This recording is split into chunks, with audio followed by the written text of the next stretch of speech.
Hey guys, Tommy Boshers with Detroit Muscle. One of my favorite builds to ever come out of this shop would have to be our '69 Dodge Charger that we've named Hard Charger.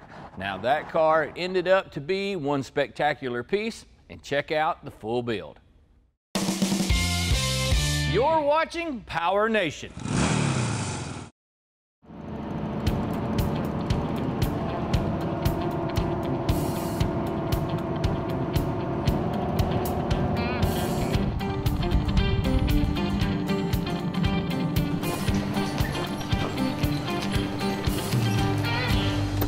Well, we made it here to Walker County, Alabama, and you could say that this is a rural area. We're here hopefully to take home a next project for us. And I have to say, this has been a long time coming. We've been building cars on this show and its predecessor for over 10 years now. And year after year, one of the most iconic cars ever made has eluded us, but no more. We finally tracked one down that we're happy with, that's in good enough shape, and the price is right on it. Yep, a 1969 Dodge Charger. This is my '69 Charger I've had for 20 years, and I've been driving it for 20 years and restoring on it for 20 years, and I really like the car. Well, the trusty old fender tag is long gone, so we can't really decode this thing perfectly, but according to the VIN number, this car originally had a 383 with a 2-barrel. Now, according to the owner, it was an automatic, but it's been switched over to a 4-speed, and under the hood is a big block.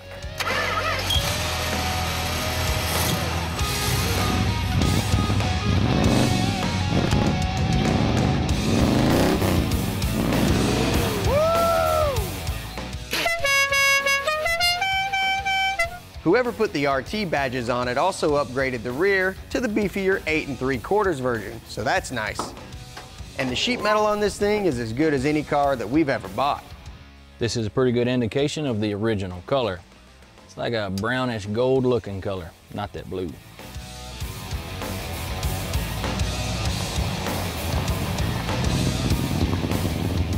All right, we're gonna take the old car for a test spin to see what the first impression is. Now, you can definitely tell that the carburetor's kind of gummed up and it's been sitting for a long time. So we're gonna have to take that into consideration. Now, the interior of this old car is definitely, well, the radio thing just fell off of it. Looks like someone drilled it out to make room for, it don't matter. But anyhow, we're gonna have to replace just about everything in here, whether it's vinyl or plastic, because man, this thing's a long time, way old kind of ride. But that's okay, because the bones and the structure of this old car is here where we need them.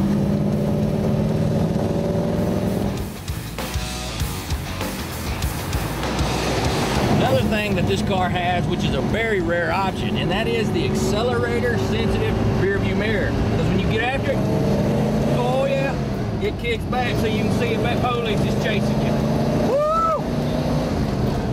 I wanted to do a burnout, but I got after it just a little bit getting into second gear, and I realized it's got a broke motor mount. Y'all check this out. Y'all feel that?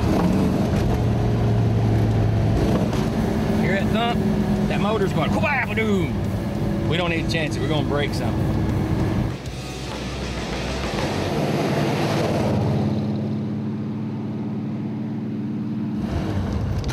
You know, hey, as long as the car is solid, we got something to work with.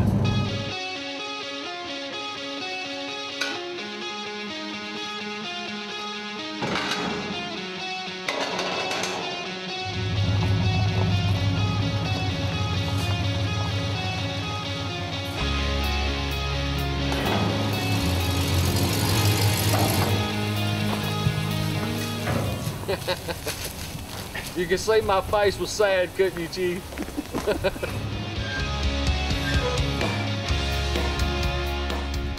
Well, I've had this car a long time, and I felt that, I just wanted to move on. Figured it'd be a good time to get rid of it.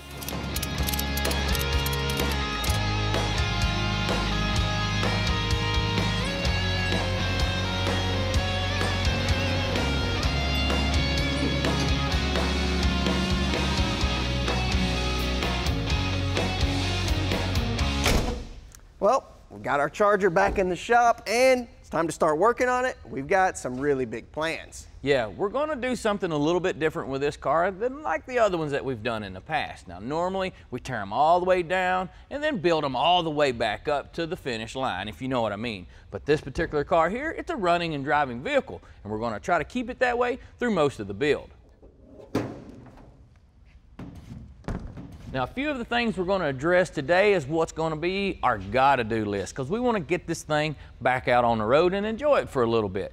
Now, since it's been sitting for a long time, well, I bet the fuel system on this thing has probably got some garbage in the tank. And let's say that when we took it for a ride, it didn't really have no grunt to amount to anything. So I'm pretty sure it's going to need a tune-up. And since this old car's got some age on it, I bet those belts and hoses need to be addressed as well. They're probably dry rotted. Don't forget the brakes. Yeah, that's for sure. Now, we want to make sure if we throw down on them brakes that the pedal don't hit the floor. We're not going to swap it out and like do disc brake conversion yet, but we got to get the thing on the road and have us where we're not going to get hurt or anybody else. All right, motor mount. Motor mount, that's true. We don't want to break some of these good parts off in here. What else? There's got to be something else. Check the fluids.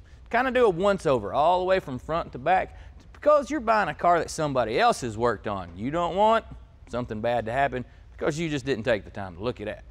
I think that's it. Problem is, we want to get all of this stuff done before this big Mopar show that's coming up down in Alabama next week. So we got a short time to get a lot of stuff done. Now, the reason we want to go to this show is because, well, it's a big Mopar show, and what better way to get some ideas for our Charger build than to rub some shoulders with some Mopar people and look at some cool cars. Now, this is our short-term goals, but we have quite a few long-term goals, if you will. Now, obviously, this old dingy blue paint isn't going to work, and we're going to have to address the exterior of the car. Yeah, we just did blue on the Chevelle, we did a black and blue Camaro, a yellow Camaro, red Challenger, purple Challenger. What's left? You know, it's been a really long time since we painted anything orange. Now, let's go with black. Yeah, that'll look good. If you're gonna do that red stripe, you know what'd look good? Some red interior. Now we're gonna lose those flashy wheels that we have for something a little more simple. Let's say some painted steelies, bottle cap hubcaps, and red line tires. Perfect, well, we're done. No, wait, engine. Now supposedly we're starting with a 440, that's what we were told, and if everything checks out, we could do a top end kit, slap on a 6-pack. Yeah, even though this car couldn't actually come with a 6-pack in '69, still be cool. Absolutely.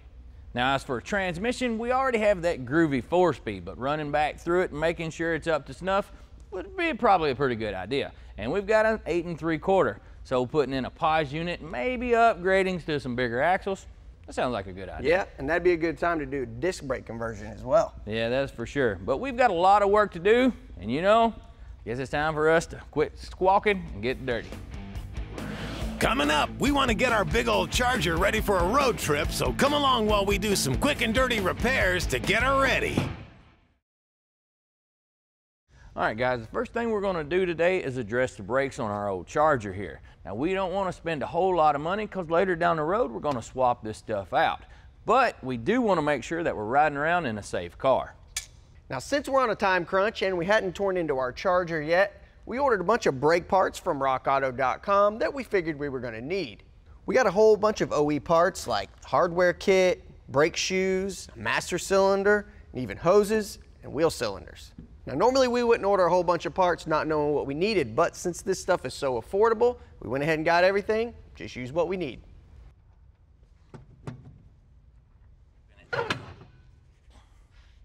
At first glance, our shoes are in pretty good shape. You can tell they're nice and thick by this hole of the rivet. Now, if these shoes would have been the bonded type, I'd want to swap them out because over time, the adhesive that glues it to the backing, well, it can turn it loose. Another thing you want to do is swap out the hydraulics because we don't know the age of them. Other than that, swapping out the wheel seal, we'll be in good shape. The first thing we'll do is disconnect the hose from the brake lines. Then we can unscrew it from the backing plate on the brake. Then start unbolting the brake cylinder itself. Prying this thing out would be easier if the shoes were off. Since the shoes are good, doing it like this will save us a bit of work.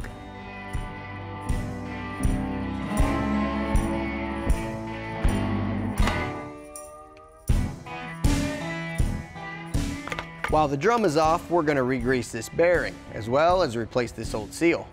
This bearing looks pretty good, but the grease looks kind of old, so we're gonna just pack some fresh grease in there. Now, an old car like this is kind of a maintenance item. You don't just pack the bearings and put them in there until they go out. Every time you're in there to do something like brakes, you might as well pull these things out, pack some fresh grease in there. We'll use some WD-40 Specialist multi-purpose grease to do the job. And if you look closely, you can see that old grease is being shoved out when we pack in the good stuff.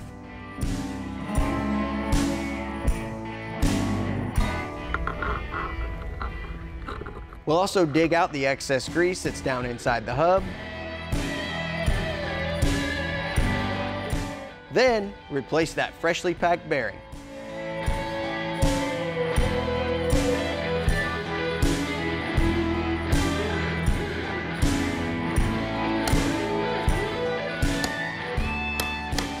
With our new seal in place, we're in business. Next up, we can attach our new brake hose to the factory lines.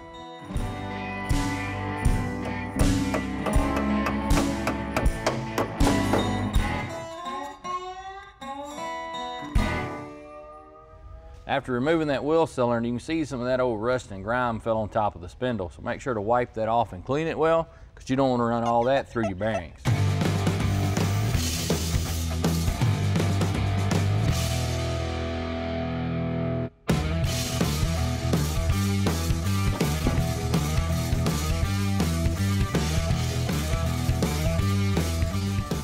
You want to see some form of a drag, but not a whole lot. That's kind of the way that one's at.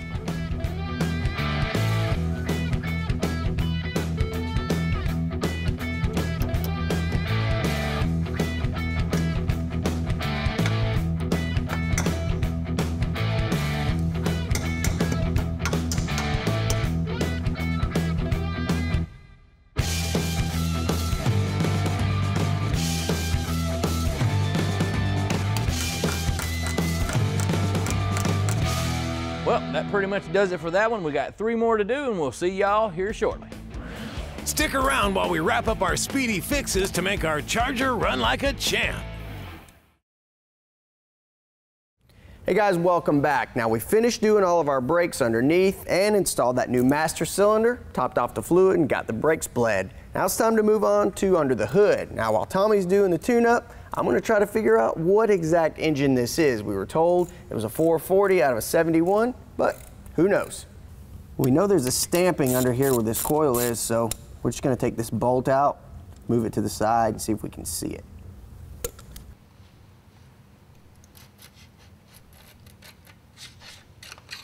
Well, we can see here that it is a 440 and the H means that it was built in 72. Well, I got all the plugs out on this side, and I tell you, it's a pretty good idea that we went ahead and swapped them out. By the look of these old things, they're definitely practically fuel fouled, but this is a pretty common problem. Especially whenever you crank your ride up, back it out of the shop and shut it off. You do this a couple times, it fouls the plugs out because the engine never gets up to temperature and it doesn't clean those plugs. A tune-up on this thing will definitely wake it up.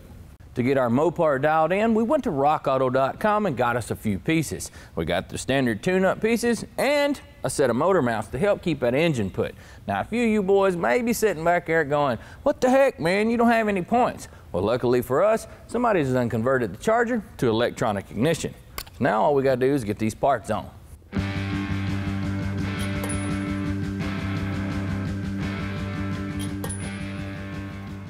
When inspecting your cap, you want to look at the contacts in here and see if you see anything burn up or corroded. These are in bad shape and the cap needs replaced.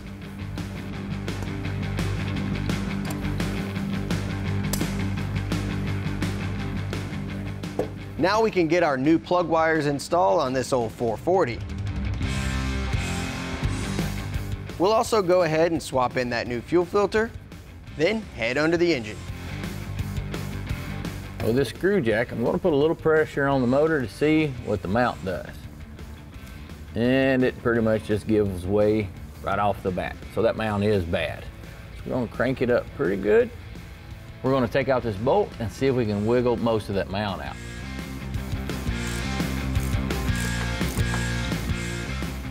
Once we get the new mount set in place, we can get her bolted in.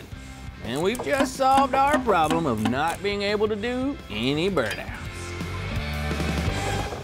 Well, we've got a few more things that we want to do to our Charger before it hits the road, and while we have it here on the lift, we're going to do belts and upper and lower radiator hoses that we got from rockauto.com. And since there's a little leak in the radiator, we've got some bars leak, stop leak to address that. And we're not going to do all of this without changing the oil, so we've got some Royal Purple high mileage synthetic oil and new filter.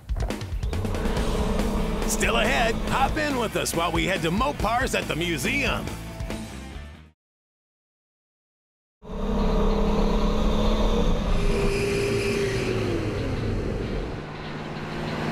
I don't know if you know or not, but this old Mopar's running a little better than whenever we took it for a test bed.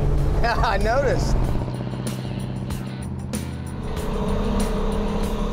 Now we're just riding some 2-lane roads, headed southbound, trying to go see a good friend of ours. Yeah, a buddy of ours has a museum down in Alexander City, Alabama, and it's mostly Mopars, so it'd be ideal to take a look at those cars.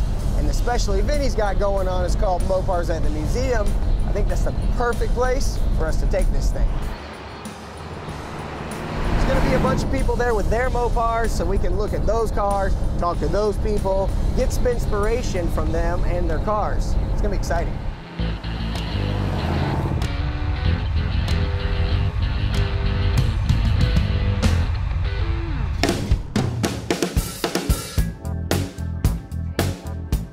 Whether you're a Mopar fan or not, attending a show at the Welborn Muscle Car Museum will have you grinning like a kid in a candy shop. Folks from all around have brought their rides to show off and share this weekend. Roadrunners, Superbirds, Rare Cudas, Dusters, and everything in between. While inside the museum, you can see one of the most impressive collections to be found anywhere. Ultra rare rides, originals and restorations, even cars that have made racing history like the K&K Daytona. Tim Welborn is a true enthusiast and a Chrysler connoisseur, but there's one thing you won't find at this show. There'll never be a judged car on a Welborn event because it's just one of those things that you make one person happy and 3 unhappy. And so I believe in talking about our cars and the history and why we have them, and that's what we do here. So, what do diehard Mopar fans think of our new ride? All right, we know it's a little rough. I would clean it up a little bit. I don't know about the horns. That could be something that you probably could do without. Yeah, the 440 that's in it, that's great. Maybe build that or something. Definitely do, like, you know, fuel injection. I think I'd leave it looking the way it looks, but it would have a 6.1 or 392 or something under the hood. Probably like a gray or a black. It's got to have a really good sheen to it, not just a flat black. I think you need to have it worked on before you bring it back to another show. Well, that just might be the best advice that we received all day. We found a ton of inspiration at this show. So much that we can't wait to get back to the shop and get busy.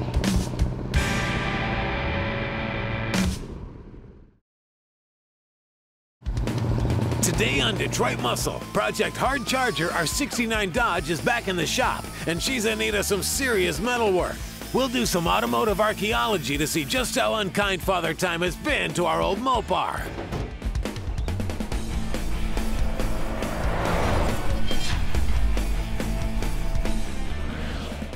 Hey guys, glad you could join us. Now today we're going to be jumping back on our 69 Dodge Charger project, and we're going to be working on these lower quarters where it's got some rust in them. Now we're expecting to open up a can of worms, but that's okay.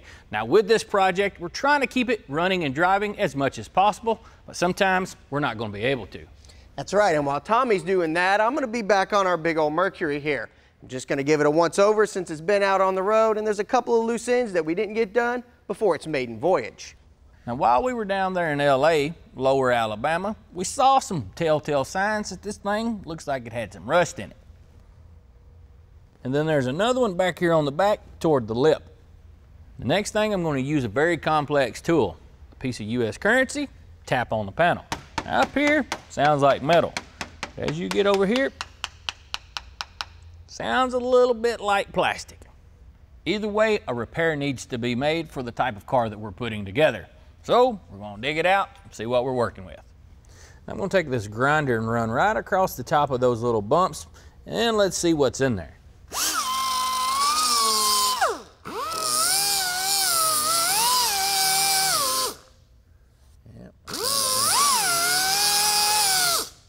You can see there's some rust and corrosion under the filler here. Well, let's go ahead and strip the rest of this panel and see what we're working with. We're gonna take this a little at a time because we don't know yet just how extensive the sins are on this panel. It's looking like this particular piece of real estate is gonna need a lot of help.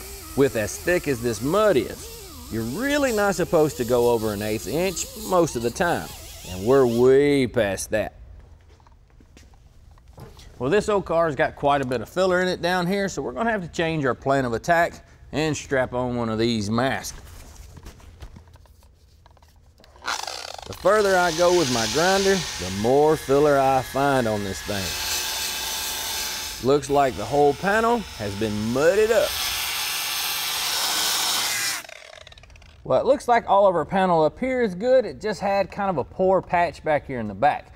But before I can say we can patch from here down, I actually need to strip more of this quarter to make sure that the repair doesn't need to go further uphill.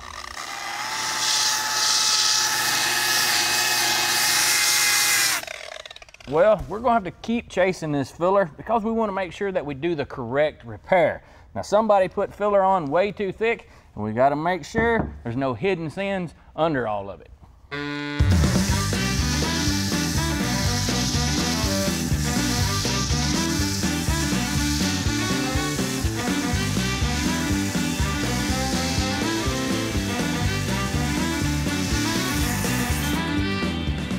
After quite a bit of archaeology here, this old car needs a skin put on it. I'm done.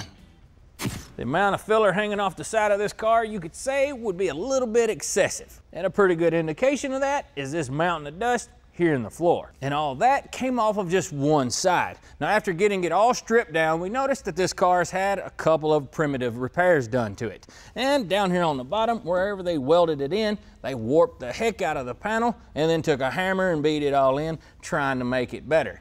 Well, this is a perfect example of what I've said in the past. It may be boogered up and look broken, but it ain't plumb broken till you can't fix it no more. And this is how we're gonna fix it. We went to Stevens Performance because they're right up the road and they've got the good stuff. This quarter skin came from Auto Metal Direct. It's OE gauge steel, and like their other panels, comes with their reliable E-coat. The top of this skin extends all the way past this upper body line by at least a ½ inch. So if you don't need a full quarter panel, you can get one of these and it'll save you over 200 bucks. It's the same story on the front and rear of the panels as well as around the wheel wells with that extra overhang for easy installation. Since we're going to be slinging a lot of welding sparks, we got to go ahead and pull the gas tank. No need to take the risk of leaving it in. There's also a few things that are in the way and need to come off, like the bumper, marker light, and this quarter extension.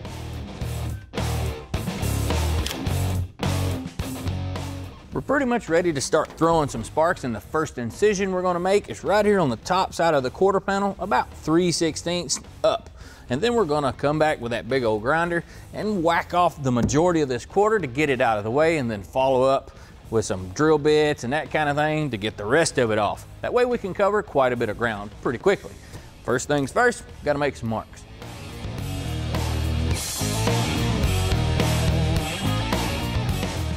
Now this mark down through here doesn't have to be very accurate, but we'll just go ahead and mark it.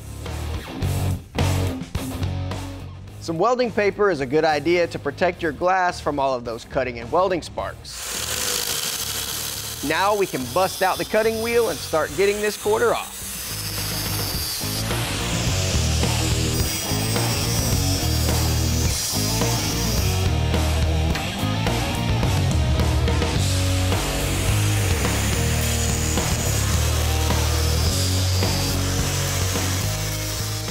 We got a little spot right here where they managed to weld the outer skin to the inner one, so I gotta cut that free.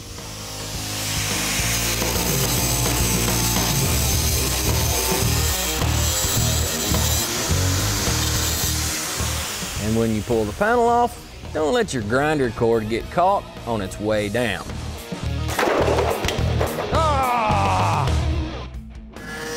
Now that the big pieces are out of the way, it's time to get a little more delicate on our quarter panel replacement. Hey folks, glad you made your way back. Now we got most of that quarter out of the way. Now we got to work on getting the rest of it moved away as well. Now I'm going to use this grinder here to do a little massaging here on the back so that we can highlight those spot welds. Then we'll get after it with the drill. Time to get started.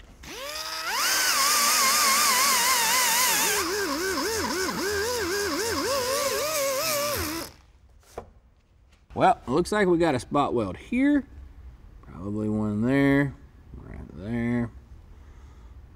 there, and let's say there, possibly there too. I'll use the body saw to get rid of this side piece at the back of the quarter. It's going away anyhow, and with it gone, the remaining piece will be easier to remove.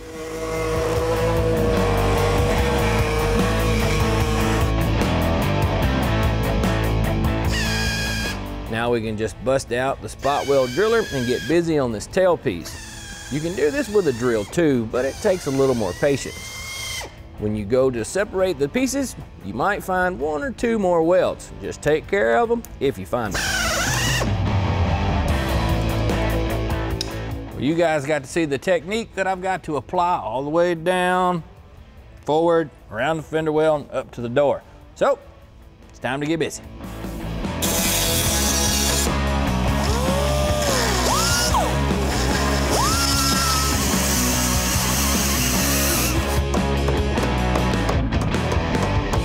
We've made some pretty good progress prepping for that new quarter skin. Whenever I moved down here at the bottom of the quarter panel, I noticed someone has done screwed up the inner structure as well. It's got quite a bit of rust right in through here, so that means this piece is going to have to be replaced as well. This old coating has to be removed to get to the metal, and the air hammer will help get that done.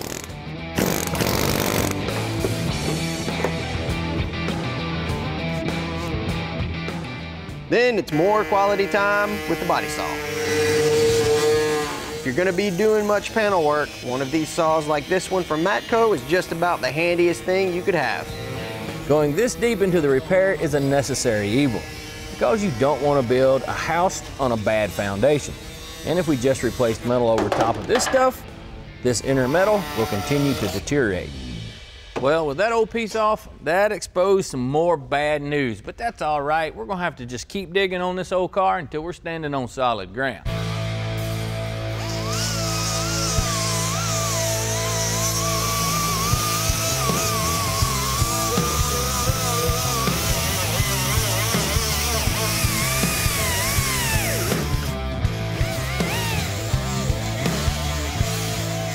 Well, we ground off all that filler, and all of that stuff was pretty much a perfect example of burying bad bodywork or bad metalwork.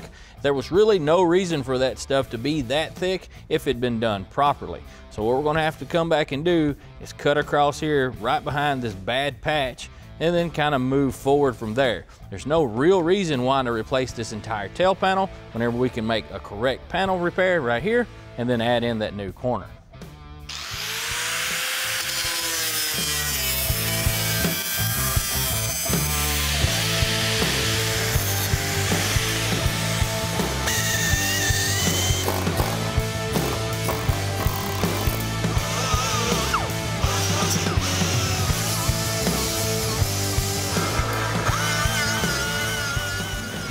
After the break, see how to fabricate one of those tricky corner pieces.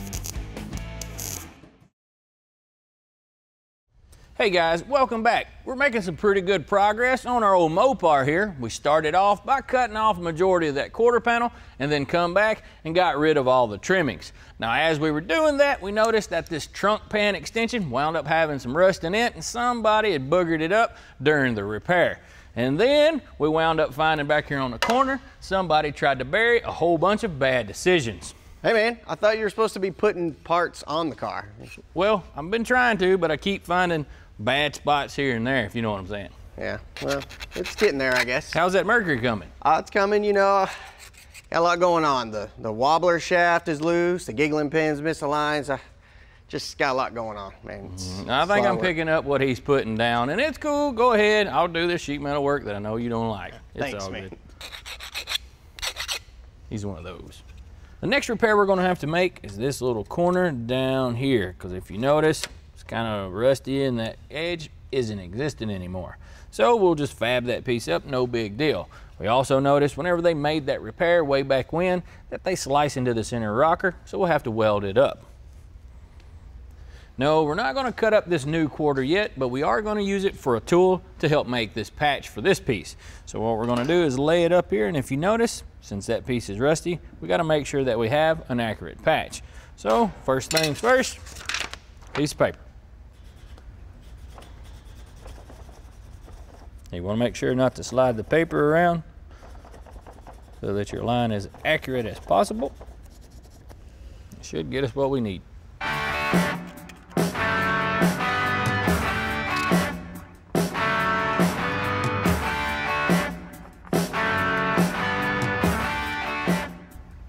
going to cut this just a little bit bigger than our line.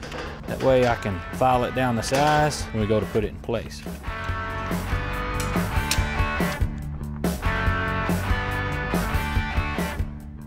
About that big. So let's make it just a little bigger. Put that piece over there.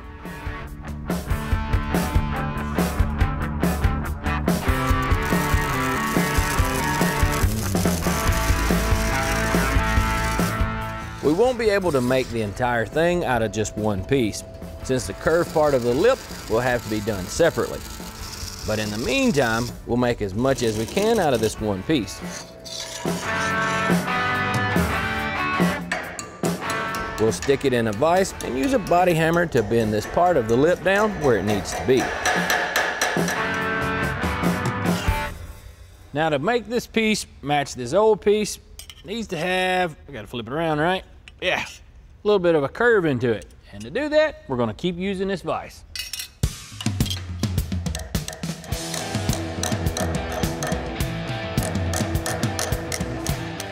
The next thing we need to do is bend up a piece of metal so we can finish off that lip that wraps around. Now, I've got a couple of old drops here that I think we can make it out of. Let's see if it'll work.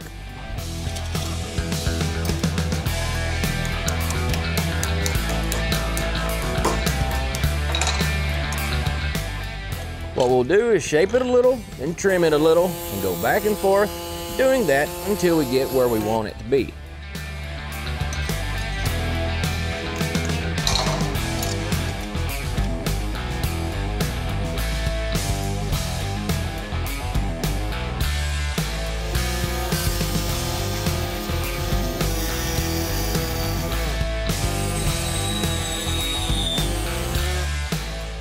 That's close enough we could tag that dude together right there.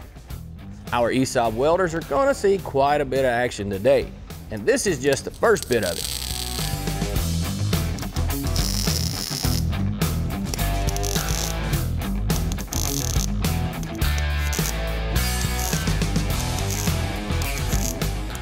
With it all welded up, we can trim off the excess metal and get it ready to fit the car.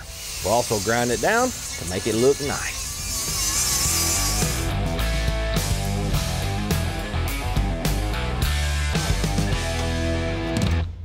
Yeah, I believe that's gonna work just fine. I do have to trim off the top and the side just a bit, because if you remember, I made it a little bit long to give me some wiggle room, and I got a little bit too much right now. So I'll trim them back and then roll this edge just a bit to match that contour. We can burn this thing in.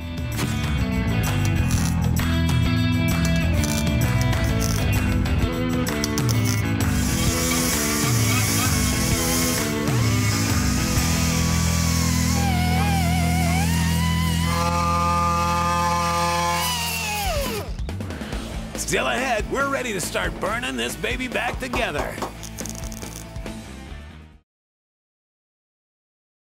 Hey, we're back. Now, if you guys have been watching, we've been whittling away at our old Mopar here, cutting out some of that bad metal, and we're finally to a point that we get to weld in some new metal, like this trunk floor extension that we got from Auto Metal Direct. I went ahead and punched a few holes in this trunk floor so that we can make some rosette welds to attach that new floor extension. And the reason I done on this side is because you can reach it with the welder. If you put it on the other side, it's not going to be very easy at all. Before we get too excited, we'll clamp this piece for now so we can make sure everything fits as we go. Now the next piece to go on is going to be this big old quarter skin, but before we can install it, we've got to do some things to prep it, like punch some holes and grind off some of this E-coat.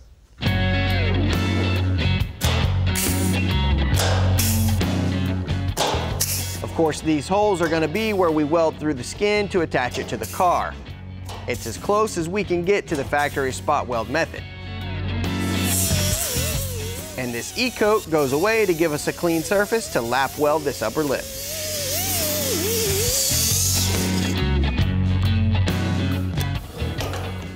Another thing we need to do before we can install this quarter panel is get this little corner piece welded on. Now the reason is because it welds to the quarter panel from the inside, and if we went ahead and stuck this on the car, we wouldn't be able to get to it, so we're going to do that now.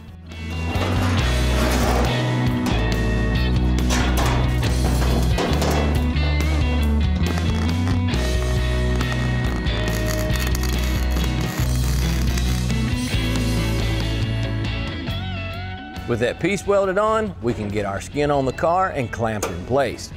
We'll use this quarter extension to line up the rear, filling around the edges to make sure everything is good. Next is to start tacking. Now if you notice, you look at the top of this quarter and it kind of does a wave. That's because whenever we cut this thing, the quarter relaxed. The way we're going to fix that is push this side out just a bit. That tightens both of them up. Now we can tack it in, takes care of that wave. We'll place the tacks a few inches apart, moving toward the rear.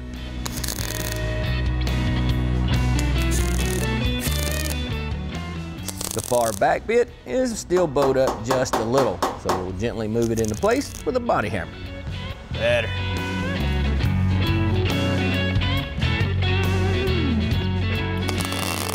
Now is a good time to place some more tacks on the upper joint since we've got it looking like we want.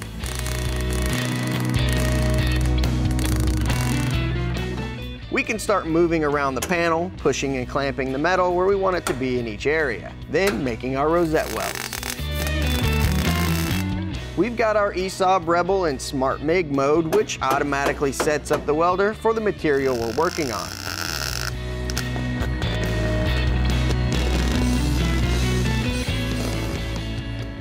After we welded the panel up, we'll grind the visible areas to make them look nice. Well, we got our quarter welded on and it looks pretty good. Somebody actually even gave me a gift, so I'm going to give them one back. The gift they gave me was this tiny dent whenever they dropped a pair of vice grips on it. I hope you're not talking about me, because I didn't help. Yeah, see, but like I said, I got you a gift, and you know what that is? What? You get to put the other side on. Oh, no. Absolutely. Today on Detroit Muscle, it's all about shifting gears, or fixing them. The transmission in our 69 Charger is on its last leg, and the guys walk you through a complete teardown and rebuild. Pay close attention, or you'll be walking home.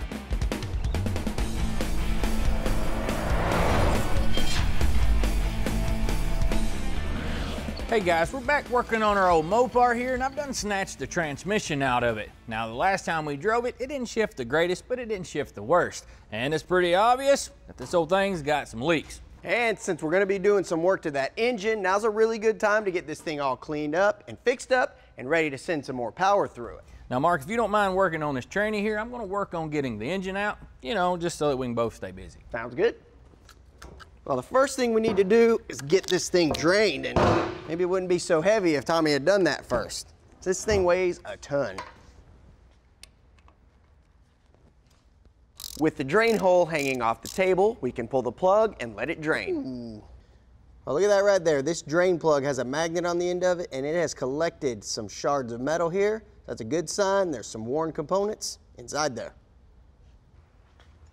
While that's draining, let's talk about this rebuild kit. These right here are blocking rings, otherwise known as synchronizers, and these are actually a wear item. They're made of brass, so we expect that's probably the source of some of those shavings that are on our drain plug. But that's not the only thing that needs to be replaced while we're in there. The kit also comes with these bearings, and they stay lubricated by the gear oil that's in there, but over time, they wear as well. The kit also comes with a new output shaft seal, some more bearings, clips, and gaskets to get it put all back together.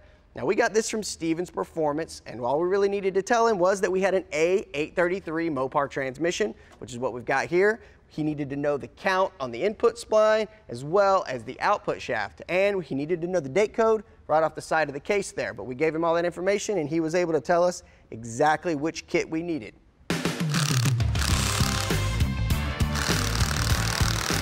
The shift levers can be removed next and set aside. It's not a bad idea to keep these things in order so you know which way they go back on. The side cover is next. It may take a little persuasion to get the cover off since the old gasket's holding it on there. And once it's off, the shift forks will fall right out. Now's a good time to inspect them to make sure they're not damaged because the kit doesn't come with new ones. Ours look just fine. Now that we got the cover off, we can kind of inspect all the gears here to make sure everything looks okay, because if there was some major damage in here, we would just probably stop here and get a different transmission altogether, but everything looks really good so far. There's a little bit of damage right here on this one, but that's pretty minor considering the rest of the teeth on that gear look pretty good. We need to get this shifter bracket out of the way to access the tail shaft housing bolts. But ours are stuck and the heat, well, it ain't helping, so it's time to break out the drill. The left-handed bit wasn't able to snag the bolts out, so we'll grab a hammer and chisel.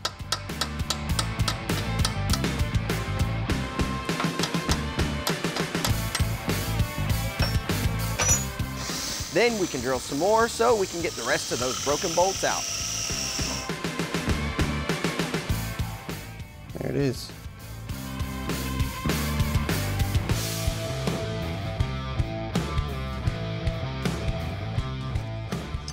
Much left of that one. We'll use some air to blow the metal shavings out of the holes, making sure not to get any stray shavings into our open transmission case. Then a little WD-40 lubricant in the holes so we can run a tap through them just to make sure they're good to go.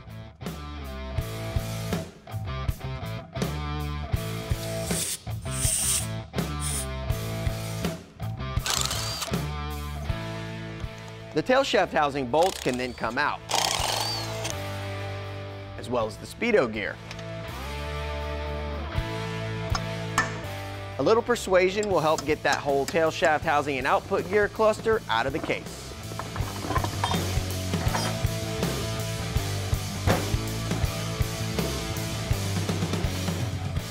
The counter shaft holding the counter shaft gear cluster into the case needs to be driven out from the front. With it out, the counter shaft gear just falls to the bottom of the case. We also inspect the shaft for abnormal wear. The front bearing retainer can be unbolted and removed, followed by the snap ring and the input shaft can be removed. This bearing is clearly worn and needs to be replaced, but the rest of the input shaft looks good.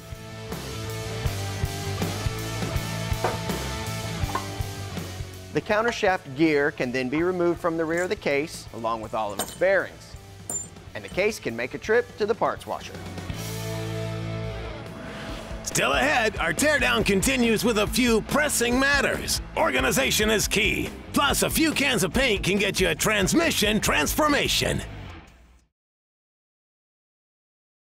Hey everybody, welcome back. Now we're busy rebuilding the 4-speed manual transmission that came out of our '69 Dodge Charger, and we got the basic disassembly done, but we need to take it a little farther so we can replace those wear items like this bearing here that's pressed onto the input shaft, and that's why we're here at the press. But there's also some other things that need to go on to get these synchronizers replaced. This whole cluster's got to be disassembled, but we got to get it out of this tail shaft housing first.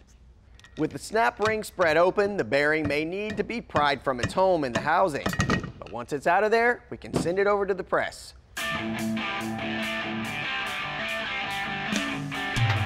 There's a snap ring that needs to be removed. Then the bearing can be removed from the output shaft. Well, now that we've got that pressed off, things are going to start happening here. This just going to slide off pretty easily. This gear. And that's got one of the synchronizers there in it, which will get replaced. I'm gonna leave these in order. That way I don't get them mixed up.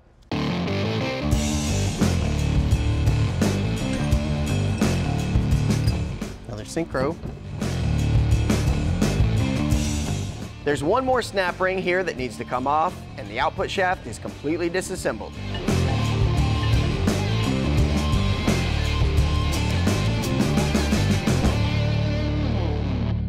Well, the last thing to do now is going to be to get this bearing off of this input shaft, and once we do that, we can send all this stuff to the parts washer. This bearing on the input shaft comes off just like the one we took off the output shaft. Then, lots of time needs to be spent in the parts washer, making sure we get all of these parts super clean and ready for reassembly.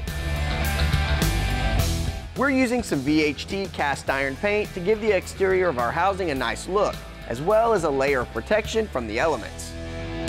While our painted parts are drying, we can start working on assembling these internals. Now, there's one thing we need to take a look at before we just slap all this stuff together.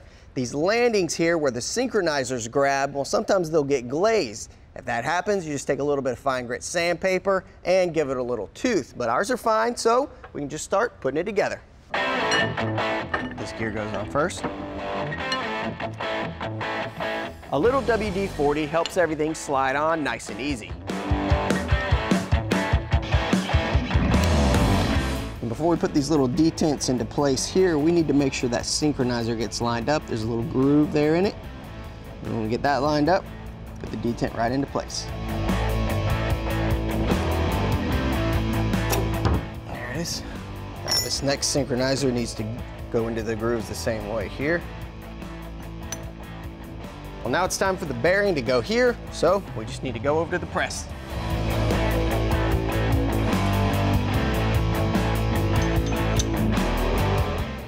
The input shaft gets its new bearing as well, with the help of this piece of thick wall tubing.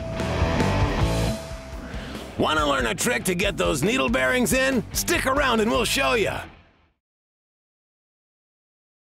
Hey everybody, welcome back. And we've got our parts cleaned and painted up. We've got our tail shaft assembly all put together, and it's almost time to start putting everything into the case here. But before we can start tossing everything in, we've got something important to do, mainly get the bearings together for our counter shaft.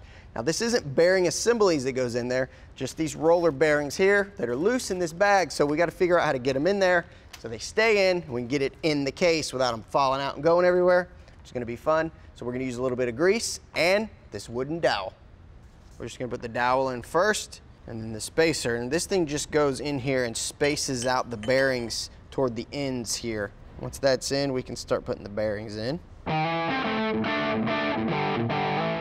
The grease is a little messy, but it makes this job way easier. It takes a little bit of time as well as patience. If this looks tedious, it's because it is.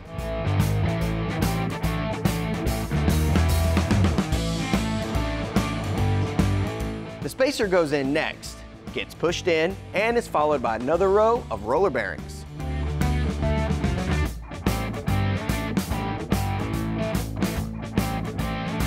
The reason why we're using the grease is because it helps hold everything in place and keeps these rollers from just flying out everywhere.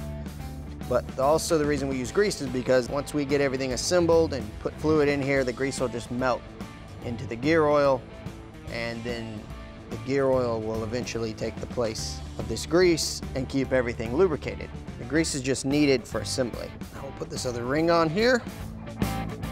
Then the thrust washer is next. That thing sits in here and holds all of that in place. And we're just gonna put the counter shaft in, but we're not gonna install it yet because it just needs to be sitting in here in the bottom of the case so we can install the input shaft. Now our input shaft, before we can stick it into the housing, it's got some bearings that need to go in here as well because that's where the output shaft rides inside there. So just like we did on the counter shaft, we're gonna get some bearings, get some grease on them, pack them inside there. The input shaft can then go into the case, and a brass hammer will help get it seated. Now it's time to get the counter shaft gear into place, which can be helped along with a pry bar if needed. The shaft can then slide in from the rear of the case, and as it's driven, the wooden dowel comes out of the front. It's a pretty tight fit toward the end, and a Woodruff key keeps it from spinning once it's hammered down.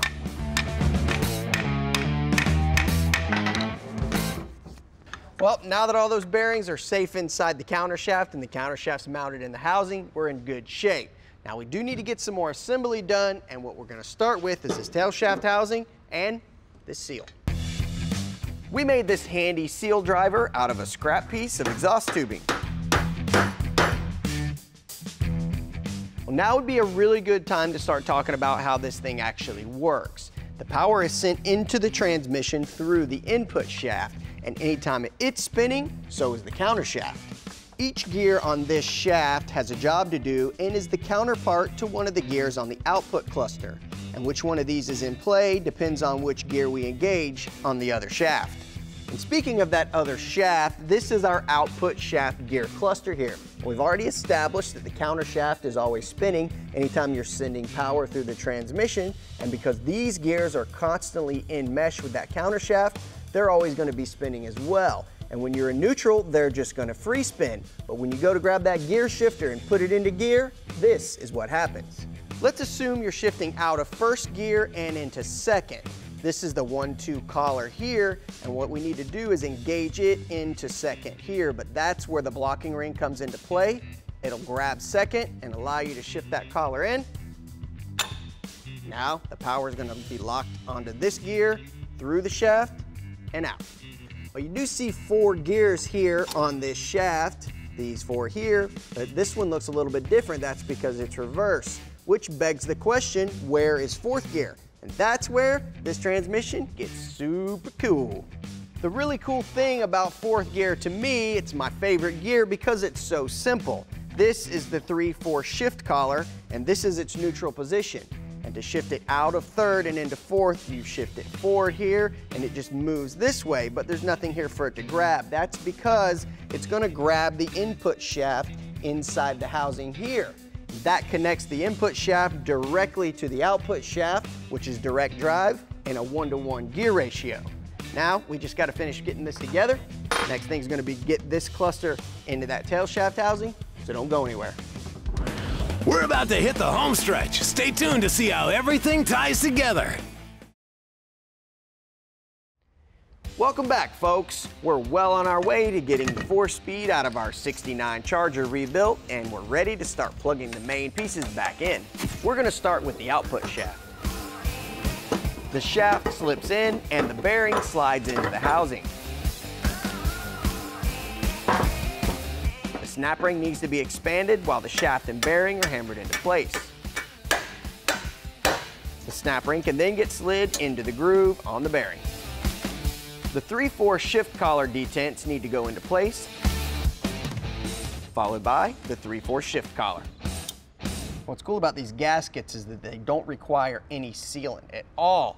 Now there's something else that we need to keep in mind before we put these two together, and that is this last synchronizer. It has to be lined up and installed properly before we put these together, otherwise it's not going to mesh.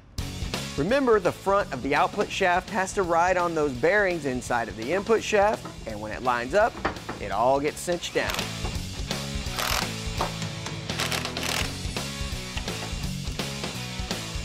Well, now it's time for the shift forks. This funky one here goes toward the back, and the straight one up front. Our gasket, again, like the other one, does not require any sealant at all. Right here, this is where the shift forks insert, so we just have to make sure we line them up. These cover bolts align the cover and gasket to the case and get torqued to about 15 foot-pounds. Then the speedo can go back in and get locked into place.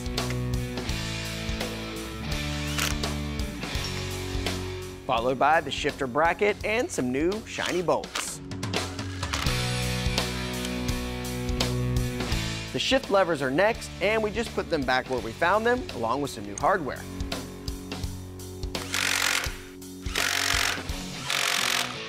And the last couple pieces are going to be this gasket here for the front bearing retainer, the front bearing retainer itself.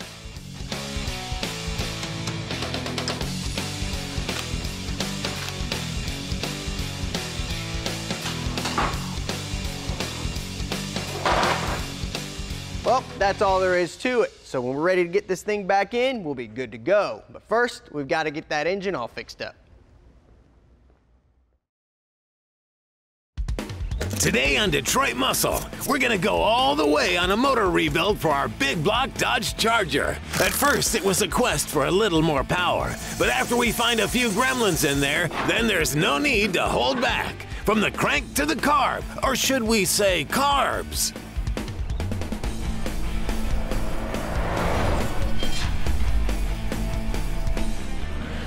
Hey guys, welcome to Detroit Muscle. Today we are continuing the work on our 69 Dodge Charger project. Now I know it may not look like much now, but it is a work in progress, and when it's all said and done, it's going to be one cool ride. We went ahead and snatched the engine out, and this is going to be our task for the day, waking up and re-beautifying this big old hunk of greasy metal. And for those of y'all who are just joining us, this is a little history lesson for you.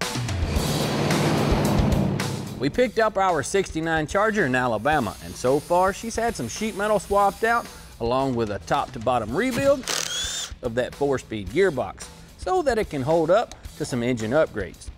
Now what we want to do today is add a bit more power to this old Mopar by installing a new top end kit. The right combination of properly matched components could really do this thing a lot of good. It wasn't that it ran bad before, it was just that it didn't have that low end grunt that we thought a 440 cubic inch engine should have. Looking at this engine, I bet it's going to be a perfect example of a lot of mismatched components. This intake on this thing has a power band of about 3,000 to 7,800 RPM. And I'm here to tell you that the rest of this engine didn't sound like it needed that big of an intake. But that's okay. We're going to go ahead and tear it down to see exactly what we're working with. Before cracking it open, it's a good idea to blow away any of that garbage that could fall into the engine. We'll start by pulling the carb off of it, along with the coil. Next up is the intake. The distributor can come out, and later we'll probably be replacing that with a newer one. We'll also have to get the front drive assembly knocked off here, and that's going to include the water pump.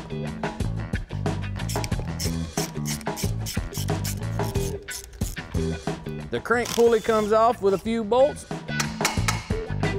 and then a puller will remove the balancer for us.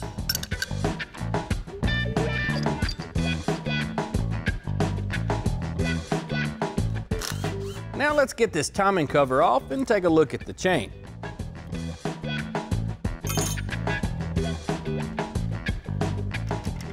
Yeah, you could say it needed timing chain.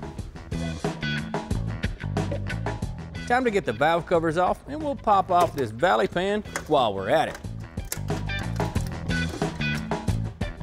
Dang, pretty clean. The rocker rails, which are kind of a Mopar signature thing, will be the next thing to go, along with the push rods. After getting the tins and the intake off of this thing, we can see the inside of the engine, and it's actually relatively clean. The problem that we do see is someone has painted the inside of here. This stuff is actually starting to come off, and that's what you don't want, because that's going to clog something up. And that can lead to a whole mess of problems. One of those is oil starvation, and you don't want that for sure. We're going to go ahead and tear this thing down, see what else we're working with.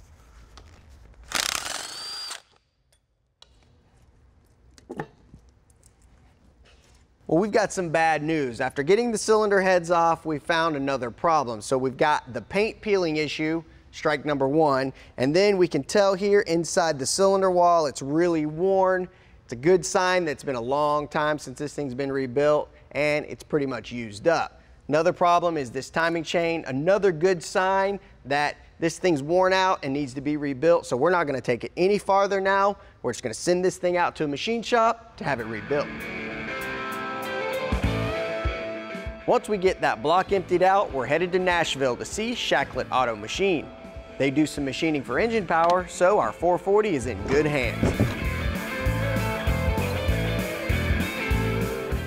Normally the first step would be to get everything all cleaned up, especially an old greasy engine like ours, but since we're here, we asked John to go ahead and do us a huge favor and do the boring process first. And that's going to allow us to go ahead and order pistons that we need, because we're not sure which size we need yet. And it's also going to allow us to see how the process works.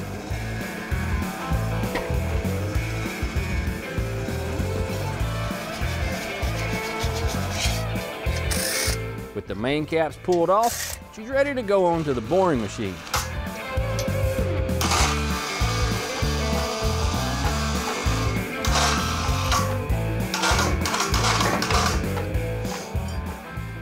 This device cuts metal off the cylinder walls, which is going to do two things: improve the consistency of the cylinder surface and give us more displacement. All right, we've got the first hole bored 30 over. We'll check it here with the dial bore gauge. We've got 2.5 thousandths to hone out to get to 30 over. So at this point, we're going to continue boring the other 7 cylinders and finish it up.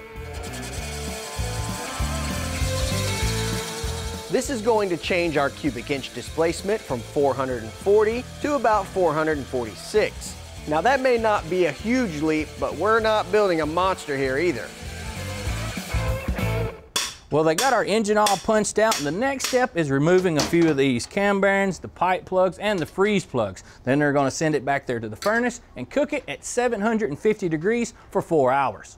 And after it comes out of the furnace, our block is going to look like this one here. It's kind of rusty and dirty looking, and it's full of this powder here, and that's because that furnace turns everything to this ash. All the gasket material, paint, oil, and any other impurities. So there needs to be one more process before that thing looks really nice, and that's going to be the tumbler. After about 10 minutes in the tumbler, it comes out looking like this. This is another big block Mopar that John's doing for one of his other customers, and ours is going to look like this in no time.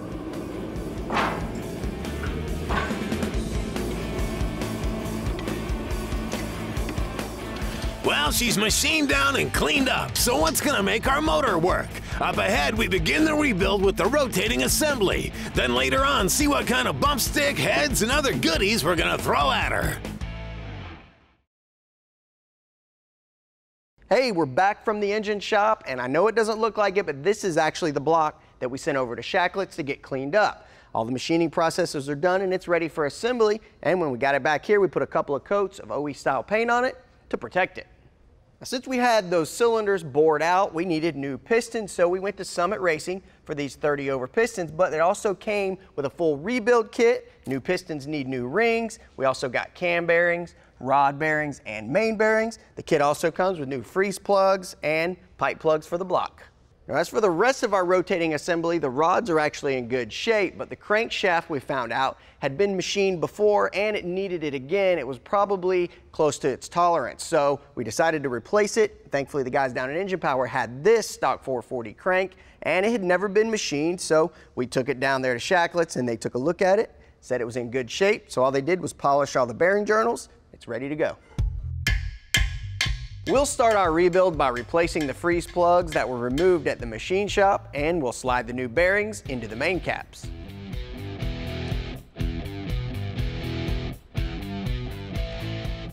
These have to be pre-installed on our reworked block and then torqued to spec.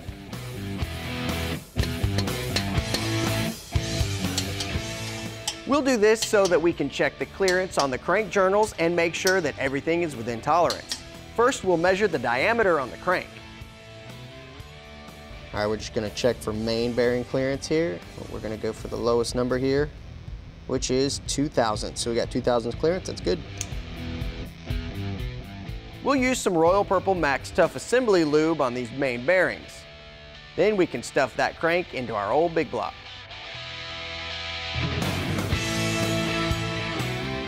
Some more Max Tough will get our caps ready, then we can begin installation.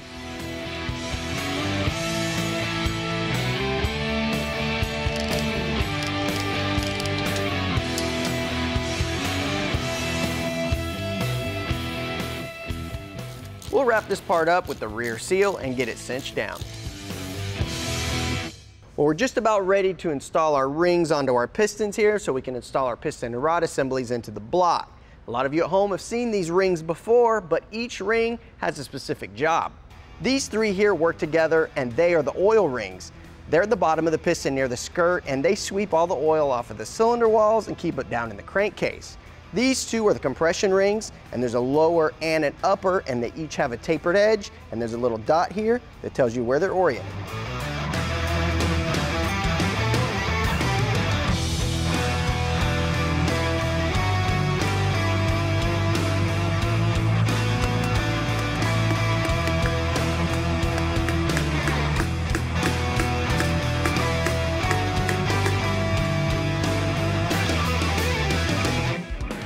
Up next, we get to see the shiny bits that are gonna help our 440 make more power. Then we're gonna refurb those old valve covers. Well, we've got everything torqued down now and our short block is complete. And we're back to where we were when we decided we needed to rebuild this thing and ready to move on to the next step.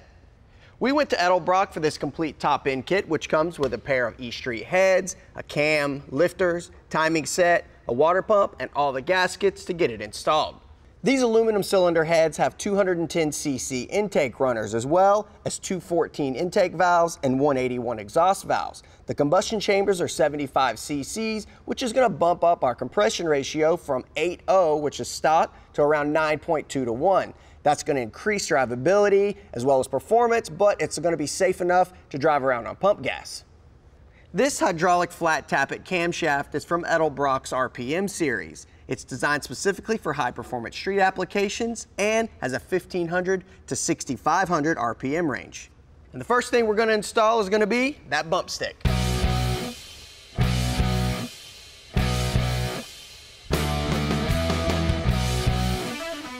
On the journals, we'll use some Royal Purple Max Tough for lube, but on the lobes, we'll use the braking compound that Edelbrock sent us with the cam.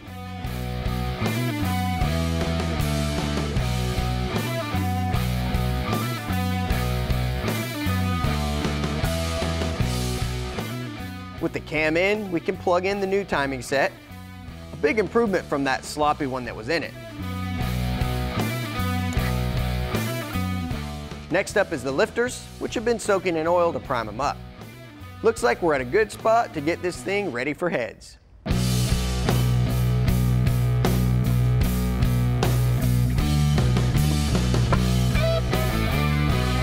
Now, instead of using regular old head bolts on this, we've decided to go with these ARP head studs, and there's a few reasons for that. They're cold forged and they're chrome moly, and they're built to withstand 220,000 PSI. If you go ahead and thread a couple of them in the block, that allows you to slide on the head a little easier, use them as alignment pins. And also, if we decide to upgrade this motor later on, they're reusable. We've switched to cup style push rods, and we'll lube them up along with the stems on our valves.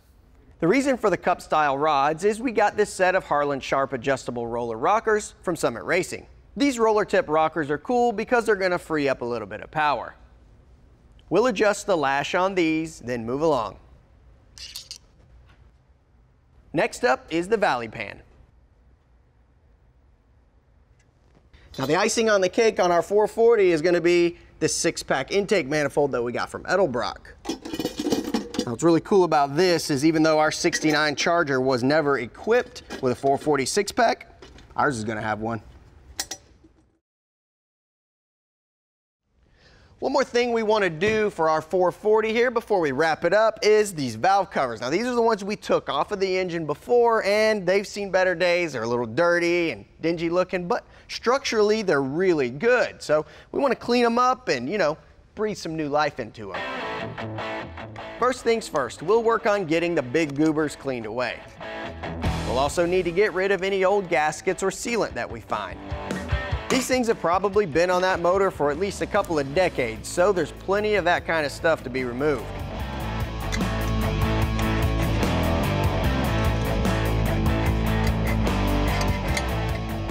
Then it's over to the parts washer, where we can start making these things look a little bit better.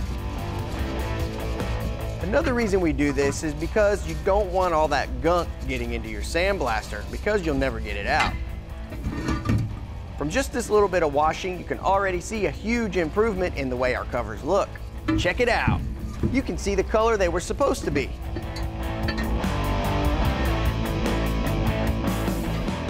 Next up is the blasting cabinet. This will get rid of any leftover stuff that's still stuck to them. These are aluminum though, so we'll use the medium setting to prevent damaging them.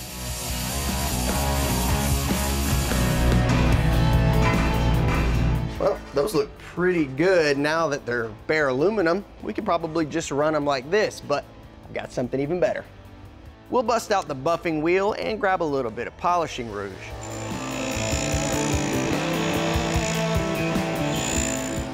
We're going to polish the tops of the fins to get them nice and shiny. This can also be done by hand, but no reason not to use the machine if you have access to one.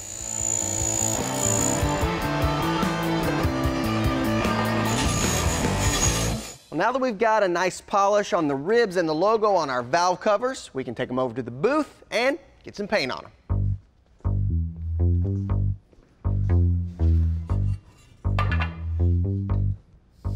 For paint on these, we're going to use some VHT Wrinkle Plus. You want about 3 moderately heavy coats, and there's a reason for that. The extra paint is what wrinkles up for the cool effect this paint provides.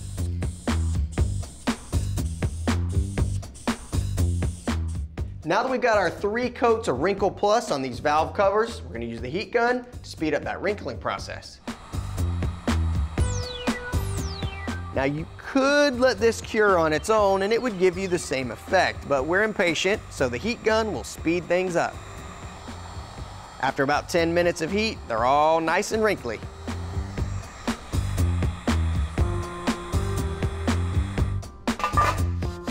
The final effect we're going to go for is to use a red scuff pad on the top of the fins, which combined with our earlier polishing will give it a cool brushed look. It just takes a little bit of elbow grease.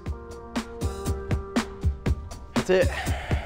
Well, I think we're going to stop right there. These are vintage valve covers and they look really good with that red scuff pad finish. We did leave ourselves the option to go back and polish, but I don't think they need it.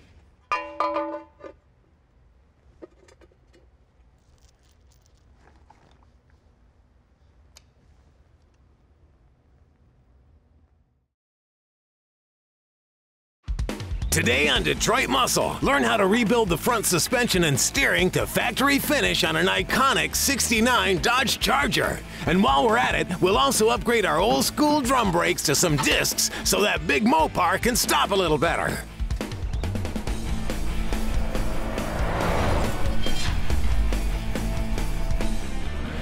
Hey, welcome to Detroit Muscle. We're working on a '69 Dodge Charger project that we got a while back.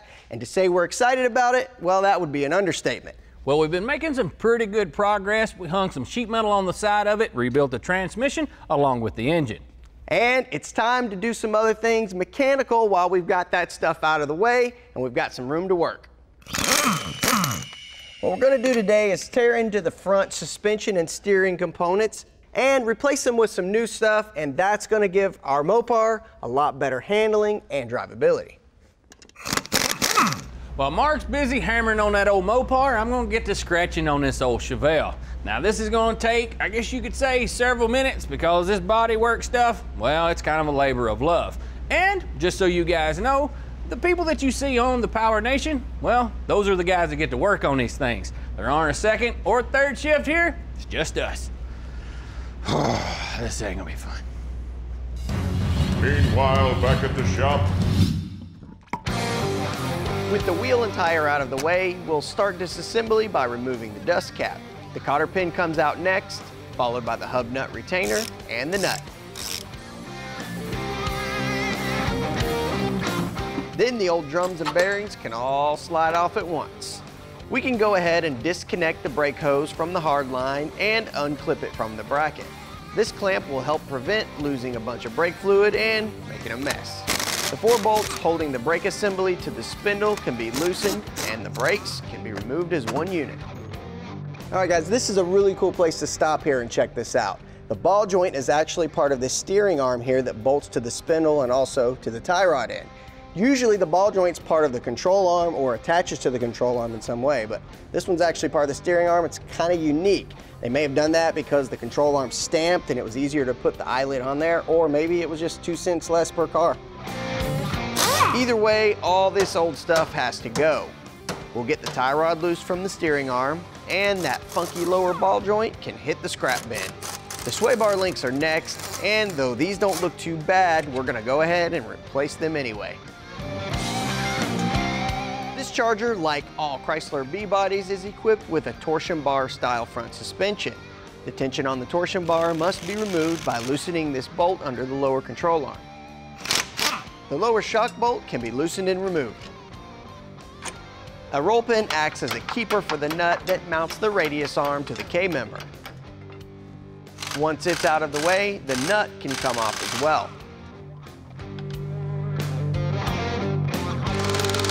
The control arm nut is next. This retainer can go away, and the torsion bar can be driven back. along with the lower control arm. The control arm pops off and the torsion bar can be removed. Okay, we've got the other side torn down as well, and we've got to get the rest of these steering components out of the way, but first, we're going to remove this sway bar. This brace that goes between the K-member and the radiator support is in the way, so it needs to go. The sway bar mounts are next, and just zip right out. With a little help from gravity. These steering components are all greasy and worn out, so we're just going to zip them all off. And toss them to the side.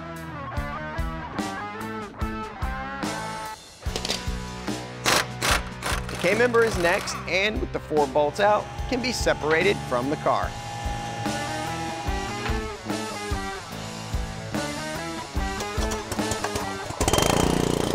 We're gonna do a little bit of cleaning on this K-member. It's too big for our parts washer and way too greasy to go straight into the blast cabinet. We wanna make sure we get all the surfaces nice and clean, including inside all the holes. It's a little bit of a dirty job, but now's the time to do it while it's out of the car.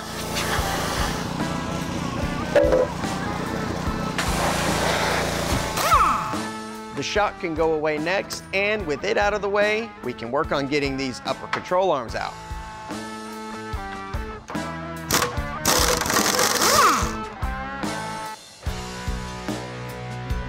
With all the hardware gone, the A-arms can be pried out and set aside.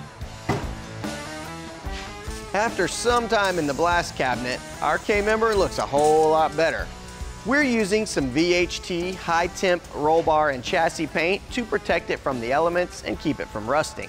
A few coats of this stuff, and this thing is gonna look brand new. Still ahead, we've got some bushings that have to be replaced, but it could be a bit of a challenge. No worries, we'll show you 2 ways to get the job done.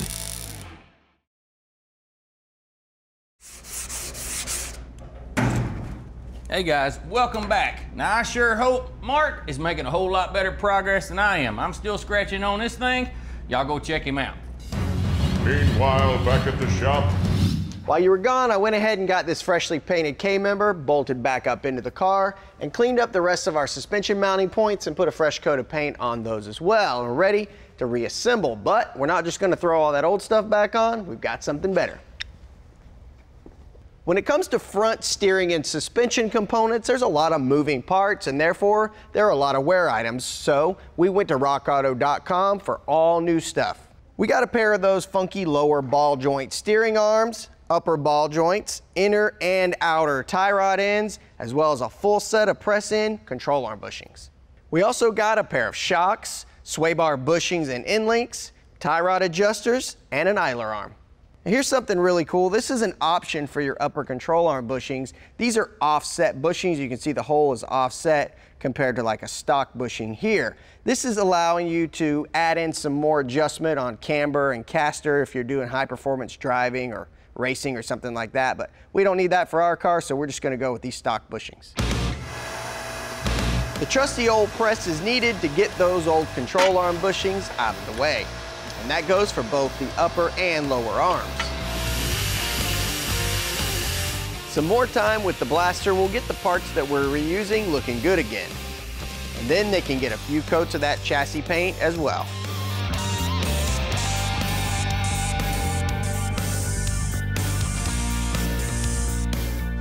With all the paint dry, we can then press those new bushings into the control arms.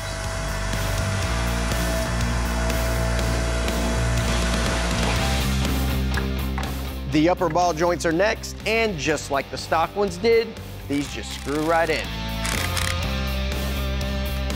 The boot finishes it off, and our upper arm can go in. A little persuasion may be needed, and we'll just reuse the hardware. A bit of grease needs to go into the hole in the K-member where the lower control arm pivot shaft will ride.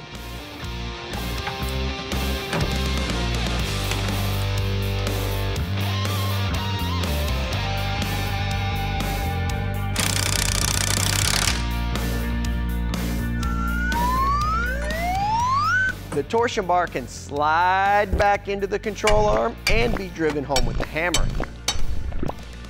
The radius arm can then be tightened down onto the K-member.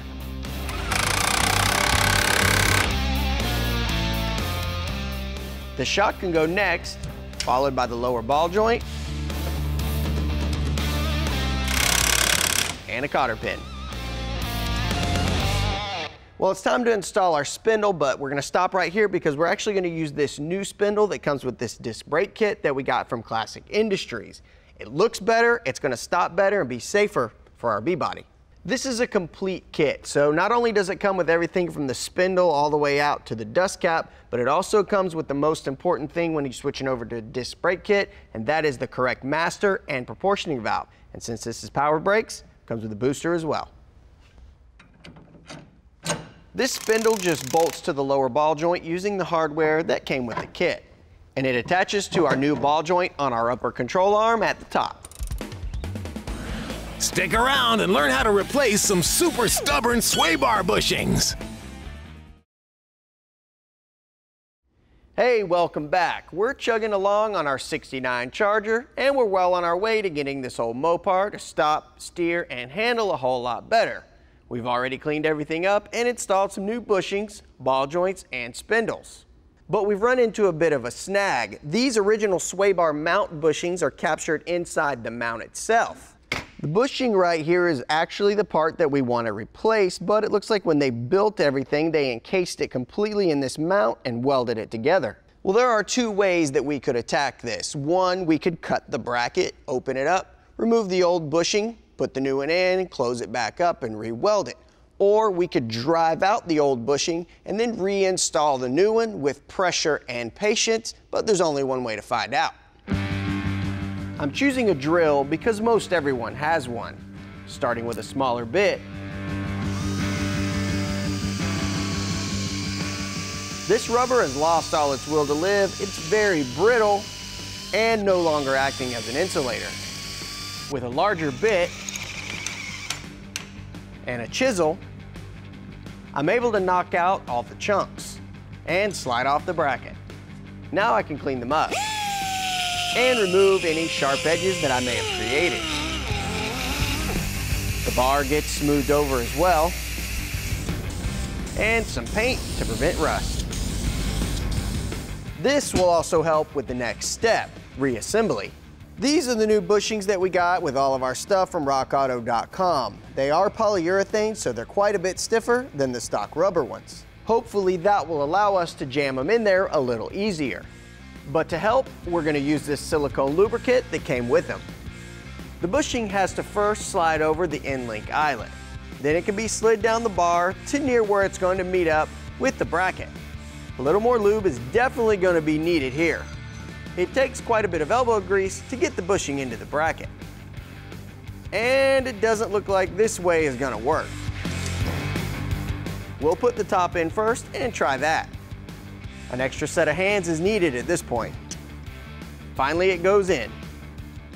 Well, that wasn't much fun, and it was actually harder than I expected it to be. But remember earlier I said there were two ways to do this? Well, here's the other way. We're going to use the cutoff wheel to cut through the existing welds.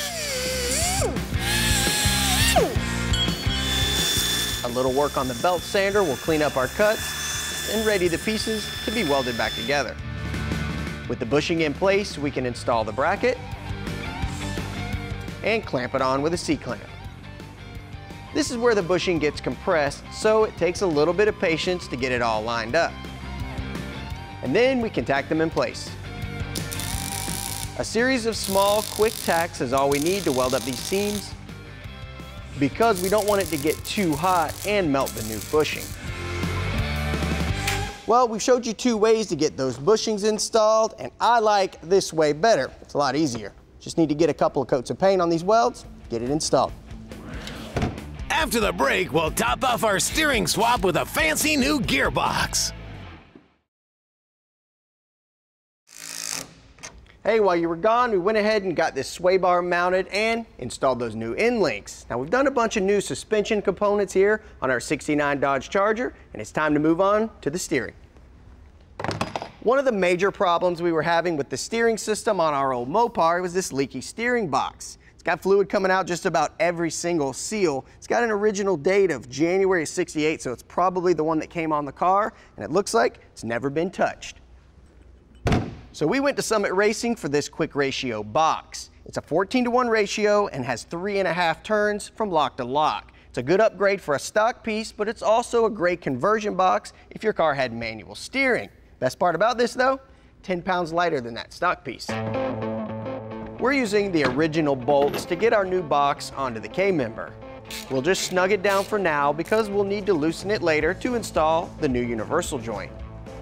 The only modification needed is for the column to be cut down just a bit to accept that new joint. We'll cut about 1 inch off and remove the rough edges. A little sandpaper will clean up the shaft, and some WD-40 will help that new joint get started. And with the box loose again, we can mate it to the joint. The mounting bolts need to be torqued to about 85 foot-pounds. The set screw and jam nut get tightened next. To secure the joint to the column, we just need to drill and hammer in the roll pin. And there's 2 more.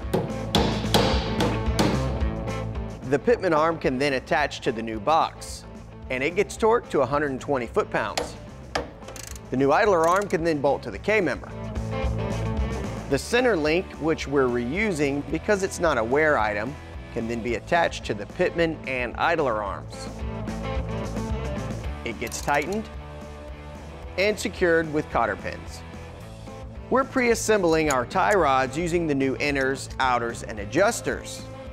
We'll use the old ones as a starting length, and that will get us pretty close on the alignment. The tie rods can attach to the center link and then to the steering arms. And a cotter pin will keep them there for many miles to come. Our new disc brakes can go on now, starting with the backing plate. These rotors came with new bearings all pre-packed with grease, so we can just seat them in and lock the nut with a cotter pin. The caliper assembly is next and just bolts to the spindle with 2 bolts. Then the brake hose can go on and get cinched down. Moving up to the engine bay, our old brake master cylinder can be removed, and the new one just bolts in its place. We have to adapt the brake lines to the new proportioning valve, and we'll tighten them down and we're all done. Well, we still need to bleed the brakes and get an alignment done, but the hard part is basically over. We do still have an empty engine bay, but we are going to be addressing that really soon. And you're probably wondering, why didn't you guys paint the engine bay while you were in there and had all that stuff out? Well, we have a good reason for that. We've decided to push the paint of this project off until way later in the build. That's because we've got big plans for it, and it is going to be awesome. Well, Tommy's busy on the Chevelle, getting it ready for paint, so hopefully he'll be spraying that next time. Well, that's all the time we have for today, so until we see you again, if you can't find them, grind them. Today on Detroit Muscle, we're gonna jump back on our '69 Dodge Charger and beef up the rear end to handle some big old power later down the road.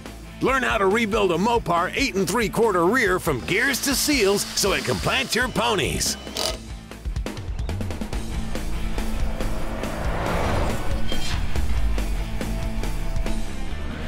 Hey guys, welcome to Detroit Muscle. Now we finally got some shiny sprayed on our Chevelle and it looks pretty sweet. Now we're chomping at the bit to get back working on it, but all that's gonna have to wait just a little while longer.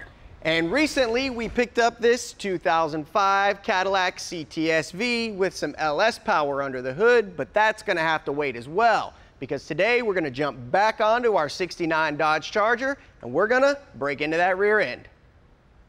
Now, a while back, we did some digging around on this car and we found out that not only was it not an RT like the badges say, but it wasn't even a big block car. So it wouldn't have come with that 8 3/4 axle from the factory, but it's a good thing somebody put that in there because it's a good starting point. And those things are strong the way they come. But there are a few different variations of this rear end, and ours is actually the smallest and the weakest. We can tell because of these numbers that are cast into the differential dropout housing. It's a 41 series, meaning it's got an 1 3/8 pinion shaft, which is the smallest of the 8 3/4, and also has 30 spline axles. Now they all came with 30 spline axles from the factory, and you can actually get up to a 35 spline axle in the aftermarket. Another couple of things we need to take into consideration would be, one, this leak. Looks like it's coming from that pinion seal, and in order to replace that, you gotta take this whole thing apart. Also, here, the tag that tells us what the gear ratio is says it's 323s, which is kind of a highway gear. We think we can give this car a little more oomph with a lower gear ratio. The way we're going to do that is with all these goodies from Yukon. Now, like Mark mentioned earlier, our Charger's gear ratio is a little bit too high for the way we're planning to drive it. So we're going to step it down to a set of 373s. Now, it won't be as long-legged out on the highway, but that's cool with us. From the factory, there are 3 different carriers, a 41, a 42, and an 89. Now, this particular unit is designed from an 89, but it's stronger than that factory unit because it's made of nodular iron. So it'll handle any and everything that we throw at it. We also want to make sure that we leave a pair of black marks on the pavement as evidence when we get a little bit excited. So we're going to install this power lock pause unit. Now, it's also a good idea to get you a master overhaul kit whenever you're doing an install like we are. Now, we went a little bit further and got us a setup bearing and this solid sleeve. This setup bearing has a larger inner diameter that will allow you to slide it on and off of the pinion. And what that'll do is that'll help ease setup. This sleeve is a lot stronger than a crush sleeve, so we got it for added insurance. As for axles, we kept the stock 30 spline. For our application and these being made of a stronger material, there wasn't any real need to upgrade to the 33 or the 35. Now, the flanges are also drilled to accept press-in or screw-in studs. Mopars have kind of an odd wheel bearing setup on them, where these Yukons have a similar setup like a 9-inch. You just simply press this retainer, bearing, and then that collar on, and it bolts into place. Now, before we can install all these cool new parts, we got to get out all them old junky ones. Can you smell the 90 weight yet? With the brake drums out of the way, we'll simply unbolt the axles from the housing and give them a little pry. And they'll slide right out.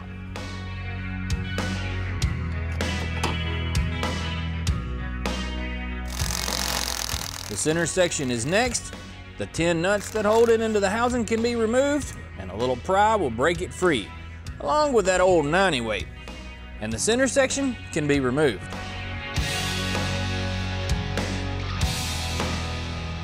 There's a couple goodies in there. But let's put that new rear in here. We got to get all this stuff cleaned out. Man, I should have asked for some help. Oh, some help? Lightweight? Dang. What's wrong? This thing was broken. We didn't even know it. Look at that. Check that dude out. Well, apparently the cross shaft and the pin in here has had some malfunction, because it ain't really supposed to do that. What probably happened is this pin that runs across there, as you can see, the top of it up here has sheared or broken, and then this thing started eating away at the carrier. Man, that's crazy. This thing didn't even make a noise driving it. Not a bit. I'm gonna leave this wore out, stinky son of a gun with you, if that's all right, and go grab me a coffee. You don't even drink coffee. I got somewhere to be. All right, the first thing we're gonna do to begin assembly here is get our differential carrier housing in the vise, because that'll make it a lot easier to work on. And we need to get this inner pinion bearing race installed. That way we can measure, figure out what our pinion depth is. It's important to use the correct tool to install this race. If you damage it during installation, it'll sure eat up a new bearing in no time.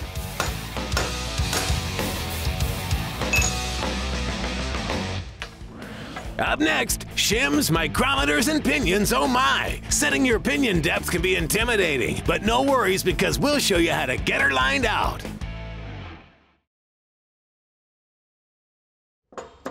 Hey everybody, welcome back. We're installing this setup bearing onto our pinion now.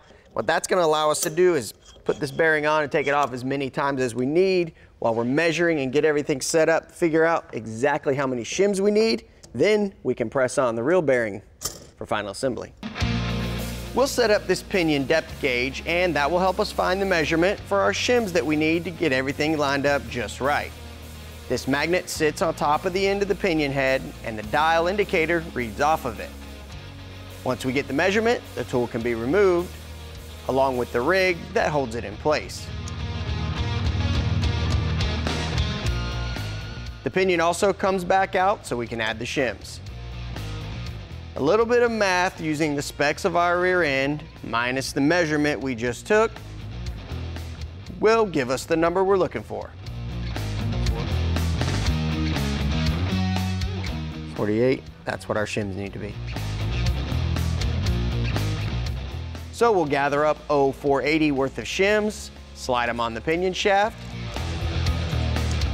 back on with our setup bearing, and it goes back in the case. Our new differential gets its new bearings pressed on.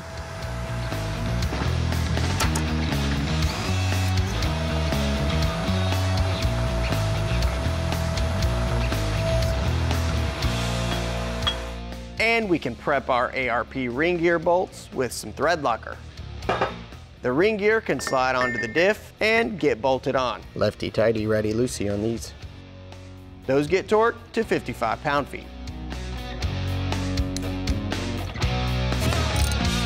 All right, we've got our differential in the housing now, and I went ahead and preset the backlash, which we're gonna go over later, so don't worry about how we got that. What the backlash is, it's the distance in between the ring gear and the pinion gear. It's that little bit of play that you get right there.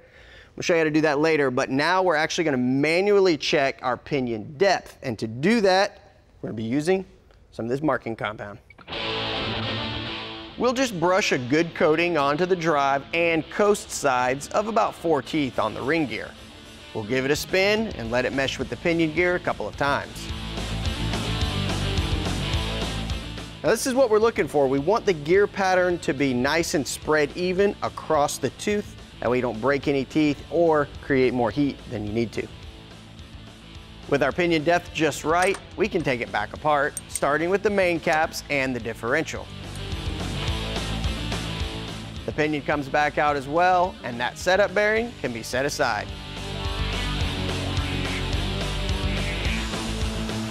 Over at the press, the real bearing can be pressed on with the right amount of shims between it and the pinion head. We can then install the outer pinion bearing race.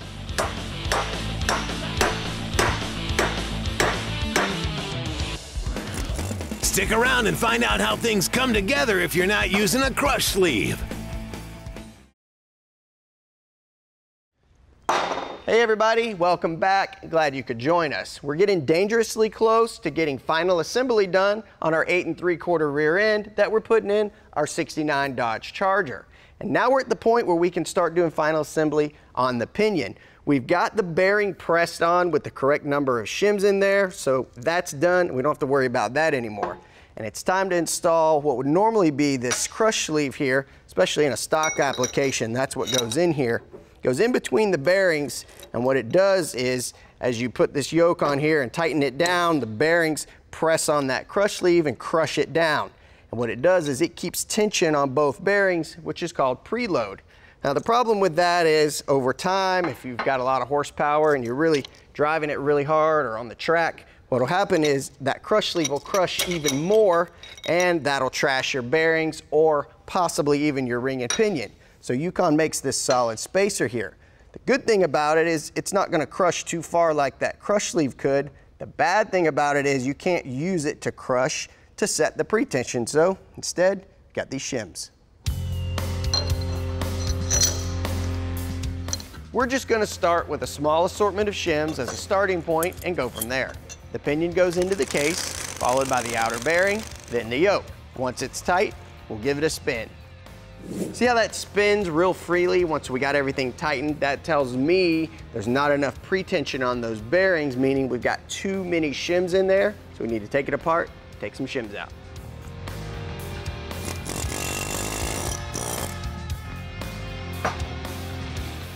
We know we're going in the right direction here, so we just took about half of them out, and it feels pretty good. What we're doing now is we're measuring pinion preload, and we're doing this with a dial style torque wrench because we don't want to measure what the breakaway torque, which is what it takes to get it to start moving, which is a higher reading. We want to measure rolling torque, which is once it starts moving, and ours is at 15 inch-pounds, which is right within spec. It's actually between 14 and 19. Actually feels almost like a doorknob if you're wondering what that feels like at home. Now we just need to take this apart. We can get the seal installed, put it back together, move on. The hammer gets this thing in pretty easy, as long as you're careful and take it slowly. Then the differential can go in for the last time. And once we get it in there, we can get the caps on and snug them down. Now we're gonna use this dial indicator here to check our backlash. We talked about it earlier. Now we need to check it and set it. All right, we've got, looks like 14 thousandths. So now we have too much of this play here, so we need to move the ring gear closer to the pinion gear, and we're gonna do that by adjusting these adjusters here. We just need to take the locks off here, and then on this side, we'll loosen it, and then on this side, we'll tighten it, and that'll move everything over that way. We're just using a four-wheel drive hub spanner for this since we had one in the building. Thanks, Ian. All right, we've made our adjustment and we've got it down to 8 thousandths backlash, so we're good to go. All right, well, all of our measurements are done and it looks like we're in really good shape. We just need to get these adjuster locks back on here. We'll get these main caps torqued down to 90 foot-pounds. And then just to be safe, I'll put some paint on these gears and run it through a couple of times just to make sure the gear pattern's correct. And this thing can go in the car. Still ahead, we'll show you how to cut a set of axles to fit your fancy new rear end. Hey everybody, welcome back. While you were gone, I went ahead and cleaned out this rear end housing, got all that old oil and metal shavings out of there, and I cleaned up this gasket mating surface as well, where our third member is gonna drop in. But before we can install that, we need to seal up that hole. Some guys like using the gasket that's made for this, and others, like me, like using straight RTV. Then that fully assembled chunk can drop right in over the studs. We grabbed some new hardware and snugged them all down.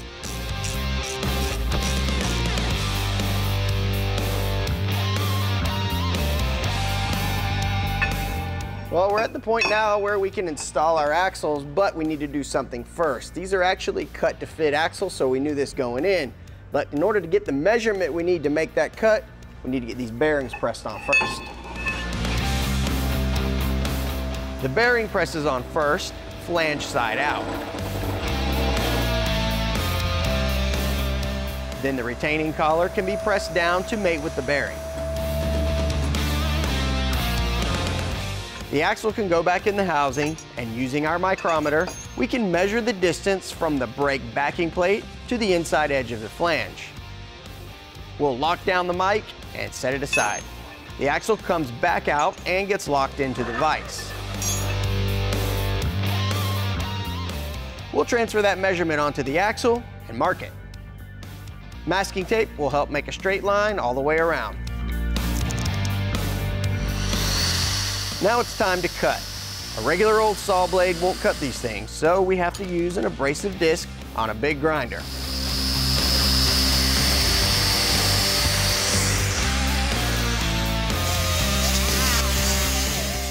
We'll clean up the end and bevel the edge.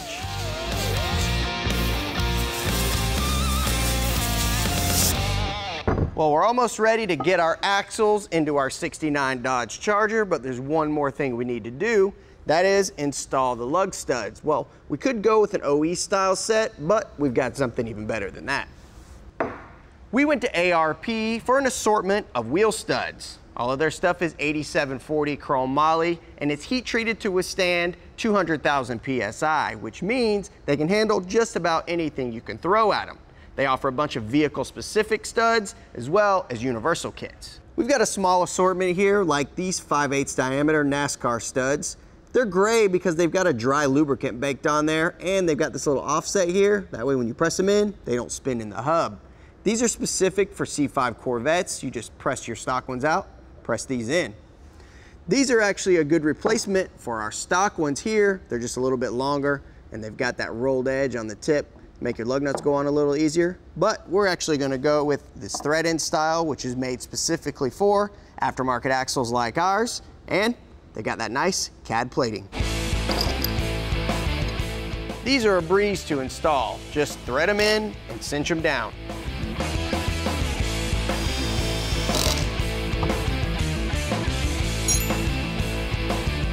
The axles go back in for a final time and are attached to the housing using the old hardware.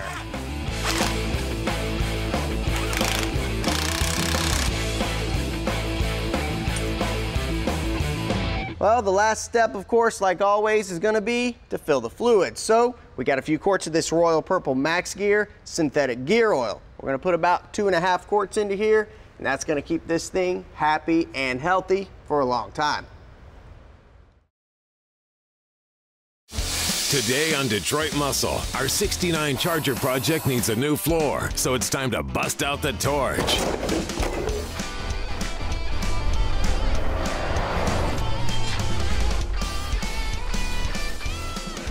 Hey guys, welcome to Detroit Muscle. Now speaking of Detroit Muscle, we're about waist deep in an example of one of those, our 69 Dodge Charger project. And it may look a little bit different than the last time you saw it because we've been busy tearing it apart and we got a bunch of junk here on the floor we need to clean up. But the reason we did that is because we're gonna move on to the inside to start working on some of the sheet metal, mainly those floor pans. We picked up our 69 Charger in Alabama, and so far she's had some sheet metal swapped out along with a top to bottom rebuild of that 4-speed gearbox so that it can hold up to some engine upgrades. Speaking of which, we took out the tired old 440 that came with the car and got it bored out to install a set of brand new 30 over pistons along with new rings and bearings and some Edelbrock heads. Then we restored the front suspension and replaced some of the parts with some new aftermarket pieces like the front brakes. And since the last time you saw it, we got that old nasty interior gutted, and boy was it bad.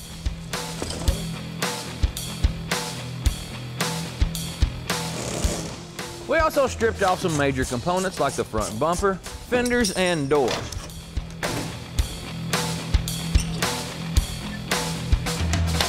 Whenever we went to go pick up our Mopar, we knew it needed some repair done here on the front side of the floor pans. Somebody tried to make a repair by just slathering in a whole bunch of body filler, and that just ain't gonna cut it. Then after we got the carpet out of this thing, we noticed that somebody put a bunch of booger welds holding this transmission hump in place, and the rear floor pan was a little bit thin, not to mention that rust hole in it. So what we're gonna do is go ahead and replace this whole pan from side to side, and this seam here all the way up to there. We'll start by marking out where our subframe rails and cross brace run along the floor so we don't cut into them when we're cutting out the sheet metal.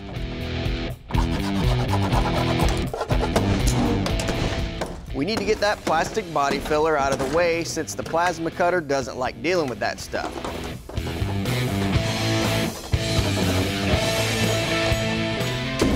There's some more of it on the passenger side, hiding a hole big enough to fit a cat through.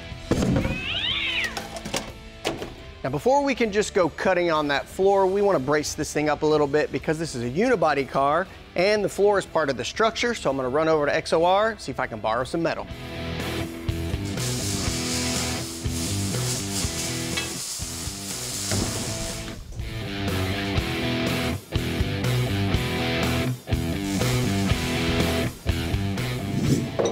This stuff right here is what I like to call fair and square tubing, because it's square, of course. We're just going to use a couple of these on each side and weld them here to the rocker. That's just going to provide a little bit of extra support. Of course, before we try to weld anything to the car, we want to make sure to grind off the paint so we can get a nice solid weld. Then it's time to bust out the old plasma torch. We'll be careful to stay away from where we marked our bracing. And after a few minutes, we'll get a significant chunk of this floor cut out.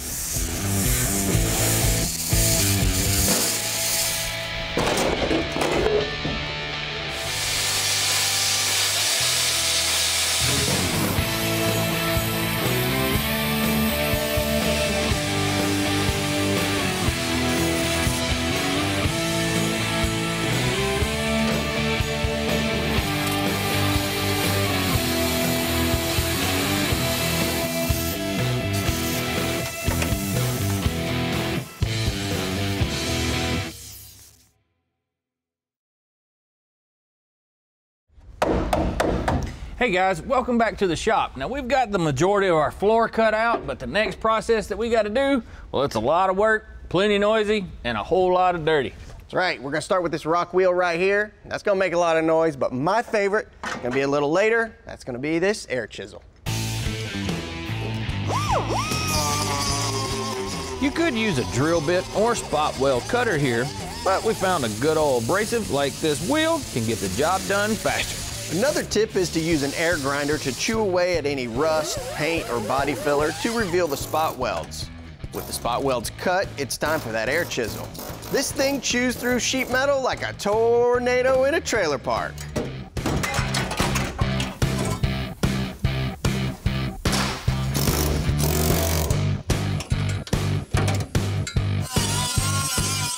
We need to go back over where those spot welds were and get the surface cleaned up, because that's where we're going to weld in our new floor. We also need to vacuum all that debris out of the pockets in the structure. Years of this stuff accumulating in here is what causes a lot of this rust. Then we'll chase that with a wire brush to knock off the scale.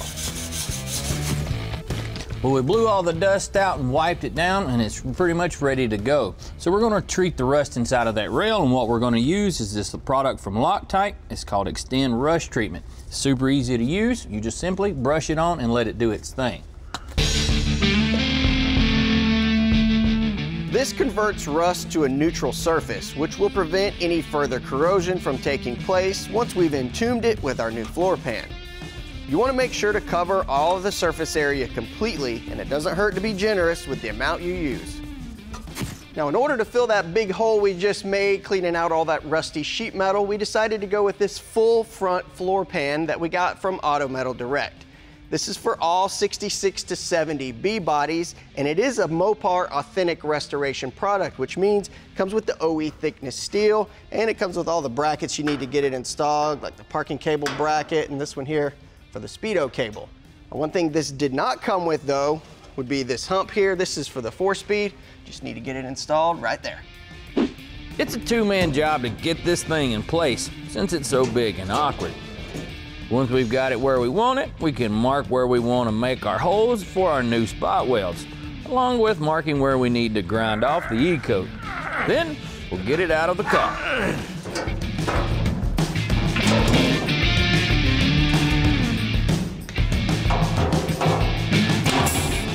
We'll grab our pneumatic hole puncher along with an air grinder and start getting this thing prepped to be welded in. We'll also need to bust out the drill to access areas where we can't get with our hole punch.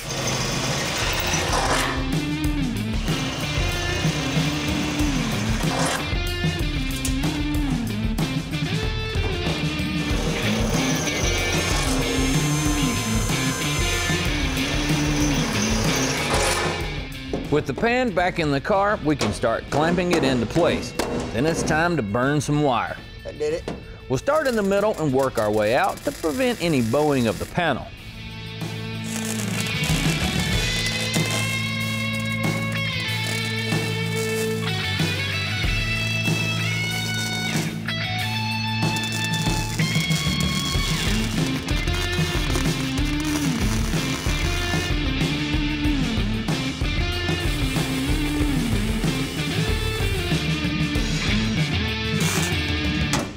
Well, the floor's done. We do have a couple of other little panels that we need to replace, and then we can get this thing sent off to the blaster. Today on Detroit Muscle, Project Hard Charger, our 69 Dodge loses its rag top and gets some rot removal done.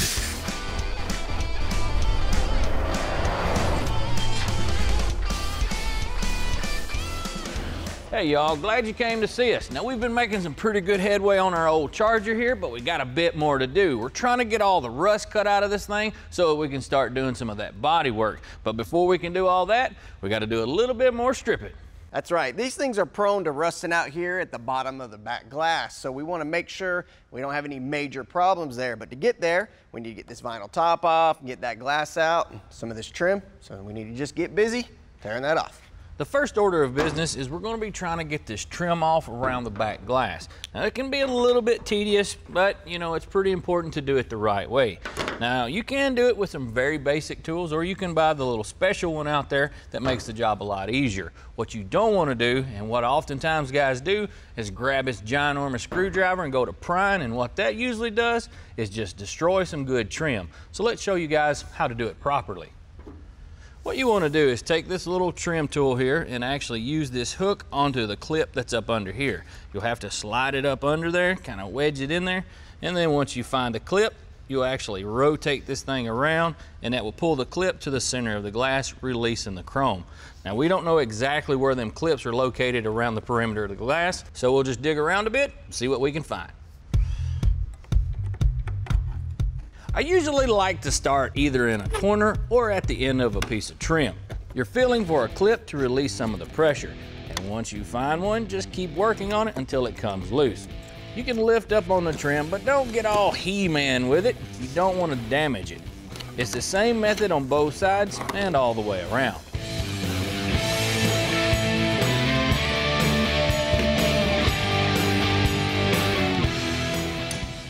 After getting that trim off, you can see why these things rust out as bad as they do. All the debris from this back glass washes down off here in this trough and collects. Now, it also looks like somebody has done some shoddy repair work by cramming some body filler here in the corner to patch a rust hole. Now, that isn't going to work for the style car that we're building, so this glass has got to come out. Now, the way they attached the glass back in the day on cars like this is with soft butyl, not a hard urethane like modern cars are. Now this glass looks like it's been in here a long time, so we might be able to just pop the thing out without having to get in there and cut it. So we put Tommy inside, we're gonna try to give it a push. If we can't get it out, we'll cut it out. You ready? Yeah, let me get my shoulder into it. I'll catch it. Oh, moved a little bit. Yep, she's moving. You had it going good over here. If you just come back over here and then work your way down, I think you'd be better. Listen to him. This way you're punishing me for that not buying your lunch? No, I mean, I thought you enjoyed stuff like this. Yep, yep. All right, you gotta work your way down.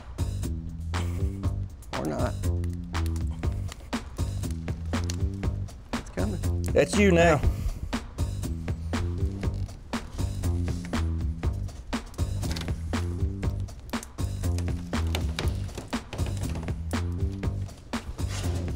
Definitely some rust down there. Hope that wasn't too hard for you. No. Now once we got the glass out, we can see in here a little better that there's rust coming up here into the sail panel. It's actually worse on the other side, but now we know we definitely need to get this top off. Before we can go to pulling on this vinyl, we got to get all this trim out of the way. Now, just like that piece of trim back there around the back glass, this little side molding right through here can be damaged as well with this groovy little tool. Don't use this thing. Another way to get that thing off is with a short little piece of paint paddle and a tapping hammer. Slowly start working the trim off, moving down the line to keep it from bending. Sometimes you have to backtrack just a bit, but with a little patience, you will save that trim. Look, we got that thing off, didn't distort the lip at all, and all it needs now is a simple polish.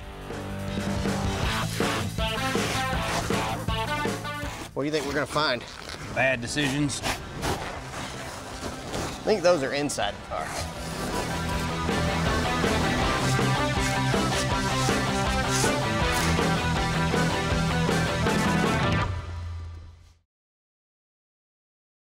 Hey folks, while you were gone, we went ahead and got all that junk cleaned out of the channel here.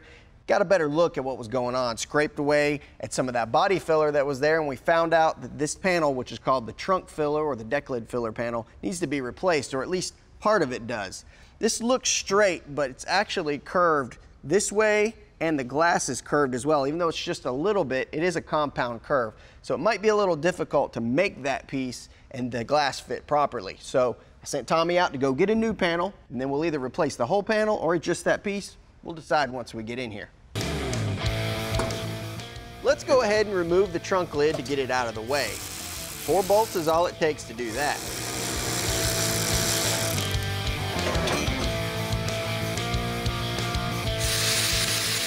Then we'll grind away the corrosion and dirt so that we can see where the spot welds are at. Grabbing a spot weld cutter, we'll get those drilled out to free up this part of the panel. I'll draw a line where I'm going to make my cut. The straighter the cut is, the easier it is to repair. A cutting wheel will make short work of slicing the metal, then we'll grab the air chisel to split the seams.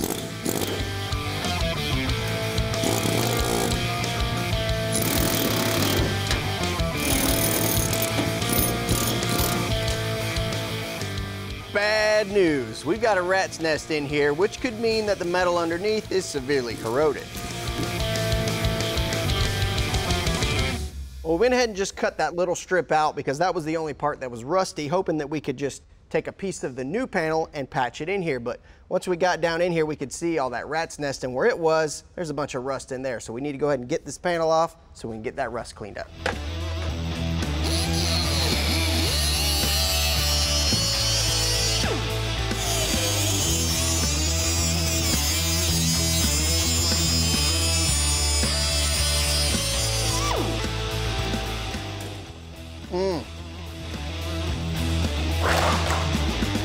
Hey man, how's it going? I just got back from Stevens Performance and got our new panel. Ugh. Yeah, nice panel, but I don't want to put that in yet because it's pretty crusty. It looks like a bunch of rats had a pee-pee party in here for several years. At least that. So maybe we just send it off to the blaster while it's open and then put that in later. That'd probably be a good idea. Cool.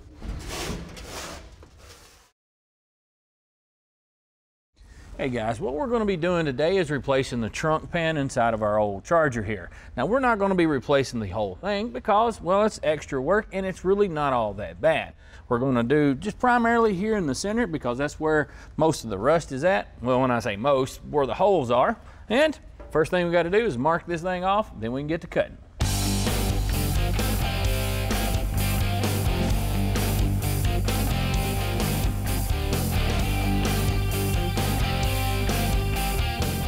What I've marked off here may look a little odd to you, but like I mentioned earlier, we're not replacing the entire floor. We're going to cut this piece out and this piece here. What I've marked off right through here is a brace that goes across that supports the gas tank. Now we've got to cut out that spare tire bracket before we can get any of this out of the way, so we need to make some sparks.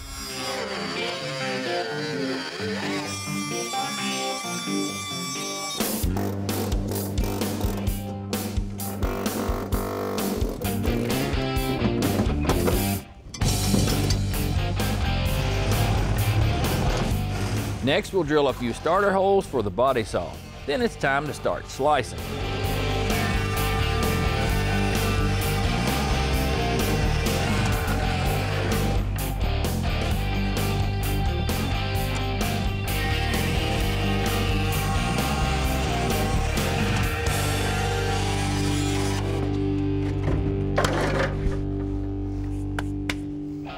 Now we got a couple of the big chunks cut out of the way, but the next step we're going to have to do is trim this lip back to the top edge of this frame rail. Now once we put our panel back into place, welded into position, it'd be hard to tell that we even made a repair from the bottom side of the car. Now obviously from the top there will be a joint that runs front to the rear of the trunk floor, but once we put some seam sealer on it, it'll look real nice.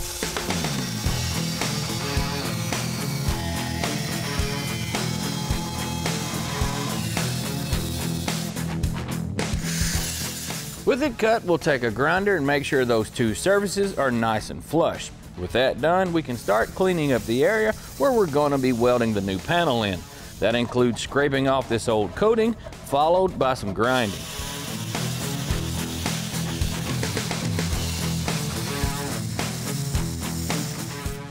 Well, we got the perimeter cleaned up, and the next thing we need to do is remove this top piece off of the brace. We're going to slice it across here and on the other side. Now there's some spot welds on the top of here that we're going to have to remove to get that piece off. And what I'm planning to use is this grinder. Now you could do it several different ways. You could use like a drill bit or a spot weld cutter, but this piece is pretty fast because I'm not trying to save that upper panel. The thing you don't want to do is use one of the little thin cutters. This thing's designed to slice, not really grind, and if you try to, you might notice that blade will start flexing and that thing's fixing to shatter on you, and it's gonna hurt your face a lot, so don't even try it.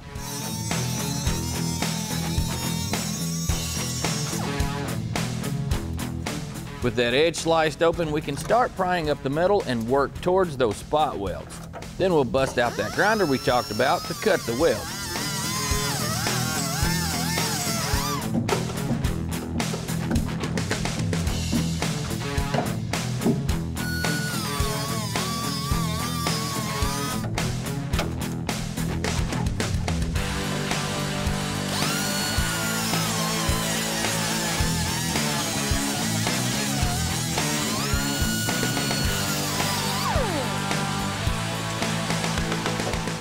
Once the top piece is removed, we can use a grinder to clean up the surfaces in preparation for some welding.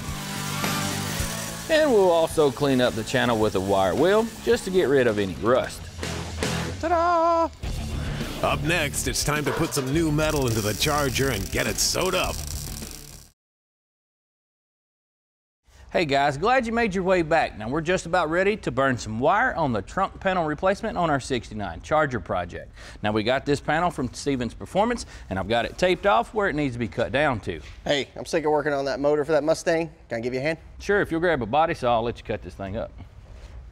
Anyhow, now I have this thing marked off quite a bit bigger than the hole that we cut, and I did that for a reason. This allows me to put it in, kind of fit it, and then trim it down if I need to. If you cut it a little bit short, well, you gotta buy a new panel, so don't screw up. Oh, inside or outside? Outside. All right, cool.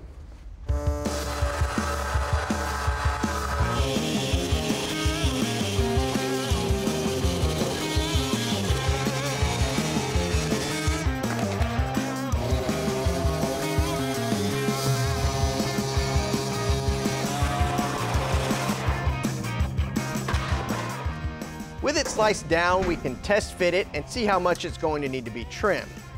A couple relief cuts need to be made for these braces at the rear, so we'll mark those and get them cut.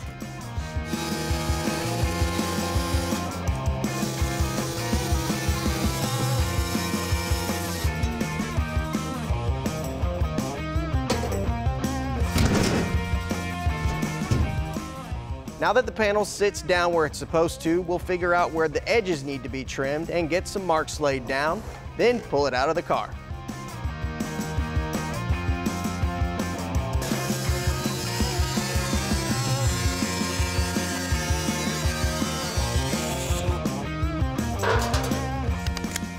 Well, we test fit the panel and it fit like a glove. Now we need to punch some holes in it so that we can plug weld it into place.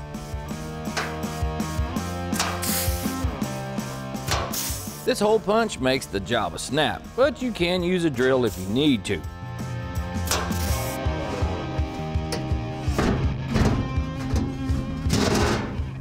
We'll bust out our Lincoln Power MIG and Mini Flex Fume Vacuum to get rid of any byproducts in the air. Then it's plug weld time, baby.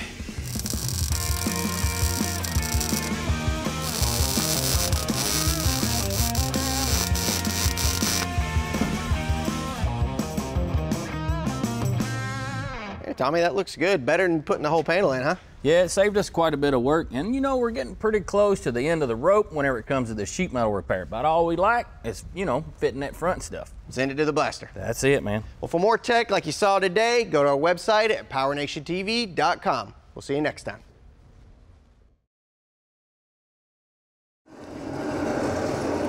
Hey everybody, welcome back. Well, we're gonna switch gears and get back onto our 69 Dodge Charger here. We've got some new sheet metal for the front, but we can't get to that just yet. Hey Snowman, where you been? Well, I've been out on a scavenger hunt trying to find some goodies for that Buick I'm putting together because, you know, I can't really build it by a catalog like you can with that Mustang. As far as I can see it, you can't build it if it ain't here. Well, anyhow, what's up with the Charger? I thought we were working on a Mustang. Well, we're getting real close to getting this thing off to the blaster. We got to get this front sheet metal fit first, and I thought we had all the metal work done, but there's one panel that still needs some love. Come on over here, let me show you. Well, with all that sheet metal work we were doing on the floors and the quarters, we almost forgot about the doors. Yeah, I knew it had some back here on the bottom and the back, but I didn't know it had some up front. Yeah.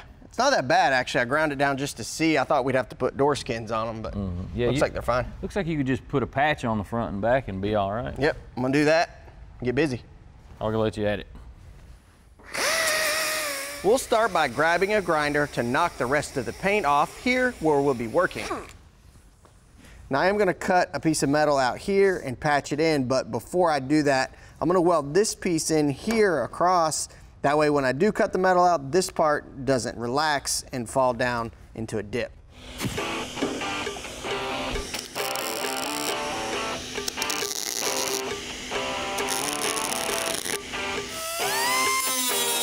With that plate tacked on, we can get the cutting wheel and start slicing out the rusted area. No need to cut very deep, we're just removing the skin metal here.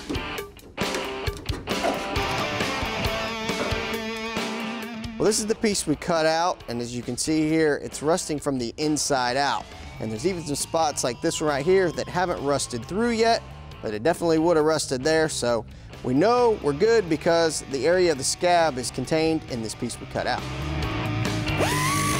A metal blaster is a good way to remove the rest of the rust that's under where our replacement metal will go. We'll grab a can of Duplicolor Rust Fix to deactivate any remaining oxidation.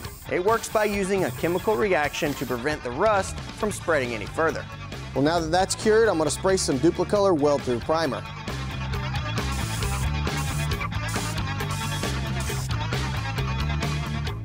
Here's the piece I made, and as you can see here, when I lay the piece on top of it here that I'd cut out, it's got these extra tabs here and here. Now the reason I did that is because we want to make sure that we get a good weld all the way around, and on this side and this side we've got the backing of the inner structure. And now these tabs are actually going to provide backing for the welds on this side and this side, so we just need to get it fit in here and weld it up.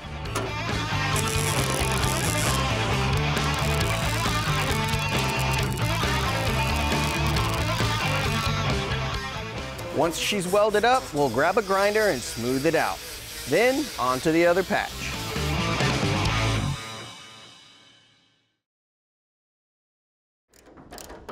Hey everybody, welcome back. Well, I got the driver's side door all patched up and we went ahead and hung it and got it adjusted so we can start fitting this front sheet metal. But first, we got to get this passenger door adjusted. Whenever you're doing something like this, well, it can be rather tedious, but we're going to show you guys what it takes to line up the panels just in case you're working on something at home. Now, whenever you're adjusting a door, you've got several goals that you're trying to accomplish. You've got the top edge, the outside edge, body lines you got to line up, plus the gap between the quarter and the door. All these have to work together, and it takes quite a bit of adjustment to get them just right, but we'll get there eventually. With the bolts loosened up a bit, the door can be manipulated. A paint stirring stick is a good gauge to tell how nice your gaps are. Tightening the bolts once you're close can lock the adjustments you've made. All right. Brother, we need to scoot the door forward some. You got any more? Maybe a little on the bottom, but the top one's maxed out. Nothing a little die grinder can't fix though. We gotta get the hinge off though.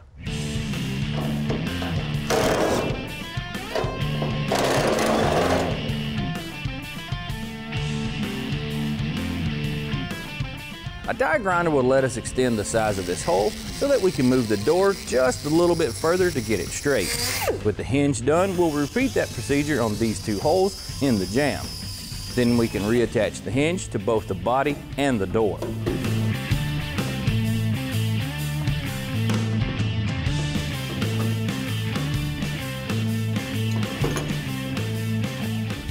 All right, cinch it down. All right. Yeah, that gap right there is a whole lot better. It's far more consistent. And now we can move on to the front sheet metal. After the doors, you always do the fenders next, since you gap them off of the doors.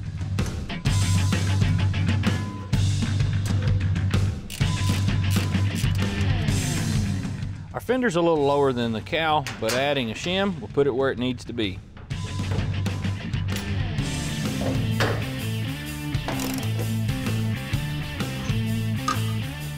Well, we're pretty much ready to go ahead and start installing this hood, and I have to say this has to be one of the tallest ones or longest ones I've put on. You ready, big man? Yeah, I guess. You get the bottom. Oh.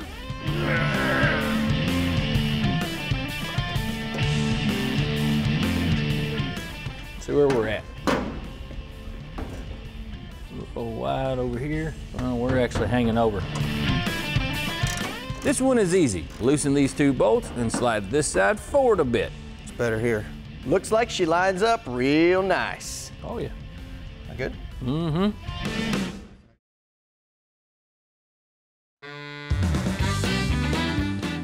Okay, time for the fun part. Now that we've got all of our panels lined up, we get to take them back off along with the suspension in preparation to take this car to the blaster. I'll get the rotisserie attached while some other people are messing around.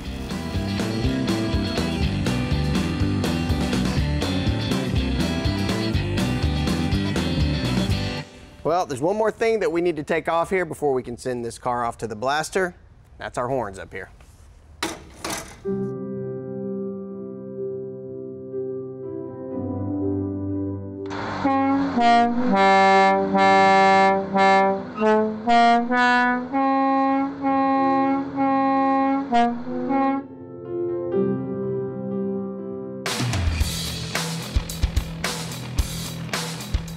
Well, we made it to the blaster, so we'll get her unloaded and shoved inside Blast from the Past in Lebanon, Tennessee.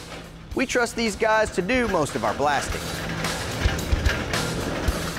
Well, we just dropped our car off here at Blast from the Past, and we're going to get this thing stripped down. Now, a couple of you guys may be wondering why you would want to do this. Well, here's why.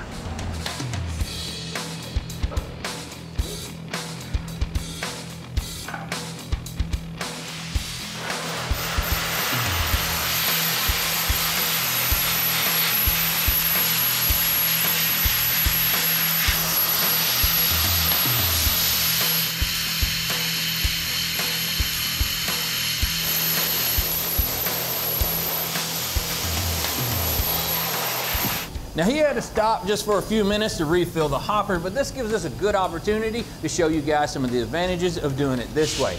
Now the underside of this car had a tremendous amount of undercoating on it, as you can see here. Now some of it can be about a ½ inch thick, and trying to remove this stuff with putty knives, scrapers, and a wire wheel, well, that can take you hours and hours to get it remotely this clean. So doing it this way can save you a whole lot of time. There's a couple other things I want to point out here too.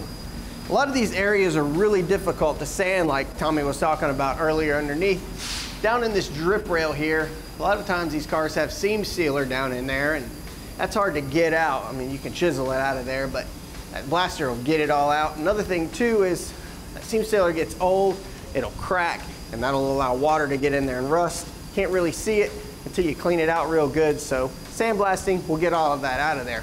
Another thing too, on large panels like this roof, if you don't know what you're doing and you just hit this thing with a blaster, it could cause the metal to heat up too much and it'll cause it to warp. So that's why you always want to take it to a professional that knows what they're doing.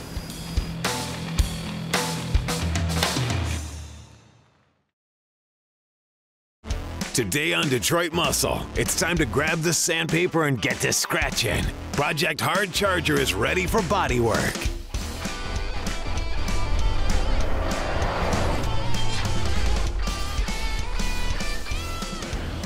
Hey guys, welcome to Detroit Muscle. Today's a pretty special day for us. We finally get to do some body work on this 69 Charger that we've been working on for a long time. It's gonna be a whole lot of work, but it's gonna be worth it in the end. Yeah, and a big job like this normally takes days or weeks, even months to accomplish just because the amount of man hours it takes. And one way to speed that up is to bring in extra help. For example, we've got Spike here from Spike's Performance and Refinishing, and he's gonna be giving us a hand today. Now he's not the only one, but he's the first one that showed up, but it's time to get started. When we picked up this Charger, it was a fairly rough running and driving car. But after a whole lot of fixing, she's ready for some body work. Well, the first thing that I'm gonna get started on is I'm gonna work on these front fenders and hood. As you can see, they've still got that factory E-coat on them because these were brand new. What we need to do is we need to put some 120 on a DA on there, just give it a once over to improve the mechanical adhesion. What that means is that's going to give this thing some texture, so whatever we go with next, whether it be primer or filler, we'll give it something good to stick to. Now this thing does its work pretty quickly, so we need to keep it moving and not spend very much time in any one spot. We're just roughing it up, not going down to bare metal. See, here's some tape or glue from the packing material this hood was packed in. We need to get that off before we sand, so I've just got some lacquer thinner here on a rag. I'll wipe it off first. And then I'm gonna dry it with a dry one.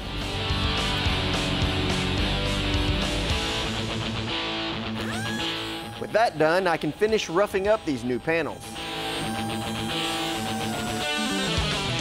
Whenever we got our doors back from the blaster, we noticed that one of them had been involved in a fender bender at some point, and the repair that was made isn't up to our standards. It's got some holes in it that are evidence of that old screw type dent puller, and that's not what we're going to use to make our repair. What we got is a stud type where it takes one of these little things and welds it to the panel, then you use the little slide hammer to snatch it back out. Now I'm going to let Spike do the duty, if you will, and I'm going to get busy doing something else. Spike's going to start by grinding off some of the primer. He runs Spike's Refinishing in Ocala, Florida, and comes highly recommended. In my business, I do a little bit of everything. I specialize more in painting and do some body work.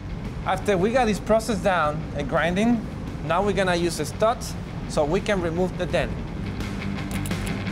Using a stud gun like this one instead of the old style screw-in slide hammer saves a lot of work because you don't have to go back and address a bunch of holes.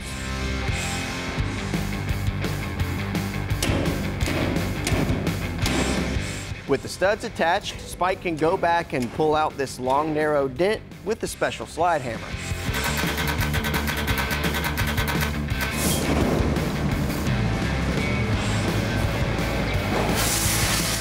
The studs can be cut off, and after that, the remains can be ground down flush.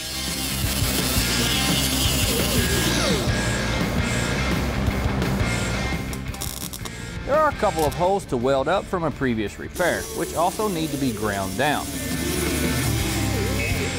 Then Spike is going to grab a DA sander to prep the area for filler.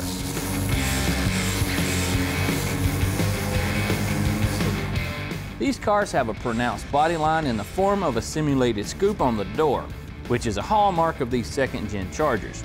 It's a real challenge to repair doors on these cars because you have to fix the problem area, which is the dent itself, but you also got to do it without altering the shape of the body lines. What does that mean? Lots of quality time with filler and a longboard, and maybe a sander as well. Spike is using guide coat to help identify high and low spots on the panel.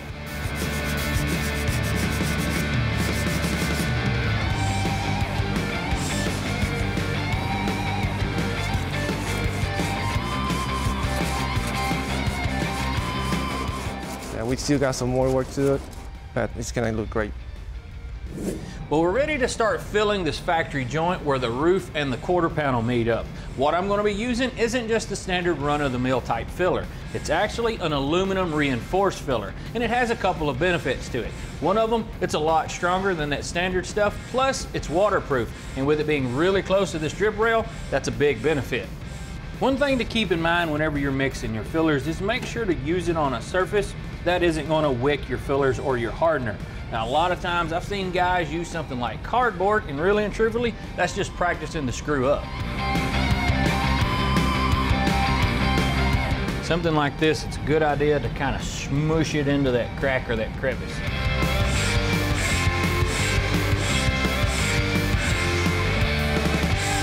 Now, if your filler starts to harden up, don't try to put it on the panel. Go ahead and throw it away, because otherwise you'll be running into pinhole problems or adhesion and that kind of thing. Now, this stuff cures just like any of the other filler and sands like it as well. We're going to let it do its thing and come back and sand it down a little later. Coming up, we'll get some primer on the car, then get a few tricks from the pros. So now begins the most beloved stage of any build. All that sanding and filler spreading that everybody loves to do so much. The big plan right now is to rough in the shape of the panels in preparation for the car's first coat of filler primer. We still got help from Spike, and luckily for us, we've had some more show up in the form of our old buddy, Kiwi. Hey guys, glad you made your way back. Well, we've got our charger all shaped up and we're pretty much ready to start spraying on some primer. We got a little bit of taping to do, but that's no big thing. Now what we're gonna be spraying on is a super high build polyester primer. And this stuff goes on just like, you know, any other type of primer, but it's a whole lot thicker. Now you also may notice we got an extra guy here. This is Kiwi. He's helped us out on the show before and he screwed up and answered the phone whenever I gave him a call. And boy, are we glad he did pick the phone up because we've got a lot of work ahead of us. Tommy Boches was on the other end and he said, "You want to come and help out for a few days?" So I said, sure. Tom's always fun to be around. When I first met him, it was a little bit like being in an episode of Green Acres, but you know, other than that, once we got past that, it was all good. Kiwi runs Kiwi Classics and Customs in Franklin, Tennessee. We know he does good work. He's helped us before. Speaking of which, another good friend, Richard Wood, came to lend a hand too. You know, when you're spraying primer and you always want to keep a wet edge and you give it some flash time, but they were what I call double gunning it, one on each side. And when you're using the polyester, as soon as you open it up, it starts to skim over on the top. So it helps. I had one in each end, keeping them going to keep them stirred up. As soon as you quit stirring it, it starts to try to skim over. So if you really don't have that going on, they'll have to get out of the booth, get back in the booth. So it helps tremendously for them just to kind of pop their cup out. I'd fill it up, and they'd just keep on spraying.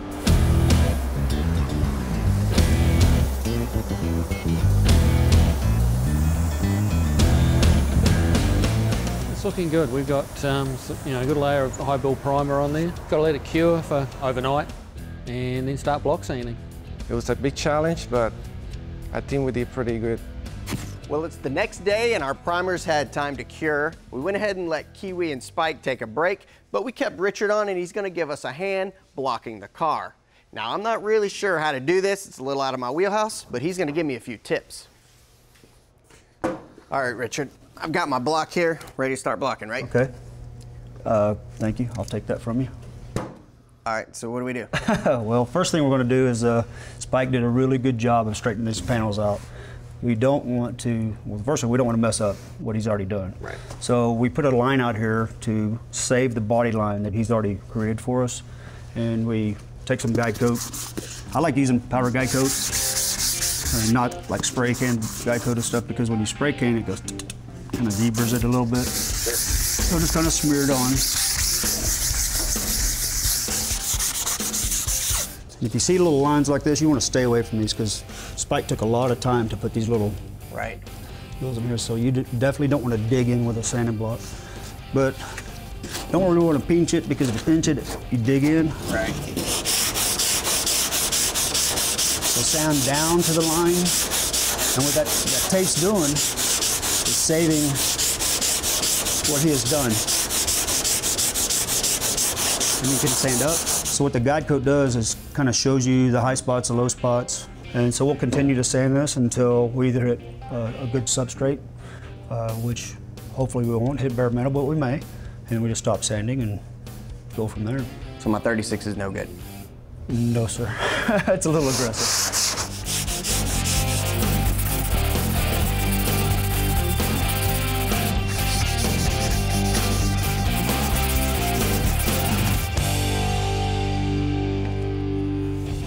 Next, Richard shows us how to finish that body line. Hey everybody, welcome back. Well, Richard got the top of our door blocked here above that body line. Richard, what's next? Well, now that we sanded down to the tape, we actually put some more tape on here, and we're going to sand up to the tape. And the reason being, you know, Spike did a really good job at the body work and had the lines really straight, but when you block it, sometimes you can make them do this. Right. Well, when you block down to the tape, it makes it straight as an arrow. So we're going to put the tape and block up to it, and it makes it super, super straight, really crisp lines. So when you look down the car, got perfectly straight body lines. Cool, let's do it. So let's do it. Just kind of touch it, touch it, touch it, touch it, and then you start patting it, and then you can kind of rub it. If you just start rubbing tape, it'll make it move on you. So that's when you kind of pat it first. And then if you look down at it, straight, straight, straight.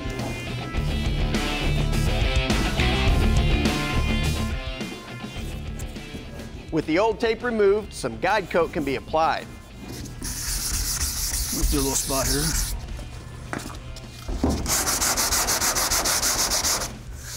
Look for obviously the dark spots and just sand until they're gone. Only takes about an hour. It's time for me to go to lunch then. Yeah. Bodywork is an art, and either you have it or you don't. So I would say it's not for everybody. You can try all day long, but it's tough stuff. Richard owns Richard Wood Customs in Austin, Texas. We've worked with him on a couple of projects, including a first-gen Mustang SEMA build. He's the right man for the job to help get this Charger straightened up. Just got done sanding up to this line, and as you'll notice, as I pull this, you'll see this little black line. That's what's left. That shows the actual style line. So when we get done pulling this, we'll come back with the sandpaper and we'll soften this line. And you kind of just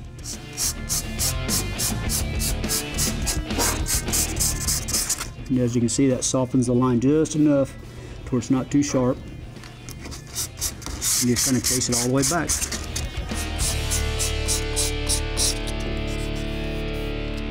There you go.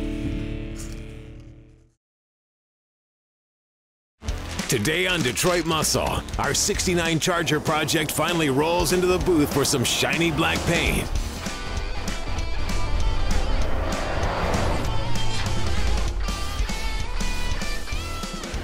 Hey everybody, welcome to Detroit Muscle. Today's a big day for us here in the shop because we finally get to spray some color on our '69 Charger project. But before we get too carried away, we've got one more step that we need to take. It's not terribly complicated, but it's pretty important, and there's a right and wrong way to do it. What I'm referring to is applying seam sealer. Now I've got a couple of different tubes here. One you clean up with water, the other one requires a solvent. Now I also have a tub of the brushable type, and we're going to show you guys how to put this stuff on. Now whenever you're applying it, there's a few things you want to keep in mind. Make sure that you apply it over a prime surface, and also you want to make sure you give it plenty of dry time. If you get on it too fast, well, you're going to screw with the drying of this stuff, and also it can push your paint off. Now we've got several places we're going to have to slather in all this goo. We got some down here, a couple up here, a whole bunch on the inside, right up here. But the first one we're going to start with is up top. First thing to do in this process is you'd want to make sure that you scuff the surfaces that you're going to be applying it on. Now we've been rubbing all over this car for days on end, and I sanded this joint so we can move on.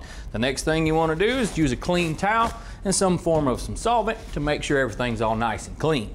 What I've got here is some simple old wash-up thinner. Now we'll just wipe it on there and clean it up nice and spiffy. Now we need to do a little bit of taping. All we're using is some 3/4 masking tape, and whenever we apply all that goo, this will make cleanup a lot easier. All we're trying to do is attach this tape right here on the peak of the edges of this thing. Now we just got to do the same on the top side. It doesn't have to be super duper exact, but it just, you want it pretty close though. Now we're pretty much ready to start applying some seam sealer, but our little tube here has a graduated tip on it, and you don't want to cut this thing off too short because your path will be too wide. Now whenever I trim off the tip on this thing, I don't like to cut it square, I like to cut it off at an angle. Now inside this tube, there's a seal that you're going to have to break, and if you use a screwdriver to do it, you want to make sure that this thing is sterile and clean more or less, because if it's got oil and grease and contaminants on it, whenever you squeeze this stuff out, well, you're putting it on the panel that you're fixing to be painting on. There we go.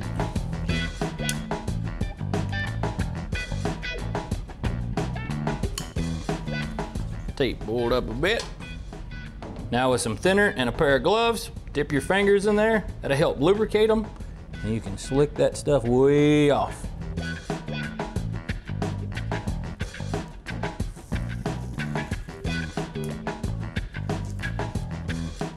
Another example of a joint that we need to apply some sealer on is right here in the door jamb, and we could show you guys how to apply the water-soluble seam sealer. but it's basically the same thing as we showed you back there on the rear. The main thing when using this stuff that you need to keep in mind is the dry time. You need to give it plenty of time. So if you don't mind waiting, say 24 hours or so, this stuff is exactly what you need.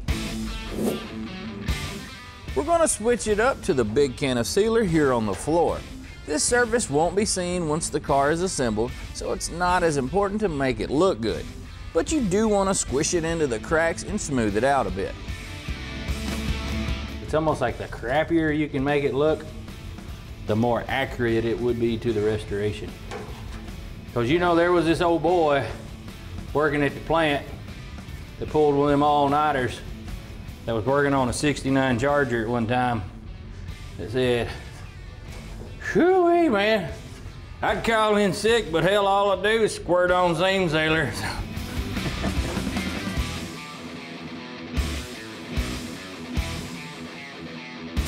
Well, we've got our car seam sealed and we're pretty much ready to start prepping for paint. We're gonna go ahead and tape up everything because we're gonna spray this car in one big go around, if you will. Now, if you remember back whenever we painted our Chevelle, we painted the belly of the car first, and then we come back and painted the exterior. With this thing, we're painting this thing 360 degrees around at one time. The main idea with this tape is to keep the overspray from getting on the interior panels, which is messy. And we'll use paper for the big openings like the windows and doors.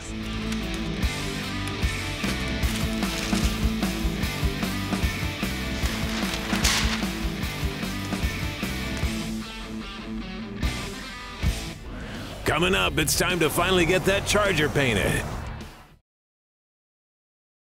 Hey guys, welcome back. Well, it's finally trigger time. I've got to mix up some sealer that we're going to be spraying on, and it's got a little induction time where it needs to set for just a bit. And then after that, well, we can spray it on.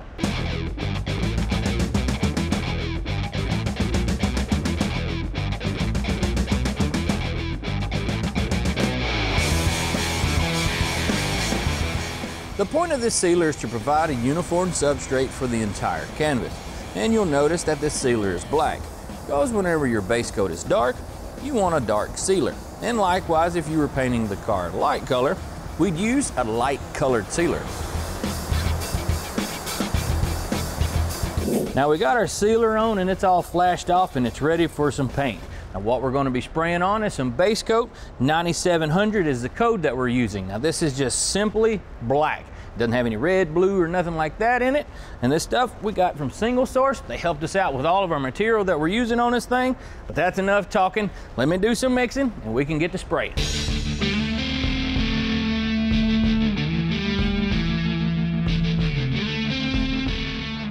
We'll use a tack cloth to remove any dust or fibers that have settled on our surface since we've sprayed the sealer.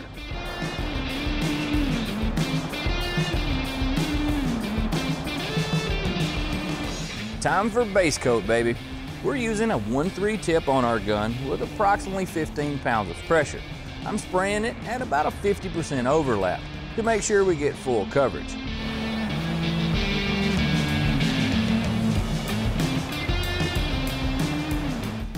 We're going to spray about 2 coats of this and move on. Up next is the clear coat.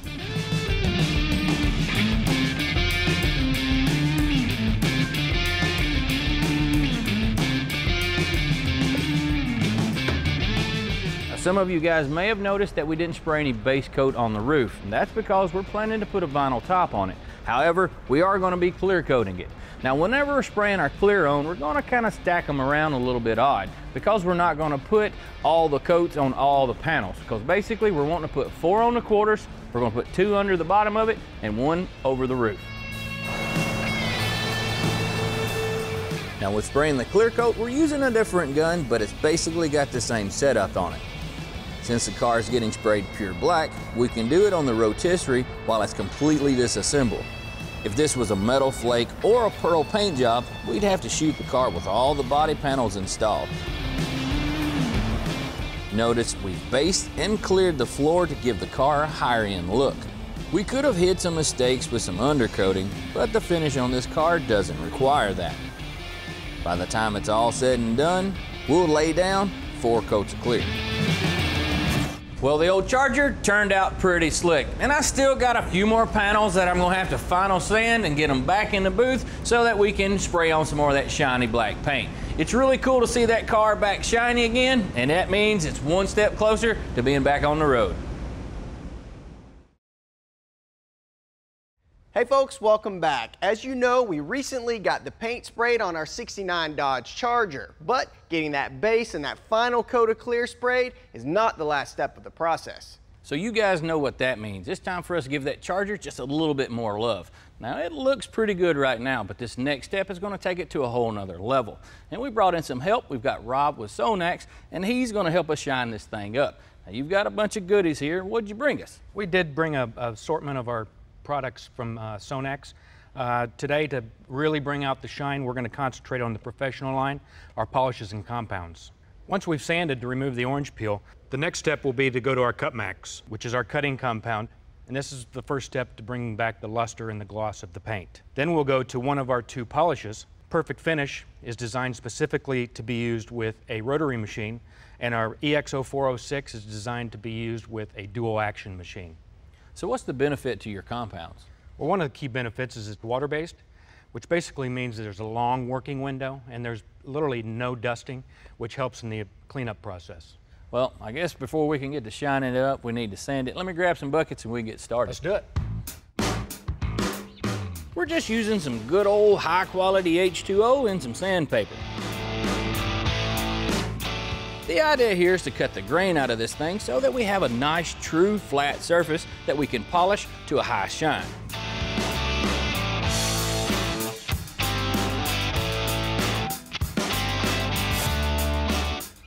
Well, we got our panel all sanded down nice and flat, and we finished it off with some 1000 grit paper. Now it's time to make it shiny again.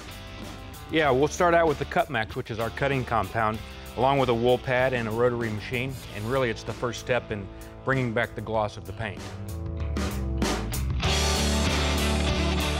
When you're starting with a fresh or dry buffing pad, you need to load it first.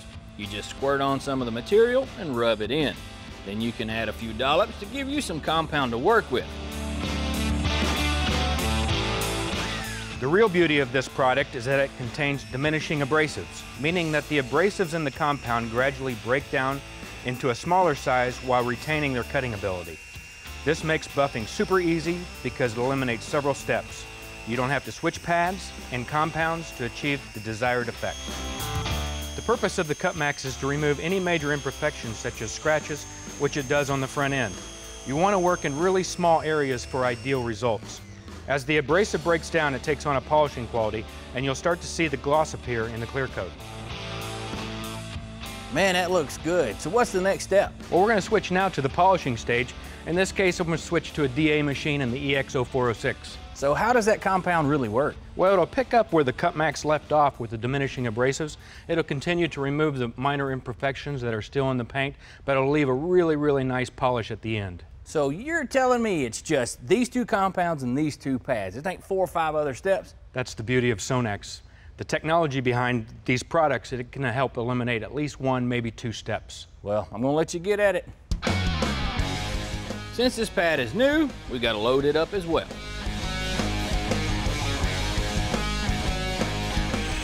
The reason I've switched to a dual action polisher is because I think it makes things just a little easier.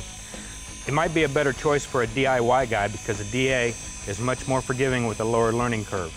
You'll still want to work in a small area, and since the polish is water-based, cleanup is super easy.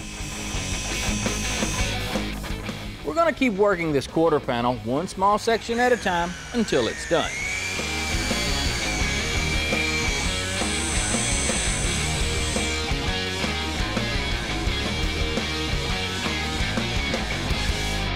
Daggone, that reflection looks really nice.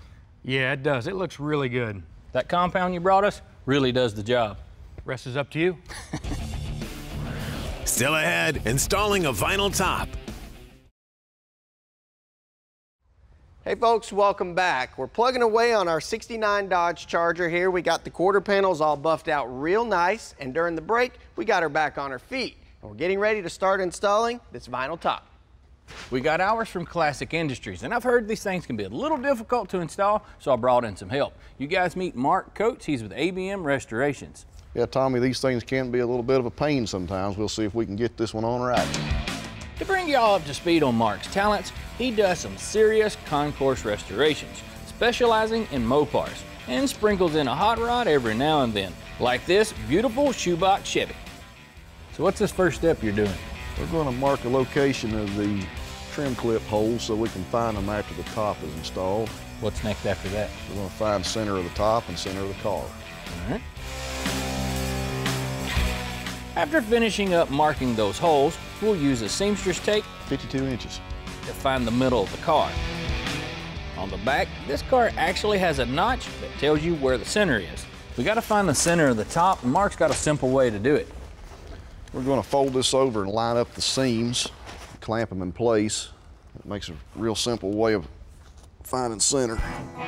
Mark's using his steady hand and a blue marker to draw the center line on the top.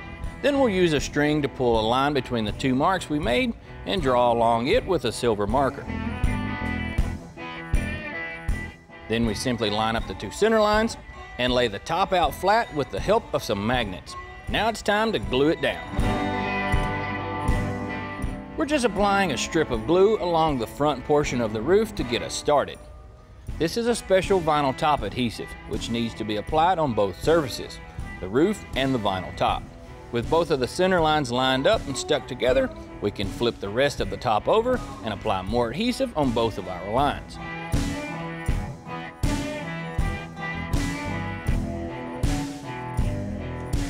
And with some help, the top can be laid into place.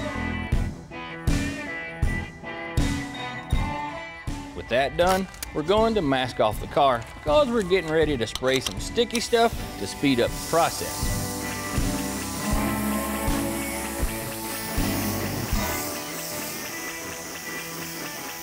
Once we spray both surfaces with this stuff and let it dry, we can start laying the top into place for the final time. This technique allows you to work from the inside out, and we're not stretching it, just getting it to lay flat.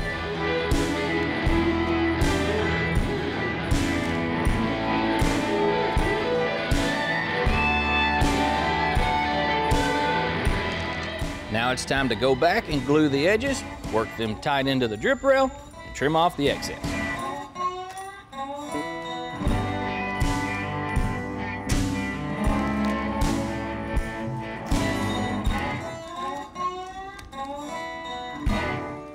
Well, Mark, that thing turned out pretty nice, and I tell you, it wasn't nearly as bad as I was anticipating, but it probably had something to do with you doing most of the work. Could have. Well, we may end up calling you again to come back if you game. Sounds like fun. Well, let's call it a day for now. All righty. Hey y'all, welcome back. We're swapping things up on you just a bit. We've pushed our 69 Charger back into the shop and it's all painted and buffed out. The vinyl top is installed and it's finally ready to go back together. But before we just start throwing parts at this car, we want to kind of get an idea of what road we're headed down. This is the rendering we've been working with since the beginning. We're calling this thing Hard Charger, but as you can see, we wanted to keep this thing kind of stock looking. Nice shiny black paint, red tail stripe, period correct vinyl top, possibly some aftermarket wheels and some upgraded drivetrain. One option for an engine would be this 446 pack. You may recognize it because we built it right here on the show. It'll make about 450 horsepower and over 500 pound-feet of torque. We were going to couple that with this 4-speed, which we also built on the show, and add the iconic pistol grip shifter.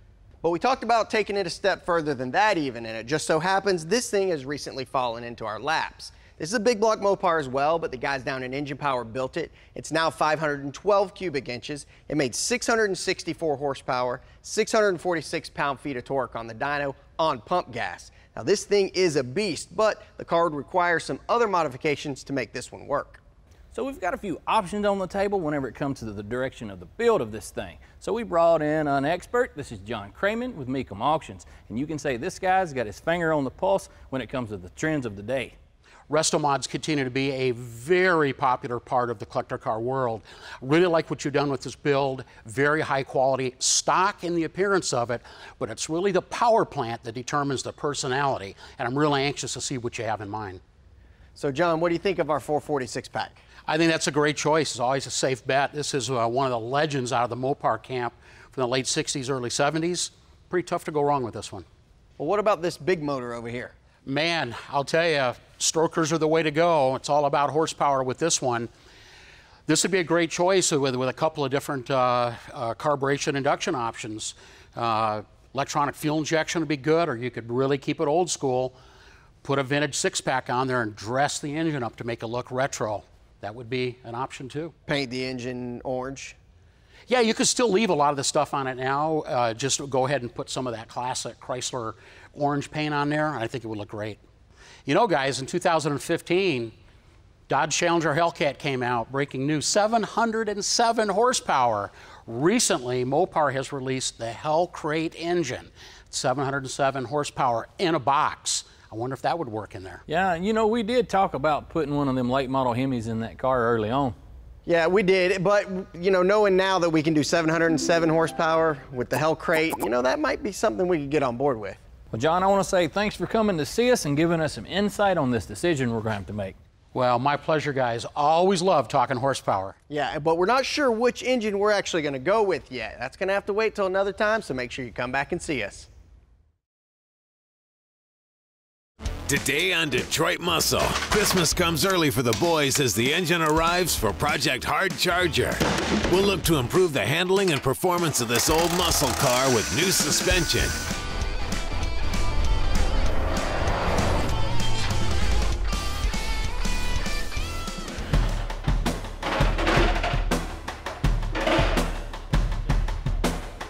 Hey y'all, welcome to Detroit Muscle. Now a few shows ago we had John from Mecum Auctions in our shop and we were discussing what kind of power plant we were going to put in our 69 Dodge Charger. Well, we finally made a decision.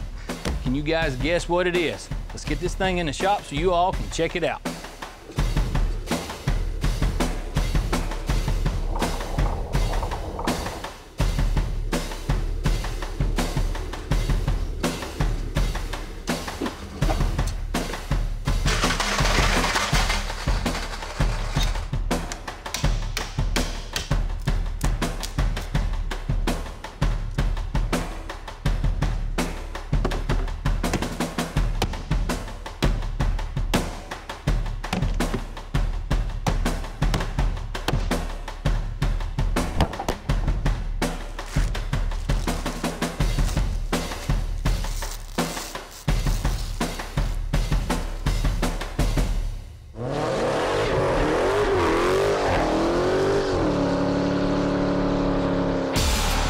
In 2015, Dodge dropped a nuke on the muscle car world with the brutal new Hellcat program. Initially available in Charger and Challenger models, this supercharged beast really upped the ante. There's no denying that the Hellcat line, whether it be a Charger or Challenger, is a substantial ride. And Dodge, knowing that, well, they're now offering the power plant that would come in one of those as a crate engine, and they're calling it the Hellcat. Now, from the beginning, whenever we were putting together our old 69 Charger, we had kicked around the idea about installing a late model Hemi into it. And with this option now being on the market, well, I guess you could say that decision was pretty easy. So we're going to be installing this 707 horsepower supercharged Hemi into that 69 Charger. Now, you probably remember this thing. This is the 4-speed that came out of our 69 Dodge Charger. Had the 440 in front of it when we got the car. We rebuilt this thing, but it's still not going to be able to handle the amount of power that that Hellcat engine's going to put out. Besides, we want an overdrive anyway. Well, thankfully, Mopar doesn't just make that engine. They've got a bunch of other components to support it, like a transmission. Now, this is actually the 6-speed that comes from the factory in the 6-speed Challengers and Vipers, known as the TR6060. But in the aftermarket, they call it the T56 Magnum. It's got 6 forward gears, 2 overdrives, and it can handle 700 pound-feet of torque.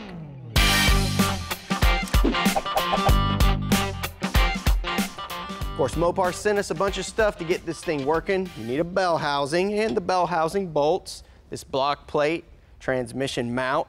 This is the clutch master cylinder, which sends fluid to this steel braided line here, and that sends fluid to this hydraulic release bearing. Of course, it comes with this little harness here for the transmission because these modern transmissions have electrical components that need to tie into our main harness. With the release bearing slipped into place, we'll dab some Permatex thread locker on the bolts and get that puppy cinched down.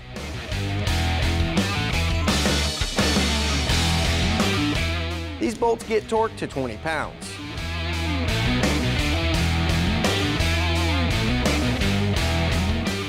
Next up is the aluminum bell housing, which is part of the transmission kit from Mopar. It comes with all the necessary bolts, which will snug down before we torque them to 32 foot-pounds.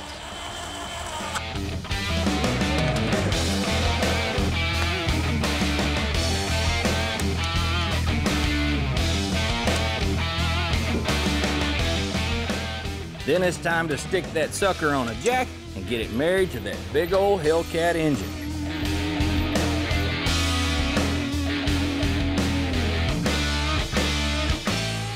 We'll get it lined up and install the block plate.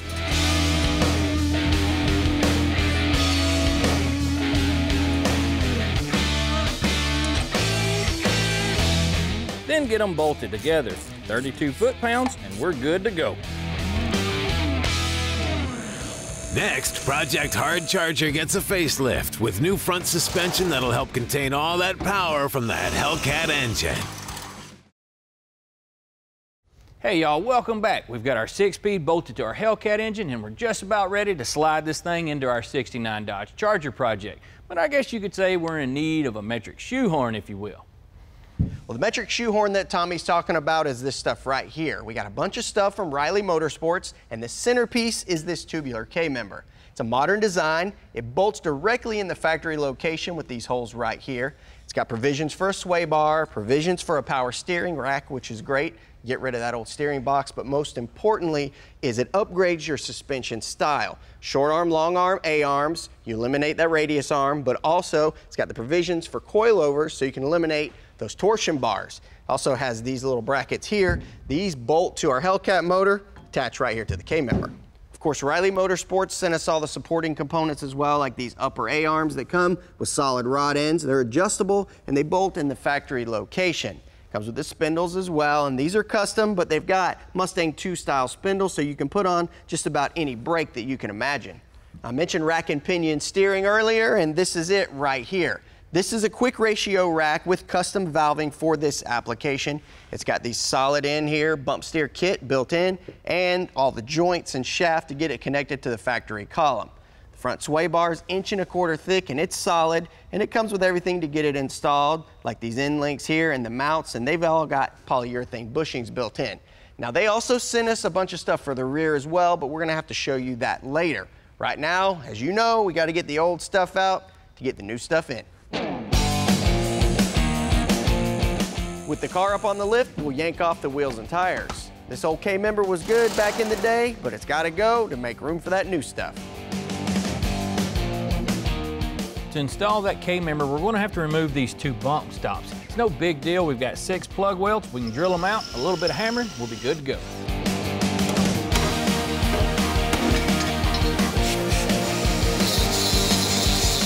With the bump stop removed, we'll grind the rust off the frame and wipe it down with some Duplicolor grease and wax remover.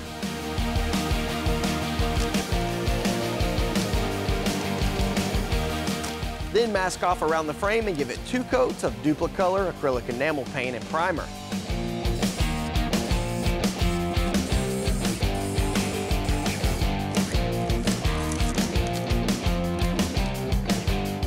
Now our new RMS K-member is ready to go in.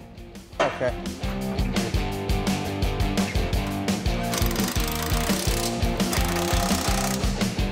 Now the next thing we need to do is drill a couple of 3/8 holes on this side and the other, and that pretty much does it for the modifying on your car for this installation.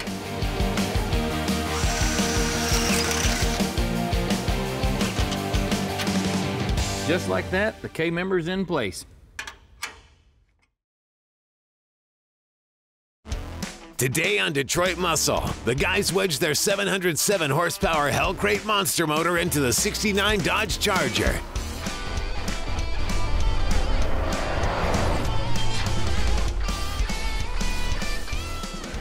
Hey everybody, welcome to Detroit Muscle. If you've been following along, then you already know that our 69 Dodge Charger here is going in a completely different direction. We're upgrading the suspension with a modern design, and we're going to go with a new modern drivetrain. The power plant that we're going to be dropping in is this 707 horsepower Hellcat that we got from Mopar. It's got a 6-speed on it, and getting all this to fit into that, it's going to take a little bit of work, but it'll be worth it in the end. So what Tommy means is typically when you do a late model engine swap into an older car like this, you take the engine and just drop it in and put it where it looks good, and then start fabbing up things like engine mounts and headers and transmission cross member and things like that. Well, thankfully, Riley Motorsports has taken all the guesswork out for us. This K-member that they sent us, well, came with these engine mounts we showed you earlier. Now, it goes this way. And that's going to put our Hellcat engine right where it's going to live permanently. So what they did was they took the center line of the crankshaft, they put it 1.25 inches to the right of center, 3/4 inch from the bottom of the frame rail. Exactly where an engine would have come in this car from the factory in 1969. Now that doesn't account for front to back, and the way they did that was they used the face of the bell housing, and it would be exactly where it would have been from the factory as well. That's good for a couple of reasons. One, it saves us from having to figure out where the engine needs to go and make engine mounts. And two, those measurements are what companies use to make aftermarket parts for things like headers and cross members. So the engine's out of the way. Problem now is that trans tunnel. The tunnel is just too small. The automatic and manual transmissions that came in these cars from the factory were a lot smaller than that Magnum that we're putting in here. The tunnel needs to be opened up, and also this floor brace is way too small. The arch here is too tight. There's no way we're going to get that transmission in there, so we're going to have to do some cutting. Now, normally I know most of the time you'll be doing an installation like this, you do it with a car that's in primer, not shiny black like ours. But it's okay, because this amount of work and this modification, well, it's going to take our car to a whole nother level. We're going to start by measuring the length that we want to remove, marking where we want to make our cuts.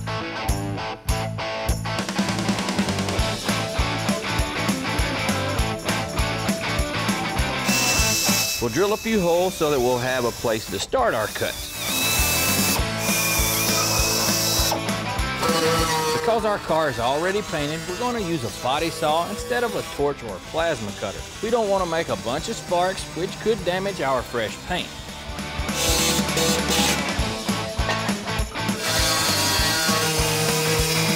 We're cutting around the floor brace, but we'll get to that in a minute. Now, before we cut this floor brace out, we want to make sure that we've got this thing nice and sturdy. This is a unibody car, and that brace does keep this thing from moving around. Normally, you take some scrap metal, cut it up, weld it in place up there, but we've got something even better. We've got this transmission cross member here that we got from American Powertrain. This is actually the one that's made for this car.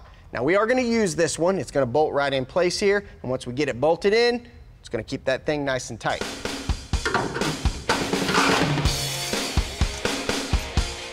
The cross member bolts into existing holes in the floor brace. Once tightened, we will mark for the holes on the inner part of the cross member and drill those out. With the center punch already made, we'll drill a pilot hole to establish center. Then we'll move to the step bit to take the holes the rest of the way. We'll put it back in, helping us to give added support and stability to our floor and a place to put our transmission.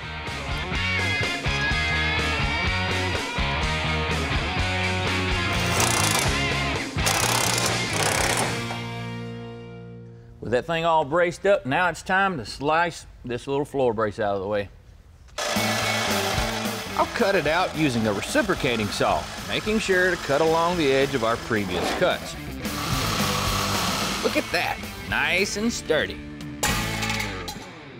Coming up, we gotta crack some more eggs to make this omelet by making some more cuts for that great big transmission. All right, you're clear. Hey folks, welcome back. Well, we got our hole cut in our floor and trans tunnel and got the floor brace out of the way, and now it's time to start trying to test fit our Hellcat and transmission. Hopefully it goes right in, but we'll see. All right, come on back about another foot. A little bit. Whoa, right there. You want me to let it down? You can let it down on the floor because this ain't gonna go in this way. Well, the problem here is that with the engine and transmission being so long and our engine bay only being so big, we got to really push this tail shaft housing down to get it to slide in there. I think it's going to be too tight with all this nice paint. Yeah, for sure. Now, I kind of thought about cutting that radiator support, but let's not do that. Let's just go ahead and take it apart. Save some work. All right, let's get it down. All right, come on down. Oh, right there.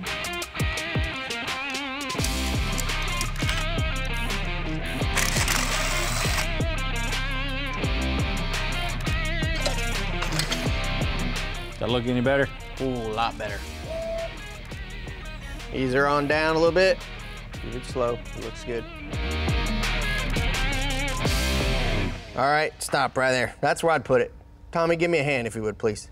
What we're gonna do now is take the motor mounts and put them in place and see how far the holes are off on the block.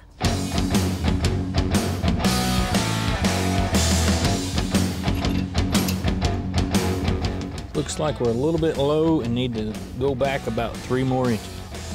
Go on up. You wanna go on back now? Come on. I'm trying to be easy. Yeah, you're good.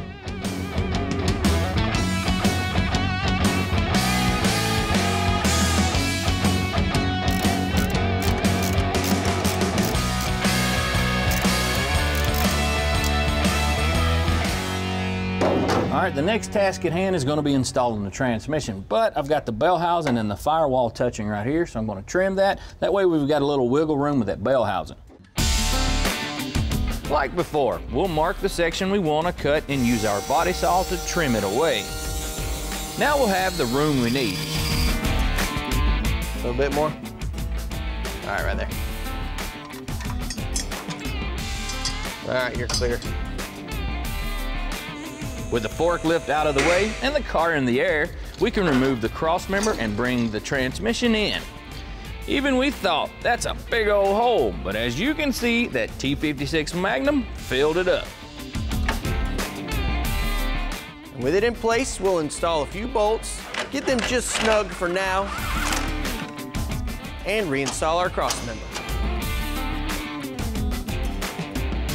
Well, we got our Hell crate and transmission bolted into our '69 Dodge Charger. And even though this is just one big milestone along the way, I think we can call it mission accomplished. Absolutely. You know, doing this conversion, it's got a lot of benefits. It's supercharged, it's fuel injection, and it also has an overdrive. So this was a great idea. I think so. Today on Detroit Muscle, Project Hard Charger gets a kick in the rear. We're ditching the old leaf springs for a new suspension. Plus, Tommy gives the dash a facelift with paint and new hardware.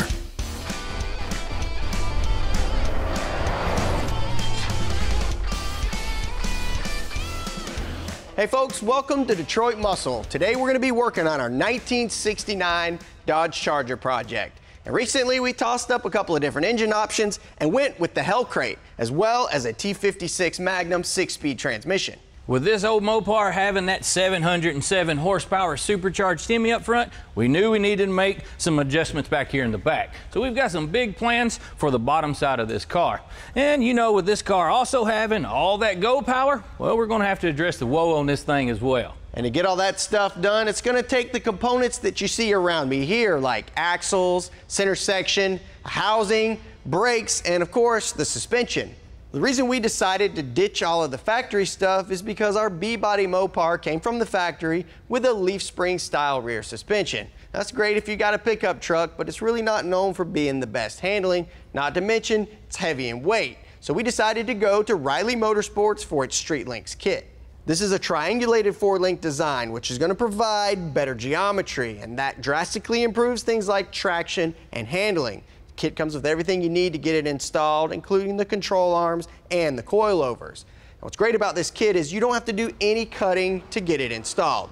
You do have to do a little bit of welding though, and that's on this piece right here, which we're going to install first. We went ahead and removed our rear suspension and our fuel system. This old car had a bump stop located right over here, and that's actually going to tell us where that bar needs to go. We're going to have to set it up here in place, do some marking, and a little bit of grinding. Hey, you can grind off that pretty black paint. Yeah, I know.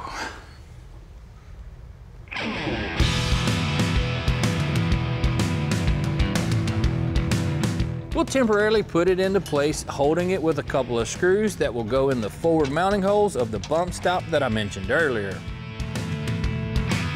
With it in place, we'll mark off the 4 holes and the perimeter of the bracket on the driver and passenger sides.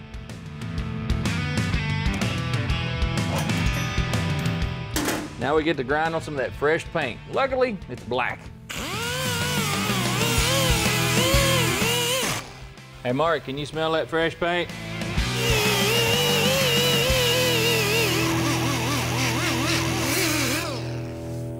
Yeah, that looks pretty good.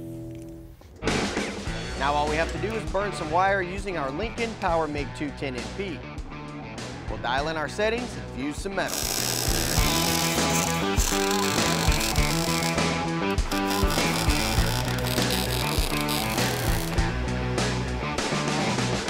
Well, now that that's all welded in, we can move on to the next thing. That's going to be the lower control arms. What's great about these is they're adjustable and they've got the Zerk fittings here on them, and they mount with this bracket right where the front mount of the leaf springs would have been. We just need to get them in.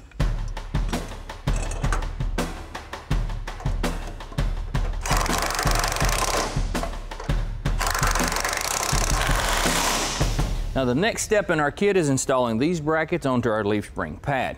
Now with the Riley kit, you don't have to replace the entire housing, but we did for a couple of reasons. One, you know we're making 707 horsepower, and we didn't want anything to fail, so we wanted a nice strong unit.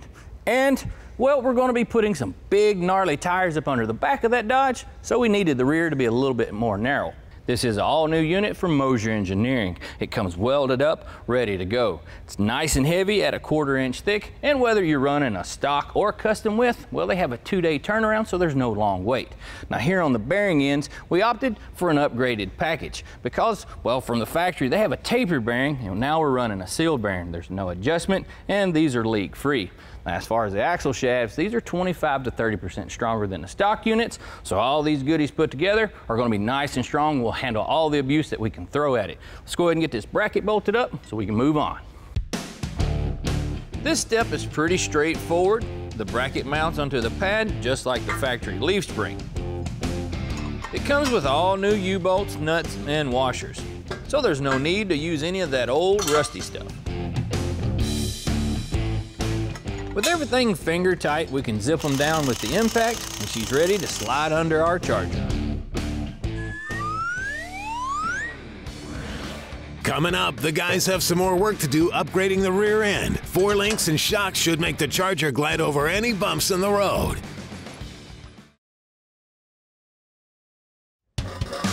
Hey guys, welcome back. We're well on our way getting the rear suspension under our Mopar. That ought to work.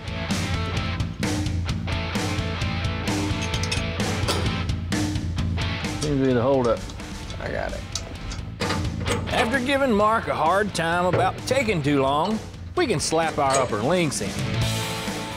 We're ready now to lower the car down, and that'll kind of bring the rear up into place. We're going to have to do a small amount of measuring, and what we're going to do is center the housing up left or right in the car. And then after that, we're going to have to set our pinion angle and weld on our tabs. Now that's not nearly as complicated as it sounds, so let's go ahead and get started. Mark, if you would, let the car down. What we're looking for is this bar here parallel or close to the ground. Keep going. Keep going. Keep going.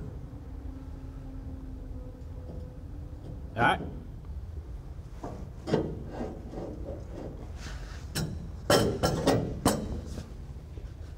right, let me get a measuring tape. All right, we're at right at 6 1/4 on this side.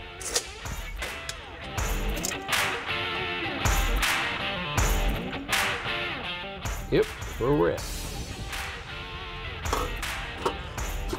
All right. So where we at? Yep, 3.5 degrees positive. Oh, all right, that's it. Now that we got our rear end housing where it needs to be, we can weld those tabs to the housing and move on. Guess who drew the short stick again? Ha, it's all good, he doesn't mind.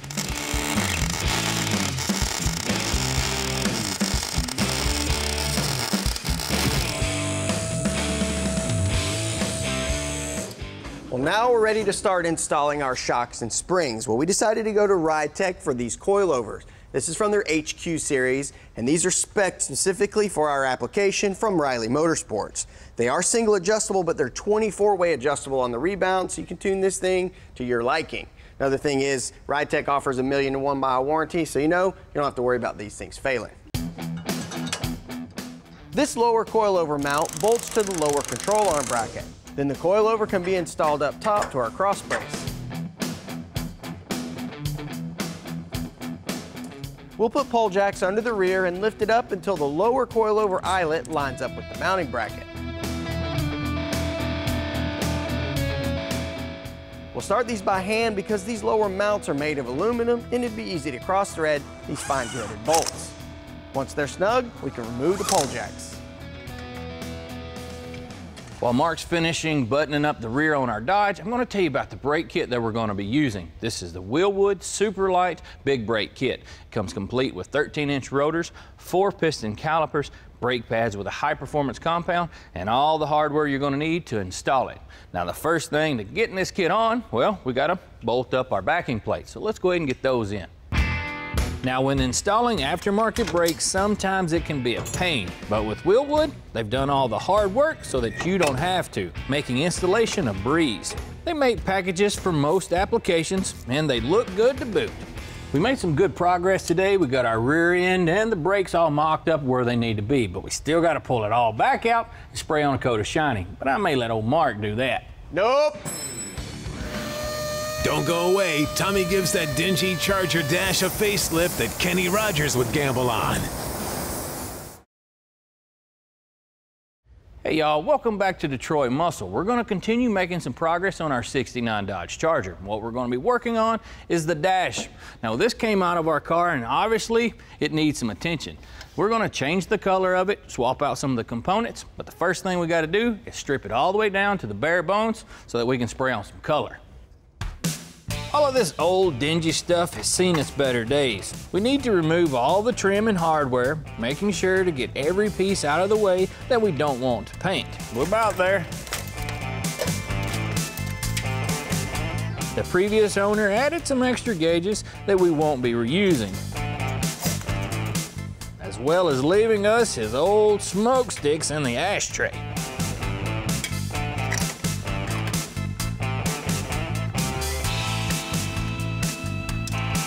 Most of these components are complete junk, so they're good candidates for old file 13 or the garbage can. Now this stuff is easy to remove, it's just a bunch of speed nuts, so disassembly is a snap.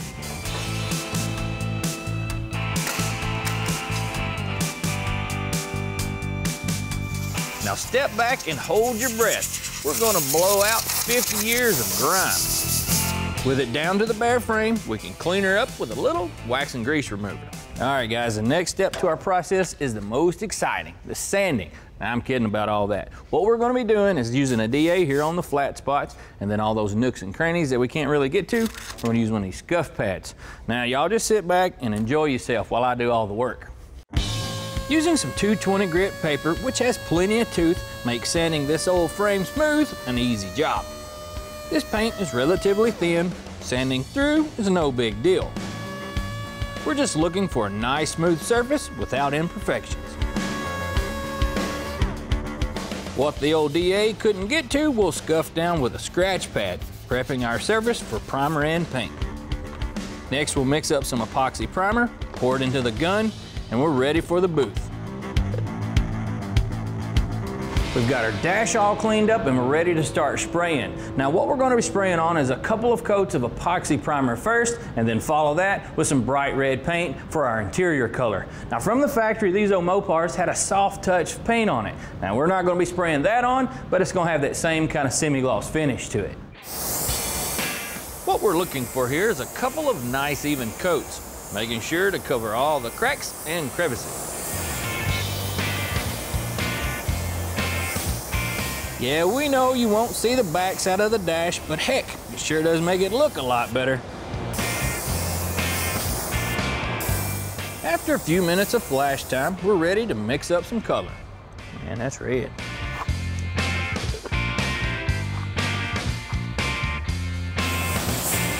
There's no denying that that bright red is going to be an attention getter.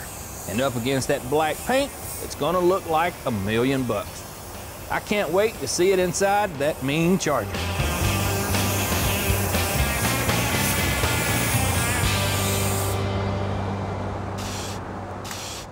You know, one of the most iconic cars of the muscle car era is the '69 Dodge Charger. And its unique grille design is as hard to find as it is iconic, until now. This is the OER reproduction from Classic Industries. It's made from a high-pressure injection molding like the factory original. The set includes the center grille, outer grille surrounds with factory-style headlamp door brackets, and the headlamp doors. Like the original, it comes with emblem pin locations, so you can apply whatever trim level options you'd like. Up next, Tommy buttons up the dash for our Charger. Hey y'all, welcome back. We've got our dash support all painted and it turned out pretty nice. Now we're gonna continue painting just a little bit more, but it's not gonna be on some hard parts. It's actually gonna be on some soft pieces. What I'm referring to is like the dash pad and the vents. Now we've got these from Classic Industries and they're gonna be pretty much a cinch to coat. And as for this piece, it's an ugly duckling. No one repops this part, so we're gonna have to refurbish it, but it's not gonna be that bad. With some hot water and dish soap, we're going to be removing years of dirt, grime, and interior goo that's been applied to this poor thing. Good news in all reality is that dude didn't spend a whole lot of time prepping it to make that cheap paint stick, so it comes off pretty easy.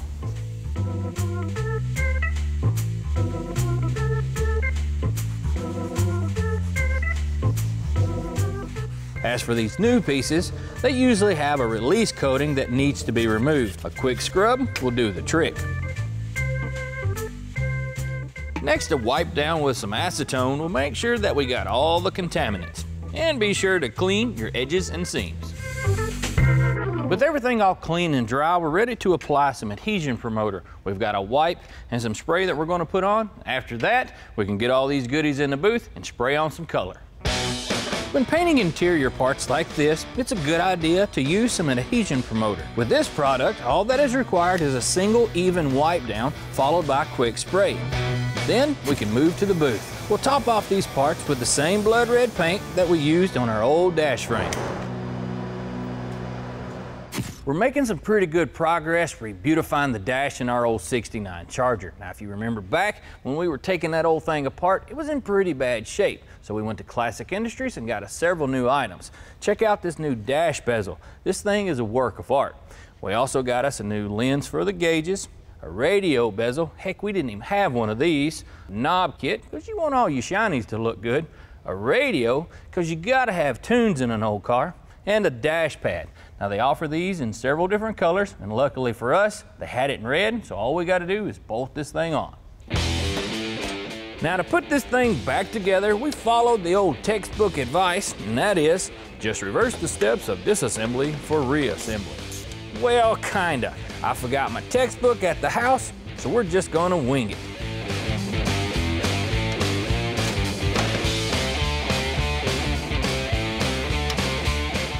These quality parts have drastically improved the appearance of our dash, and they made assembly easy as pie. And I definitely like me some pie. Well, all of our efforts did a whole lot of good. Check this thing out. Our original dash was all broken, painted, scraped up, pretty trashy. Now, this thing's like new money. Man, I like that. Today on Detroit Muscle, Tommy takes a road trip to an interior shop that'll show us how to make seats for our '69 Charger project. Plus, the guys add a new tail stripe and accessories to the rear of our Dodge.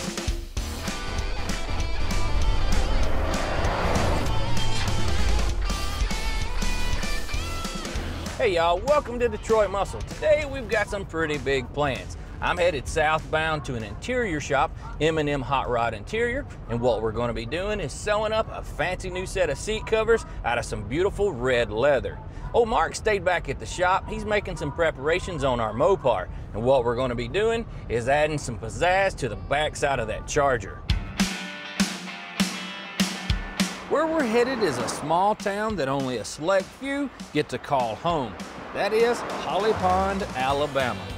Tucked off the beaten path is one of the premier custom interior shops in the country. M&M Hot Rod Interiors has been creating award-winning interiors for 36 years, and they are the go-to shop in the South for customs and restorations. Well, good morning, Mr. Wayne. Glad to see you at work, buddy. Good to see you, Tommy. How you doing? Doing wonderful. Good deal. Looks like you're busy this morning. Yeah, we're always busy, trying to lay out some patterns for some Dodge Charger seats. Have you made much progress at all on them? A little bit. A little bit? We're getting there. What's the first process to this thing to make some seats? The first process that we do is we lay the hides out on the table and we kind of go over and find the imperfections and, you know, kind of like these, because you don't want to use any of that. Around the edges of the hides is a little iffy with stretch marks and stuff. You want to really get your stuff out in the middle. Oh, really? Yeah, that's where the good leather's at, out in the middle. We use the edges for, you know, pulls around the bottom and stuff like that. But you want to get your inserts and stuff out of the center. Do you have any examples on this thing? Because you can show me what a bad spot, kind of. Yeah, kind of like that. That's what we consider bad spots, and you really don't want that in your seat. But these are some pretty clean hides. They came from Douglas leather. They're Scottish hides. Well, what's the first step on cutting these patterns out? Well, we just I cut the vinyl and actually sew it up, fit it to the seat, and might take it apart and put it back together 3 or 4 times until you get it fitting just exactly right. Then you cut it apart and trace it out on the leather. Well, I guess it's time for us to watch you do some work. Now with a steady hand and the template that he uses as a guide, Wayne traces the outline onto the leather and then cuts it out with his trusty old scissors.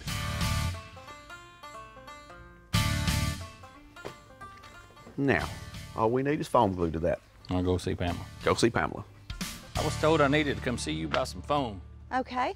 Well, we will get those side bands glued, and then Wayne can sew them up. Alrighty. Is this very complicated? No, not at all. Anybody can do it, even you. All you do is spray glue, and then you just rub it down, get all the wrinkles out of it, and then you just take your scissors and you just cut it out. All right, now these are ready for Wayne. All right, I may be back to see you later though. All right. I got your leathers all foamed up. Good deal. Those are for later. I just needed something for you to do. Well, in that case, what's next? Next, we're gonna lay the lines out on the seat that will actually be the insert pattern that we're about to mark on the leather and sew up.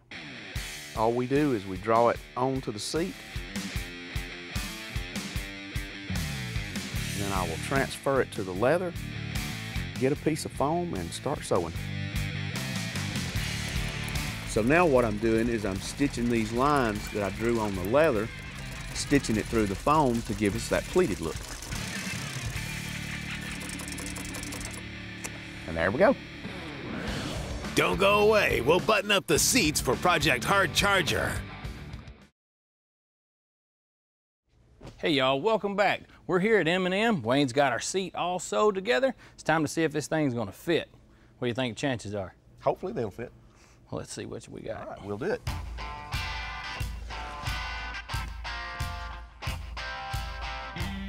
I'd help you, but it looks like you got that calf rope. Done it a time or two. I think we're a go. So what's the next step now? Got a French seam all the way around. I want you to elaborate on that fancy seam. A fancy French seam. It's what they do in all the new cars. You sew it together, and then you actually spread it apart like that, and it'll get a stitch on this side all the way around, and then we start back over there, and we come back all the way around on that side. Because originally it had like piping in between that seam. Exactly, had piping stitched in here, and none of the modern cars have piping. It's all French seam. So was the piping in there just because of style, or was it a function? It just style, yeah, just looks. That's just the way they did it. Now the key to a good French seam is to be slow and steady. And with Wayne's experience, he makes it look easy. So how close are we getting to the end? We're getting in the home stretch now. All we gotta do is put this cover on, slap 2 buttons in it, and we'll be good to go. I think it's probably a little more than that, but. Yeah, a little bit. Simplify. Simplify. Spray a little silicone. What for? Makes the seat cover slide on easier. Is it scented? Mm-hmm. Smells like silicone. It smells like silicone. Yeah. And see how much better the seam lays once you get the French seam on it? Yeah, it was a little almost puckery. Yeah, that's a good way to put it. Because it just kind of wads up and it puckers, so. It's nice and flat now. Yeah, now it's nice and flat, and then when you stretch it on, it'll really lay in there and look good. Now, I thought you said we were going to be putting buttons on this. You're grabbing hog rings. Oh, we got a hog ring to cover on first. Buttons come on last. Really? Yeah.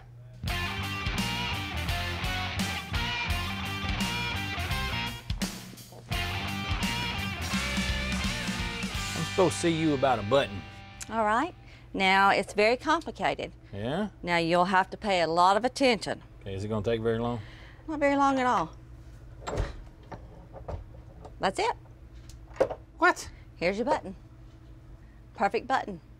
It is nice. Got you a couple little chigger bites. All right. About time y'all got me some buttons up here. You know, it's hard to find good help. It is. It really is.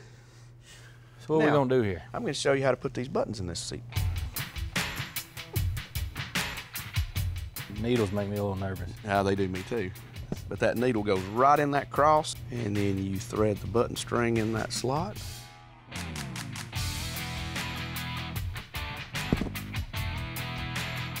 And then we tie a slip knot around the spring.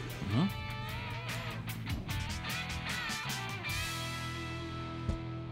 Man, would you look at that? Did you get it? And there you go. And I have to say, you made this look way easy, and this seat turned out great. Well, it's great. I'm glad you like it. Mm-hmm. Now, I know you got the other ones to do, so if you don't mind, give me a call whenever you get those finished up. Okay, be glad to. All right, let me get you out of here where I can get back to work. Holding the man up. Coming up, the guys add a tail stripe to the rear of our '69 Dodge Charger. Hey folks, welcome back. While you guys were out at the trim shop with Tommy, I've been busy working on our '69 Dodge Charger here. Last time you saw this thing, we had a big hole here in the floor. Well, we've got all new sheet metal in there, as well as some sound and thermal coating sprayed in. So this thing's practically ready for that interior as soon as it's finished. Now, I also installed the deck lid. And if you're as excited as we are to see how this car is going to look when it's finished, well, today is your day. It's time for some shiny bits and some flair right here along the back. You'll see what I'm talking about. Now, Mark's not talking about some big old Daytona wing. He's actually referring to this bright red tail stripe. Now, we're going with red because we wanted to accent that interior that we plan to put in our car. Now, to get this stuff all started, we're going to have to clean it up a bit. We're going to have to blow the dust off because it's been sitting around for a good while. And then, got to wipe it down. The first thing we need to do is blow off all the dust with some compressed air, then wipe it down with some naphtha. Now that Tommy's got this all cleaned up, we can move on to figuring out where we need to put our stripes. Well, thankfully, the stripe kit came with the instructions telling us where we need to make the measurements, make some marks, and get our stripes in the right place.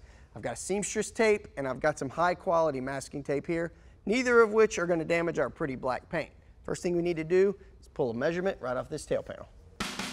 We're making this mark at 2.5 inches from the back of the quarter panel with the quarter extension not installed. This mark gets made at 1.75 inches behind the reflector opening. We'll do the same to the other side. And tape the decal in place for mock-up. With the other side installed, we can take a measurement of the total width of the deck lid to establish center, which we'll mark on a piece of tape. All right, let's see how this looks. Get it all lined up. Yep, center. All right, Tommy, it's all you. Hard part's done. Now, to help put this stuff on, we got some soapy solution and a squeegee. So let's go ahead and get started. With the decals out of the way, we can spray this soapy water onto the surface of the car and onto the sticky side of the stripe. This will allow us to move the decal around until we get it exactly where we want it. Then we can squeegee all the soapy water out from underneath along with any bubbles.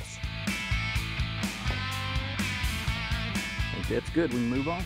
Now it's time for the deck lid piece, which gets lined up with the quarter panel pieces on the ends and the center line in the middle. More squeegeeing and this thing is ready to peel and reveal. Now whenever you're pulling this backing off, you don't want to pull it off in like this direction, because what that can do is actually pull off the decal. It's best to kind of go along with the panel.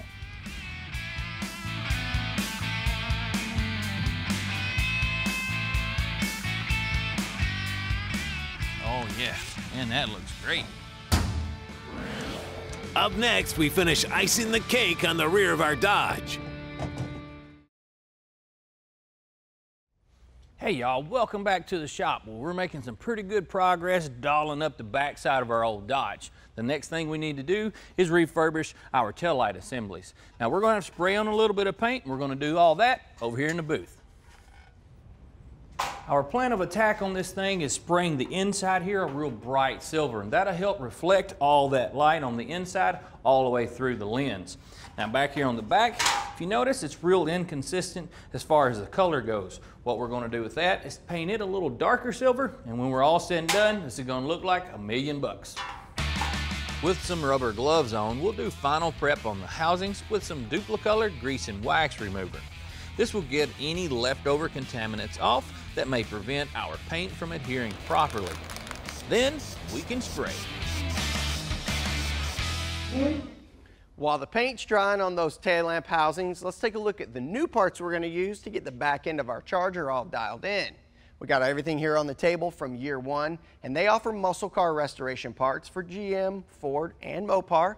We got an exterior gasket set, the iconic fuel door and bezel, tail lamp lenses, everything to get all of this stuff installed, the bulbs and the hardware. But first things first, I'm going to start with these backup lights and reflectors, because they're the easy ones.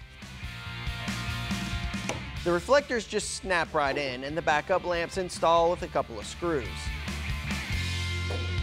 We'll lay the new wiring harness into place and route it where the original one was, and we can go ahead and plug in those backup lamps.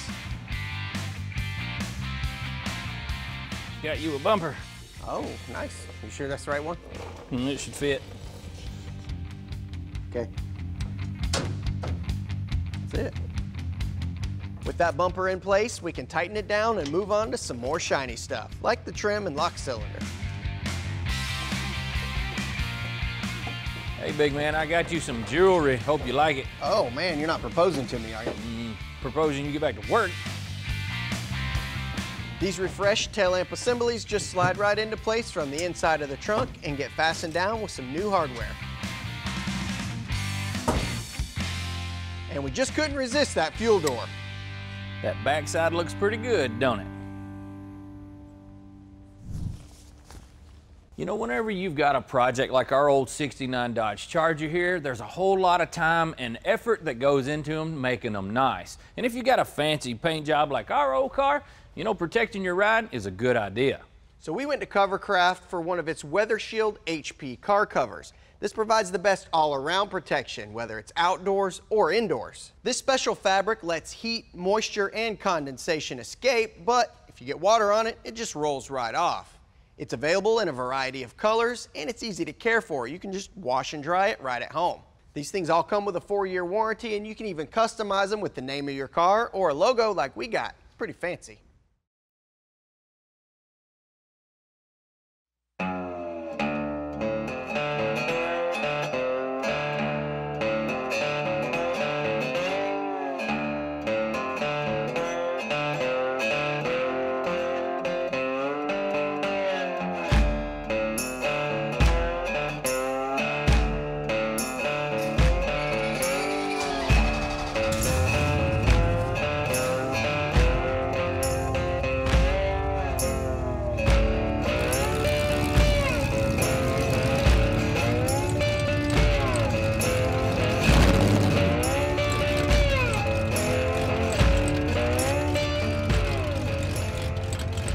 Want to put your seatbelt on.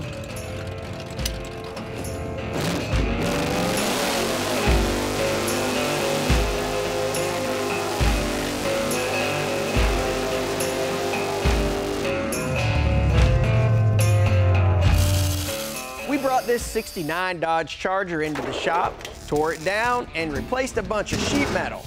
Then after a bunch of hours of body work, we gave it a jet black paint job, a vinyl roof, and red tail stripe. Then we shoehorned in a Hellcat drivetrain, along with modern tubular suspension and disc brakes all the way around. After that, we sent our Charger up to Brighton, Michigan to our buddy Mike Copeland and his shop, Arrington Performance. They've done several of these swaps on old Mopars, so we enlisted them to get all the components of that modern Hemi working with our old B-body chassis. And those guys knocked it out of the park. Think about it, this thing is a 707 horsepower Hellcat from Mopar. And to make that thing work in daily driven applications the way they do in the factory Hellcats, well, there's a lot of components that go into that. And getting all of those to work, well, that's kind of difficult. Not only that, but you have to make it look factory. And that's exactly what they've done. That's their specialty. Mike and the guys at Arrington know what they're doing, and they killed it on this project. They've got everything hooked up from the factory. Wiring harnesses, cooling, plumbing, electrical, and it's all hooked up and ready to go, as you can see by what we just did in the parking lot. You could say this thing's ready to light the fires and shred the tires anytime we want. And speaking of tires, you guys had to have noticed that this thing's got some new kicks up under it. We went with some beefy 20s here in the rear and some slightly smaller 18s up front. To doll up our Charger, we went to Shot Performance wheels for a set of their accelerators with optional tri-bar spinners. They're made from forged billet aluminum, and they're available in sizes ranging from 17 all the way up to 24s. We went with the titanium finish, but they have 6 others to choose from.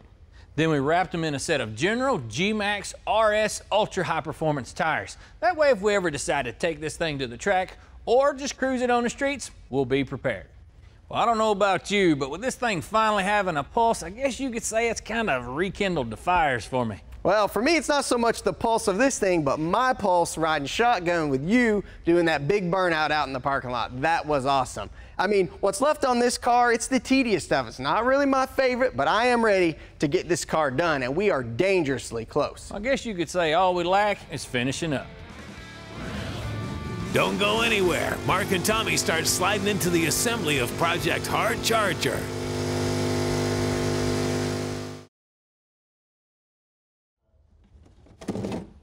Hey folks, welcome back. We're busy digging through all of this old stuff so we can get our 69 Charger assembled.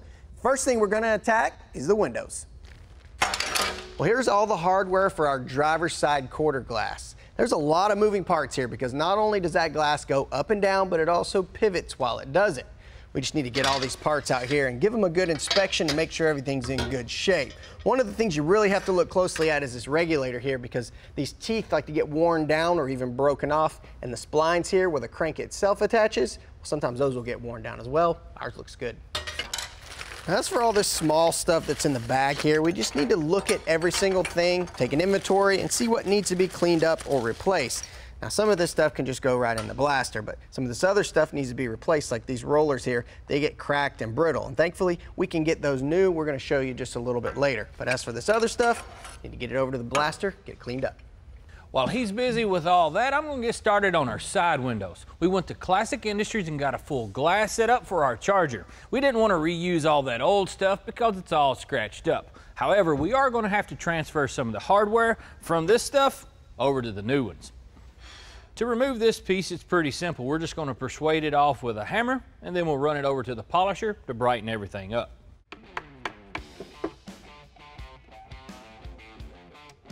Some of these pieces aren't available in the aftermarket, so with a little bit of elbow grease and some patience, we'll have this trim looking new again. We're going to set the glass on a sandbag to support it, and then we're going to use a drill to remove the center of the rivet. That way, we reduce the chances of us busting the glass. Then the new rivet can go in and get tapped into place. Now to put this piece on, we got to use glass setting tape. It's not very complicated. You just cut you a strip of this, fold it over the edge of the glass, then using a hammer, drive on your chrome trim, and then you just trim off the excess. It's that easy.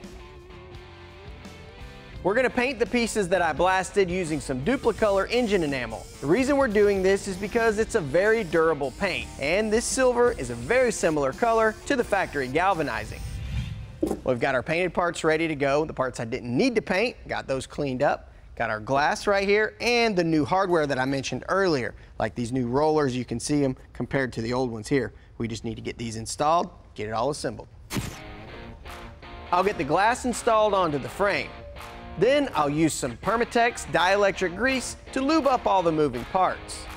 Some people like to use white lithium, but I like the durability of this stuff. Plus, it's not water soluble. The regulator is next, followed by the main track. We'll get it flipped over, and then we need to install one bushing and the clip that holds it in. Now this thing's ready to go in the car.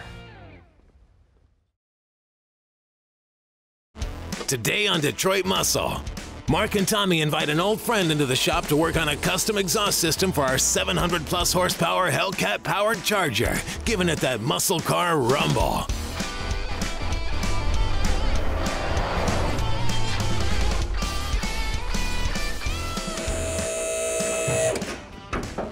Hey everybody, welcome to Detroit Muscle. Now we just recently got our Hellcat powered 69 Dodge Charger back in the shop. It runs, it drives, and it'll do one nasty burnout. Now since you saw it last, we've been busy doing some of that tedious stuff like trim, glass, and we even got the doors hung, but we don't want to waste your time with all of that. We do want to show you something else though. That would be the exhaust. We brought in Richard, our buddy with MagnaFlow. Man, you brought us a bunch of goodies. You got a plan of attack on this car? Well, it's exhaust, so I'm starting at some headers and finishing at a bumper. Apart from that, though, I've got some pieces to go in between. Obviously, we got the Hellcat motor, so some 3-inch pipe to support the power. I got some V-band clamps so that we can get there and do some service if you ever have to pull a transmission or anything else. Want to make sure the system comes apart. We're going to wrap up with some tips. But as you can see, I did bring 2 sets of mufflers because when I got the description for the car, I wasn't sure if you wanted something that's going to be loud all the time or something that gave you a little cruise and comfort to match the style. And when you get on that pedal, you can hear the full exhaust with the little bit larger muffler. So you're wanting to actually try these a little later down? Well, that's what I'm hoping. I should probably get through the X-pipe and get to the mid-body. And since the car runs, we can pop them in there and see what you like. Cool. Well, where do you want to get started at? Probably grab some pipe and get behind those headers. A few people who see me work before and they say, man, you spend a lot of time in the front. And really that comes from the fact that everything you do at the front of the exhaust system is amplified, whether positive or negative, towards the rear. If you make a 1/16 of an inch error in the front, whether that's the direction of the pipe or an overbend, imagine over 8 feet, that could be easily become a 1/2 inch error. Combine that with, another half a dozen bends on each tube, you can end up hard into a suspension component or interfere with the cycling of the rear end. So spend your time in the front. If there's nothing else I could suggest when building that system is make sure that your front pipes are definitely bolted up and everything's tight. You don't have a header that's loose because that slight bit of movement will amplify any problems behind that. Once you've kind of traversed through the front of the vehicle, really you only have to worry about your drive shaft and ground clearance. I want the exhaust to look like it runs with the car. The car can be at any kind of different levels, so I need a reference point to a body line since whether or not this is level isn't the point. I need to make the bubble do the same thing. So I'll measure the body here and see we're slightly up in the rear. I need to make sure that when I do the pipe, I'm about the same so that they're running on the same plane. It'll make the exhaust look like it's fitted to the car versus just hanging below it. With all my cuts on the pipe done, I just have to make a couple of marks, take it back to the bench, and finish the weld.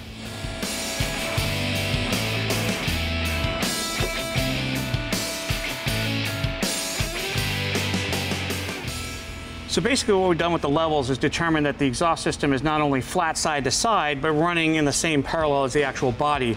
This means the exhaust looks like it's nice and neatly tucked, and as a dual has the right kind of symmetry from left and right. So with everything lined up, I can lock in the tacks and we're ready to move back from here. I like to spend the time to make sure everything's level and even. You want to make sure that when you see the exhaust, in this case it's going to protrude underneath the visual line of the car, that it looks like it's supposed to be there. No sun and air gaps. We want to make sure there's enough there for heat resistance and heat transference, but at the same time it should run parallel with the body line. So what I'm working on now is creating the second set of S-pipes. We've worked from the header and pinched into the cross member where we have the 2 holes that are there for the exhaust to tuck nice and neat behind the transmission. Now we have to get even closer to go through the X-pipe because the X-pipe has a 5 3/4 inch spread. So to do that, the easy way is to take some 90s and cut them in half, turn them 180 out and you get 45s on the same plane, which means now you've staggered that and you've got a nice inset. We'll do that twice and that'll get us to where we need to be.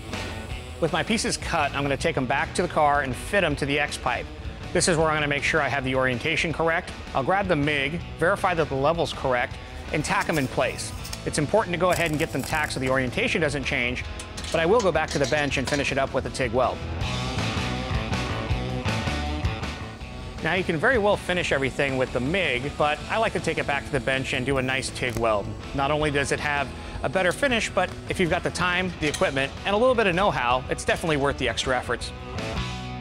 So with everything installed on the front section, we've got our header collectors to the X-pipe and pretty much in their permanent position. We've just got to work back from our middle brake point through the mufflers, over the axle, and obviously to the tailpipes. The fun part is here, and this is where we'll get the mufflers installed, and we'll get both Mark and Tommy out here to kind of decide on where the character of the car goes. A little louder, a little more conservative, but for the most part, we're on the home stretch. Stay tuned as we figure out which is better for Project Hard Charger, smaller or bigger mufflers. And we'll finish up the fabrication of our exhaust so we can hear that Hellcat roar. Hey y'all, welcome back to the shop. Richard's done an amazing job on our exhaust and he's got it just about here to the rear axle. So all we need to do now is put some turn downs on it. We're ready to go, right, Rich? I hope not. Now, we brought some 18-inch ones to put in here, and I figured that would be a tighter fit to what you did for the build on the car. But just in case, I got some 14s. They're a little shorter and a little louder, so figured let's put them both on there and let you guys pick it out. So you want to put the car down and fire it up? You got it. Let's do it. Hey, the 14s are going to sound better. You watch.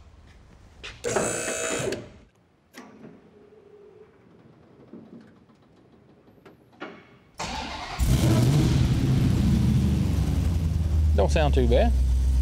No, that's how it should sound. Nice, deep, kind of muscly tone to it. I like that throaty sound it's got to it. But I know Slim's gonna want to put them shorter ones on there. I want to hear the louder ones.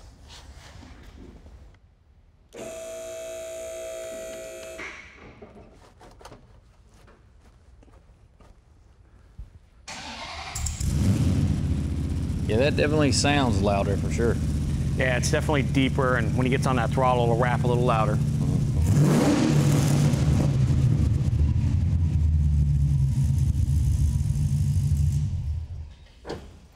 Told you it was going to sound better. Well, it sounds different. I don't know if I'd say better. Well, I think this sounds right for this car. It's loud, it's aggressive. What do you think?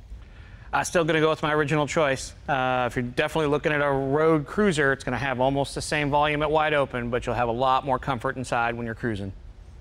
Well, I'm going to go off of you then. My vote's for you. I'm outnumbered. Let's swap them.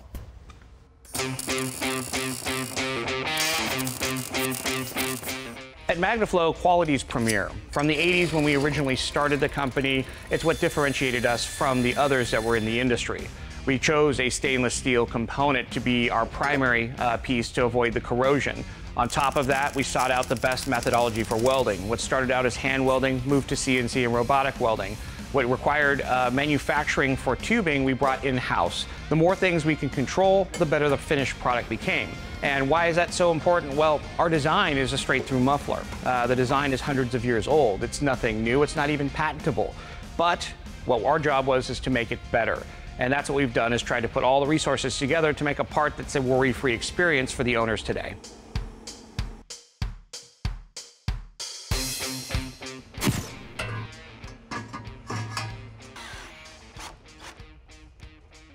Dang, fella, it looks like you got this thing figured out.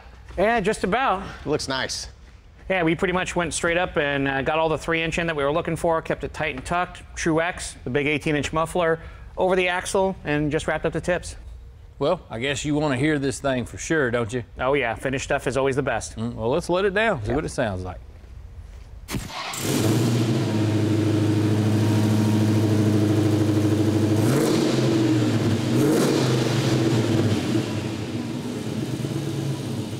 You guys are right about the mufflers. It sounds great and it looks great too. I love when we lowered the car, the whole thing just disappeared except those tailpipes, and they matched that body line perfectly. Great job.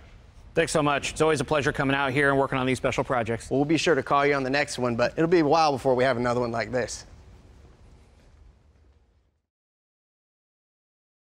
Today on Detroit Muscle, we start assembling the front end of our Hellcat-powered 69 Dodge Charger, getting it one step closer to hitting the open road.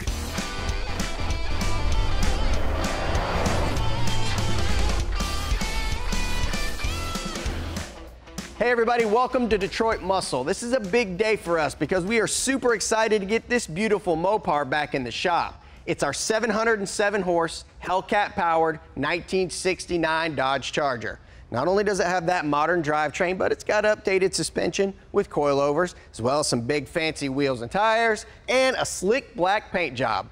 Basically, all the things that dreams are made of. Now, it's taken us a really long time to get this car to where it's at now, and we still have a ways to go. But what we're planning to do today is installing one of the most recognizable features of a 69 Charger, and that would be its face. Now, generally speaking, you don't need to see the rest of the car to know what this thing came out of. This is the grille and headlight assembly for our 69 Charger. This is actually the one that we pulled out. Now, we didn't fix it up because we knew most of this stuff was going to need to be replaced at some point. The support brace is damaged and rusty. The grille, it's all dry rotted and cracked and damaged beyond repair. And the trim, well, it's seen better days. So basically what I'm trying to say is we can't put this nasty thing in that beautiful car. So we went to Classic Industries for an all-new grille. It comes painted, ready to install. It has your center grille, both left and right extensions, and both headlight doors. Now all these cool parts install into a headlight and grille bracket support. Ours had been sucker punched years ago and was in really bad shape, and it had to be replaced. So I picked up a new one, sprayed on some black paint, and it's ready to go. Now with our old grille, we're going to have to reuse some of the mechanicals in it, so it's time for us to tear it apart and get dirty. Now what makes this grille and headlamp assembly so iconic and cool is also what makes it difficult to work on. You got a lot going on here. You've got the main support that holds all of this together, the grille, the headlamps, and these headlamp doors here, and they're kind of a pain actually. There's a lot of moving parts back here. You got this main bar that moves, you got a vacuum pod that moves that as well. Now we're going to retain some of this and throw the rest of it away, but we need to get it all torn down, get it cleaned up.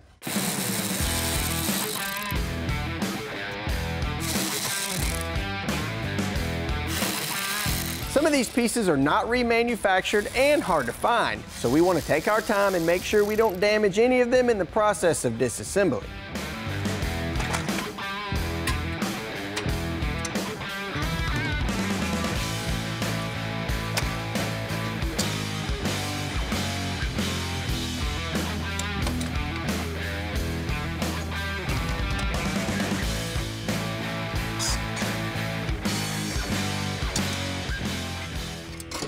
All right, well, that's it. We got all the parts we needed to get off of here to make a trip to the blaster. We'll get these parts blasted, get a coat of paint on them.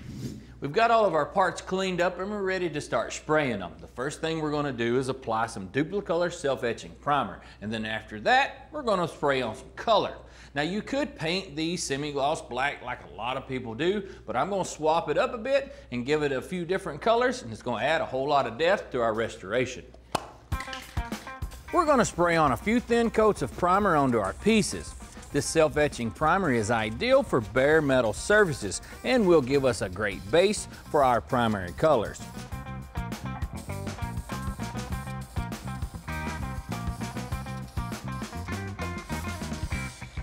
We'll use cast coat aluminum on the headlight buckets and switch to our cast coat for the headlight cover actuator rods.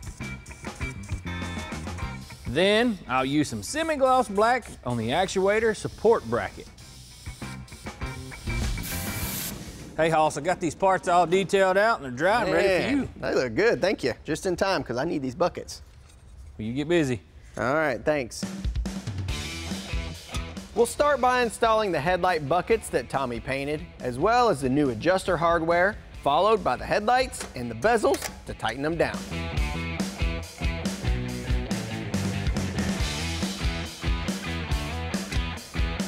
The new Charger emblem goes on next, and we'll secure it with some screws.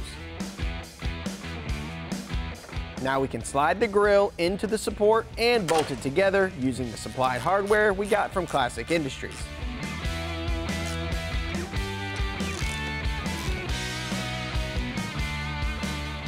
I'll flip the headlamp support over and start putting our headlight assembly together.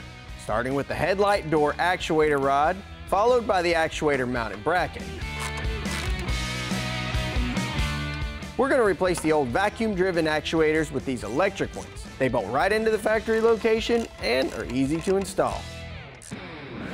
Coming up, we start assembling the front of Project Hard Charger, restoring it to its original glory. Hey folks, welcome back. We're working on getting the grill assembly ready to go into our 69 Charger, and while you were gone, we got the trim installed, so this thing is ready to go in the car. Now, we've been working on this thing for a long time, and I can't wait to see what this piece looks like in there.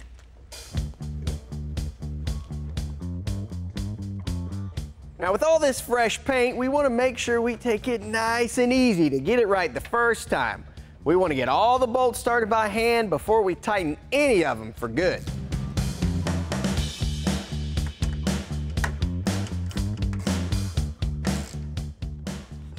All right, well, we got the grill all finished and installed. Everything's tight. Need to move on to the bumper now. We've got original bumper brackets all cleaned up and painted black. Just need to get them installed.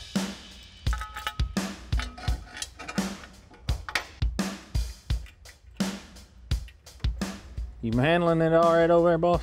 Yeah, just about. A lot in the way, though. That's good enough. We're gonna leave these bolts a little loose so that we can make some adjustments before we tighten them down for the final time. Now it's time for the shiny stuff. Just look at that reflection.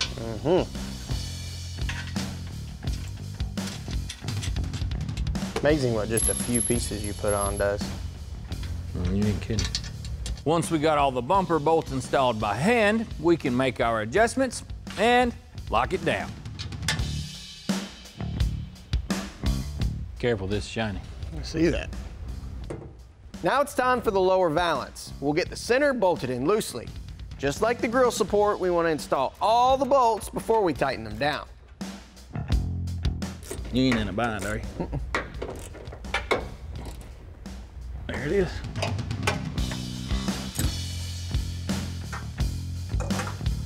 Next, we can get the bumperettes installed, and they just bolt right in those factory holes.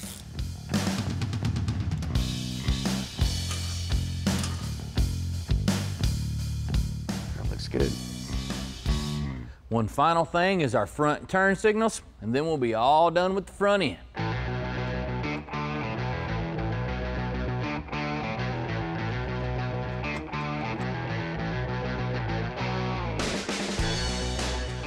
Well, Mr. Mark, you definitely do some pretty good work, and it looks like I'm going to have to be doing some work on this hood. Yeah, I appreciate that, but now it looks like a 69 Charger, and that's the important part. I mean, look how far it's come from just what we've done today. Yeah, with a little bit of paint, a few pieces of glass, and some interior, we're going to be riding in style. Oh, I'm ready.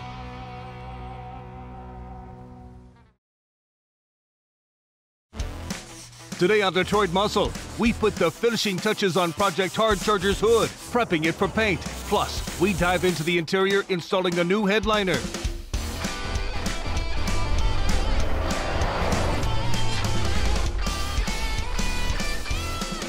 Hey y'all, welcome to Detroit Muscle. Now we've been working on our 700 horsepower 69 Charger for quite some time, and it's finally starting to take some shape. Now up here, we're missing a piece that's pretty obvious to see, and we're going to address that today. But that's not the only thing we've got on our plate. I got to get in this interior because we really haven't done much yet. We put the seats in because we did a big smoky burnout in the parking lot a while back, but I got to get those out of the way because we have a bunch more stuff that needs to go in first. We wanted to hold off on painting our hood because with us installing that Hellcat power plant, we weren't 100%, everything was going to be happy once we closed it. Turns out, we're all good and we can move forward. Now I've blocked this thing a few times and it's got a couple of coats of some polyester primer. I run into a little bit of a snag. Right here on this recess, it had a little bit of a bobble in it, so I had to spot prime it. Now it's time for us to do what everybody enjoys, a little bit of sanding. Polyester primer is a very heavy-bodied primer. Heck, some people consider it a sprayable form of body filler, and I don't really enjoy that sanding. I've been doing it long enough, so I don't want to waste any time with it. So to get everything going, I like to start with a piece of 80 or 120. We're going to apply some guide coat. This isn't necessary, but it helps as a visual aid. Now after a little bit of sanding, All those imperfections that I was telling you guys about, well, they showed their face. Right through here, here, and even here, those dark places, that's where it's low. Now to fix all that, you just gotta stay after it with this sanding block and it'll cure all your problems. And also with that big heavy body primer that we got, if you spray it incorrectly, well, you can spray on waves onto the panel. And me knowing that our waves are running kind of this direction, when I sprayed that stuff on, I went this way to kind of keep everything all nice and good. Now I gotta get back to work, so you guys sit back and enjoy yourselves. On a panel like this, you don't want to apply an extreme amount of pressure because you don't want to distort the panel that you're trying to sand flat. Just keep sanding it in a crisscross pattern and don't stay in one spot too long. Oh yeah, that feels good. Here we're not trying to remove a bunch of material, we're just trying to smooth out the overspray from our previous spot prime.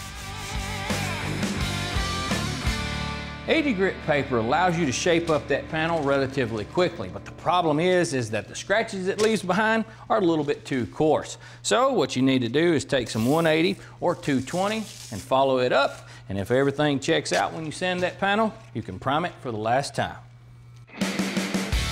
After another round of this guide coat, those deep scratches are obvious.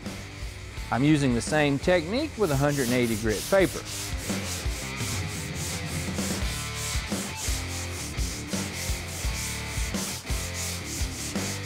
You can usually tell how long a man's been doing body work by how much he enjoys sanding.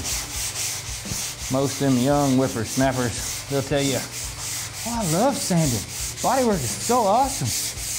And it's like, yep, you ain't been doing it long enough if you still enjoy it. After finally getting it smoothed out, it gets rubbed down with an air hose and a dry cloth. The primer we're going to be spraying on now is a 2K urethane primer. Now what we were just scratching on out there is a polyester primer.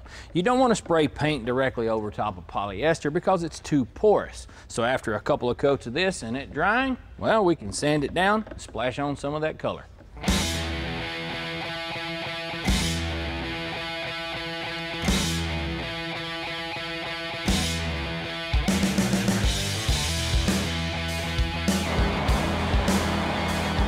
Nothing fancy here, we just got to get the material on there and let it dry.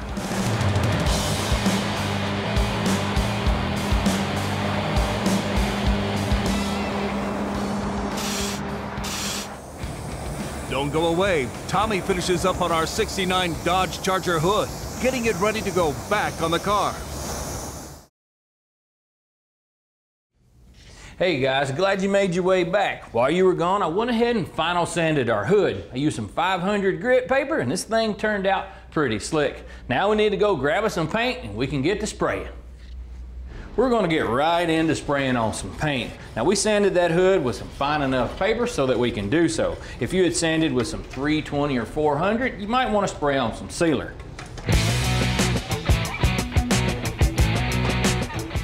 Well, we're all loaded up. Now we just need to set the gun up. So let me give you a couple of tips. First thing we're gonna do is dial in our air pressure. You wanna do that with the trigger pulled. We're looking for 15 to 16 PSI. Let's go 15 and a half. So now we need to set our fan width. And all I got is a piece of paper up here. You just pull a gun, set it up there, pull the trigger. You want your gun about 6 to 9 inches from the surface. You set it like that, pull it, let the air flow, then paint. Now we've got a round one. We're not looking for that. We want the big tall fan. So let's just dial up this knob. See what that got us. Well, this thing's starting to run up here as well. So that means our fluid needle's a little far out. So let's crank it in.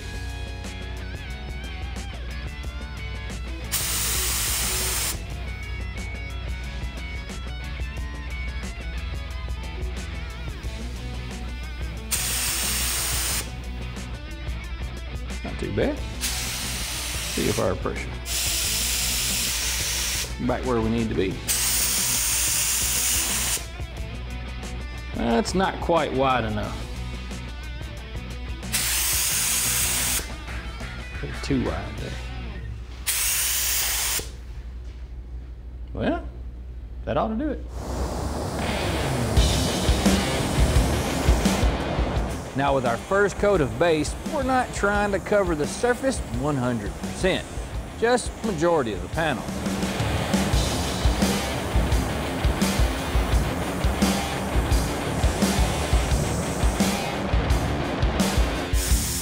Well, we got our first coat of color on and it looks pretty good. We're gonna be applying 2, maybe 3 coats total. We're just looking for this thing to be up to color. Now with black, it's pretty much straightforward, and 50 to 60% overlap usually get the job done. The material we're using is pretty good stuff, but if you're using something a little more economy based, be prepared to apply more coats to get the same amount of coverage.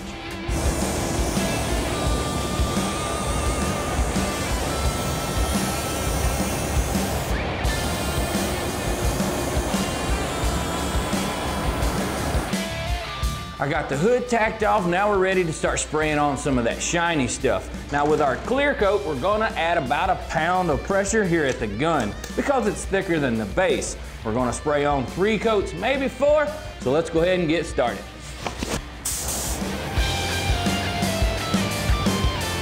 The application process is basically the same as your base coat here, but your flash time is a bit longer. Don't try to pile it all on in one heavy coat. A few medium to wet coats is always best.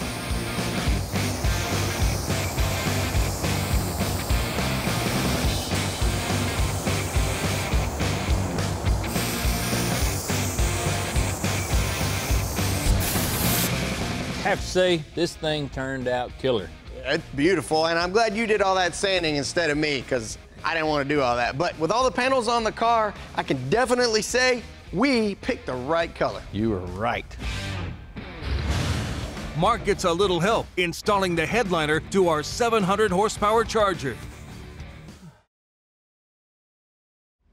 Hey folks, welcome back. Well, we said we were going to be jumping on the interior of our 69 Dodge Charger, and that's exactly what we're going to do. We're going to start with this headliner. Now, you folks may remember Kiwi from Kiwi Classics and Customs. He's helped us on the show several times before, and actually on a headliner just recently on our 72 Chevelle. Chevelle, yeah. Thanks for coming in. It's a pleasure, always fun here. What's the first thing we need to do? Wait, I remember. Bows, right? Bows, yep. Got to get the bows in, got to get these little tubes that they stitch in the headlining trimmed to the right length, and start gluing. Cool. I'll let you do that. I'm gonna go do some installation. All right. Gently slide the bows in, get them centered. It's important, which is really just feeling that it's centered. And when you do take the bows out of the vehicle, when you start this project, the important thing is to number them so you get them back in the right place. Because there's 6 of them in this car, and all 6 are different. So very important to get them back in the right spots, or it's never going to look any good. Okay, number 4. Now, as you go towards the back of the car, these tend to have a larger curve in them, which makes them a little harder to thread in. So you just have to ease them in. Just be gentle with them and they'll go. Okay, getting the last bow in. Then we just have to trim the little loop section here so we can actually expose the bow. And we just expose about 1 inch or so, and we'll be ready to start gluing. Well, while Kiwi's getting that headliner ready, I've been working on getting this boom mat installed here on the roof. Now, I got a couple of pieces trimmed to fit. Already got a couple of other pieces installed. You just have to peel the backing off, get it stuck into place, and roll it down flat. This boom mat helps dampen sound and reduce temperatures.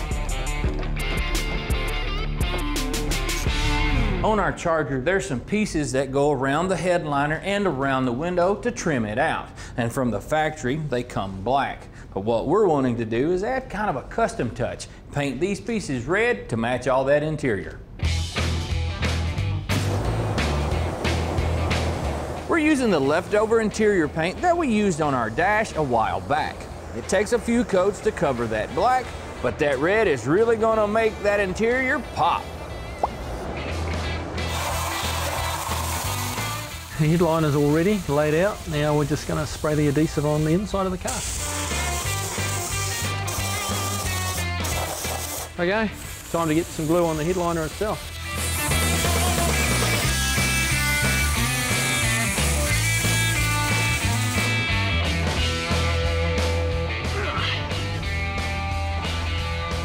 This is where it's great working on American cars and not some little tiny European thing that I don't fit in.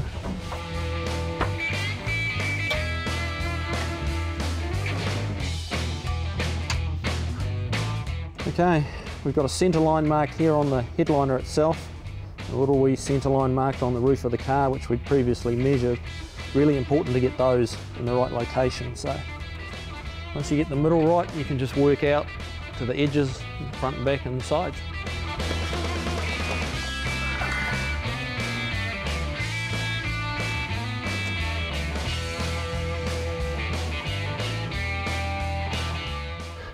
Got some wrinkles up here, I'm not sure whether you can see, but as we pull the tension in here, they will disappear.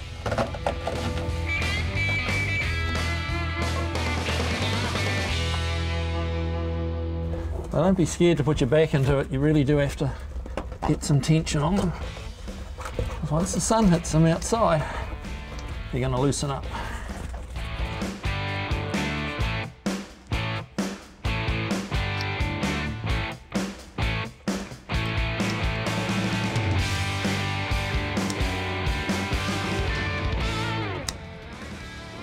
Stay tuned. We continue to work on our Hellcat-powered 69 Charger, finishing up our headliner. Hey guys, welcome back. I've got the interior pieces all painted up and they turned out pretty good. Looks like I got here just in time. Thanks, man. Looks like you're making some pretty good progress. Yeah, it's coming together nice. It's nice colour-coded.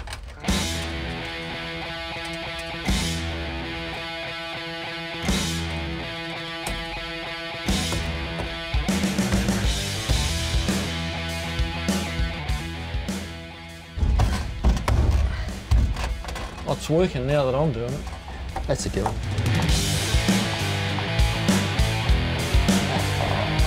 Beautiful. Little tip when you're putting headliners in a car, put the screws for your mirrors and your sun visors, put them in first. Sounds a little backwards. When you put them in, you can feel them. Hopefully the viewers can see them. They're just poking down a little bit here. Lets you know where they are rather than trying to find a hole.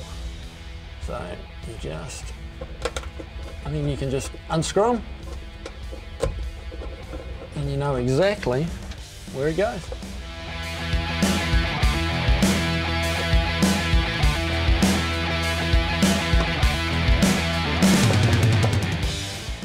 Ah, check it's working.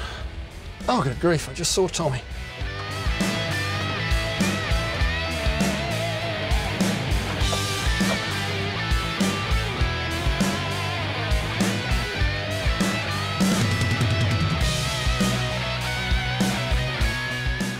So this isn't your first one? Not my first one. And you did a good job, buddy. Thanks, man. Mm-hmm. Looks pretty. It is pretty. You know, I have to say, though, it has been a pleasure working with you, but I know how Mark feels now. Working with somebody with an accent from the South. Well, yeah, it's fairly deep South, yeah. Hey guys, welcome back to the shop. Today we're back on our 69 Charger and we're going to be addressing the flooring in this thing. Now the install we're going to be doing isn't just your standard run-of-the-mill carpet install. Well, what Tommy means by that is that we modified our floor quite a bit. A while back we decided to go with that Hellcat drivetrain and a 6-speed manual gearbox. And to get those to fit, we had to cut some stuff out, from the firewall all the way back to that rear seat. Now, that includes the transmission tunnel and that drive shaft hump. So you can't just take a carpet out of a box that you'd order from a catalog and slap it in here. It's not going to fit. So we need to do something custom. So we got ourselves a hired gun. This is Gil Vigil with Speed and Design Hot Rod Interiors. Speed and Design is one of the leading hot rod interior shops in the country. Gil started doing upholstery on his own vehicles, then slowly started working on friends' cars, which led him to start Speed and Design Hot Rod Interiors. They specialize in traditional and streamlined custom upholstery on high-end hot rods, including several award-winning vehicles. Now it's easy to see that these guys have it figured out in the custom world, so what's your plan for our car? I think what we're going to go ahead and do is we're going to take the replacement carpet that you've already purchased. We're going to go ahead and cut that right down the middle, and we'll figure out how to incorporate that with the new pattern that we make for your center console. Well, how do you want to get started? Well, I think what we'll do is we'll lay that carpet in there and figure out the center. Cool.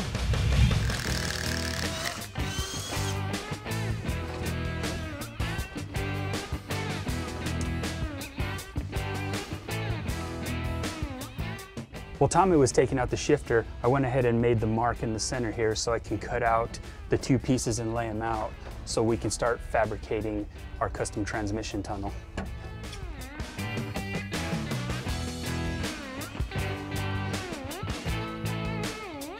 He starts by laying a piece of clear, sticky plastic over our custom transmission tunnel to make sure he has the right shape. Using a marker, he traces the outline of the tunnel to make his template. Once that's all done, you can simply cut it out.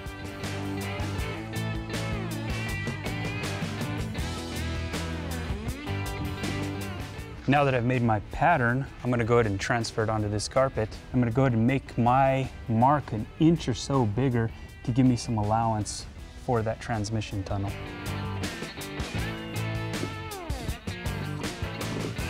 After the first piece is cut, it's over to the car to check the fit. Once he gets it into place, he will trim off the excess. And with a little quality time with the old scissors, he'll get it just right. Now that we've dialed in this piece, we'll repeat the process on this panel and this panel. Hang around. We put the finishing touches on the carpet for our Hellcat Charger.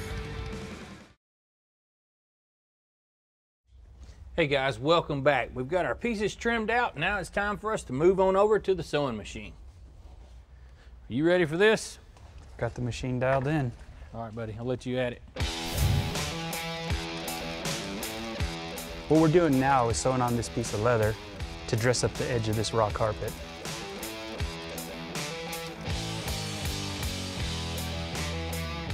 Once the leather is sewn on, you'll trim off the selvage.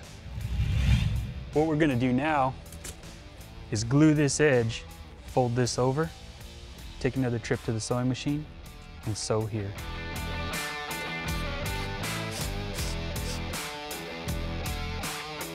What we want to do is make sure this edge stays nice, clean, and consistent.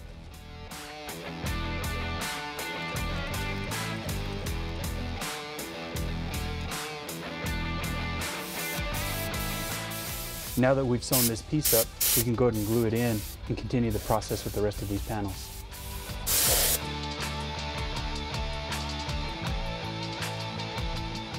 We got our tunnel finished up. Now it's time to start installing the left and right side. What's next? Well, what we're going to do is we're going to go ahead and trim this up, bind the edge, glue it in for the final install. Well, sounds like all we need next is some seal plates and kick panels. I'll go grab those.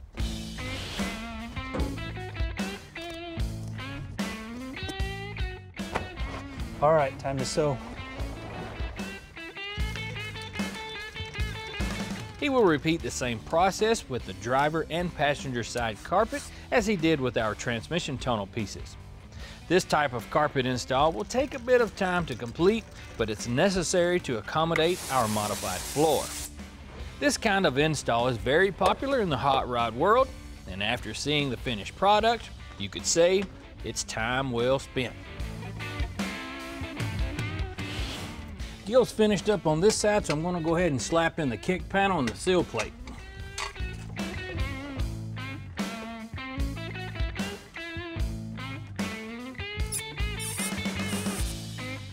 Man, yeah, that looks nice.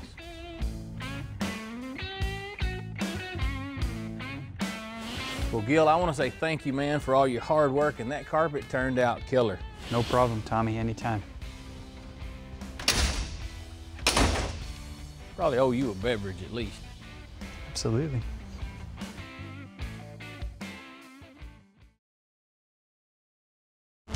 Today on Detroit Muscle, Mark and Tommy are on the final stretch with Project Hard Charger. They'll be adding some finishing touches to our '69 Hellcat powered Dodge, adding all new interior panels, trim, and some custom seats. We invite an old friend back to the shop to give you some tips and tricks on how to get that show car shine on your muscle car.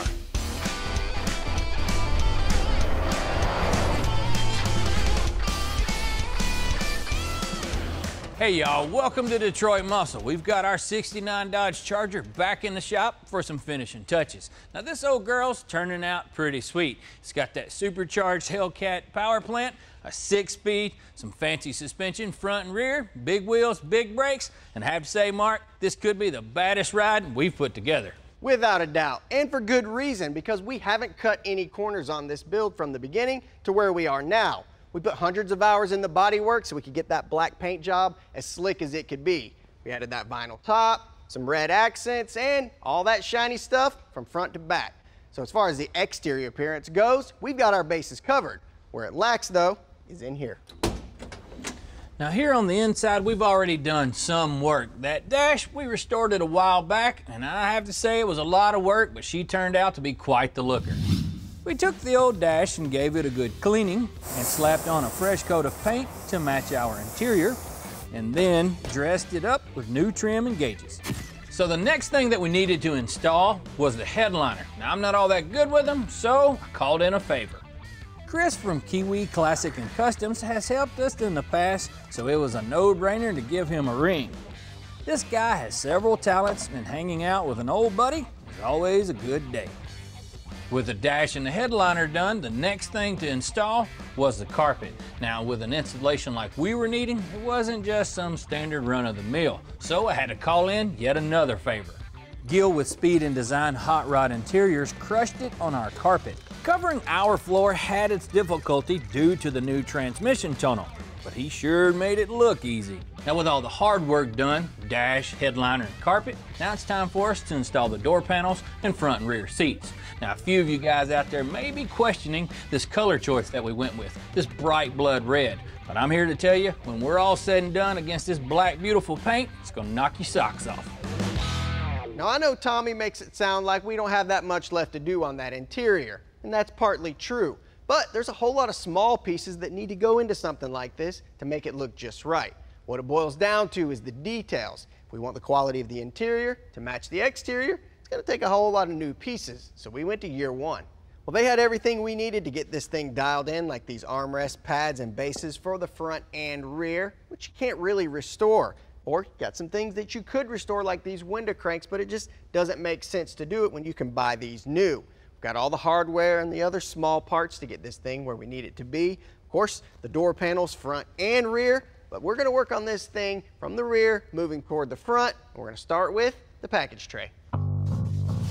There isn't much to this piece. It simply slides into place. Now we're going to drop in our back seat board that hangs from the factory hooks, followed by our edge trim, then finally the killer red interior side panel. Quality parts like these we got from year one make restoring the interior on our Charger a fun day in the shop, because installation is a snap and the eye appeal is plentiful. They also offer these components in several different colors to match your ride's factory specs. The bright work on this old Mopar really adds a bit of class to this interior, plus it's hard to go wrong with some chrome. We have to trim out a couple holes for the armrest and bezel that will attach with the new hardware. Man, that looks good. I'm gonna go get those uppers. Nothing complicated about this piece, just a couple of clips and one screw to hold it in place. From the factory, this upper panel is foam padded. We wanted a more refined look, so adding the new leather definitely did the trick. Man, that looks good. Now it's time to move on to the front. Don't go away. Mark and Tommy get ready to put the final touches on Hard Charger's interior, adding our custom seats. Plus, we give you some helpful advice on how to restore that show car shine on your hot rod or muscle car. Hey guys, welcome back to the shop. Well, we're making some pretty good progress getting that interior back in our old Charger. While you were gone, Mark and I finished putting on the front door panels and accessories that we got from year one. getting it one step closer to installing the reupholstered seats. The next thing we need to do is install our medallions on these upper door panels. That's not very complicated. They just push through, and then they have a couple keepers here on the back that hold them in place.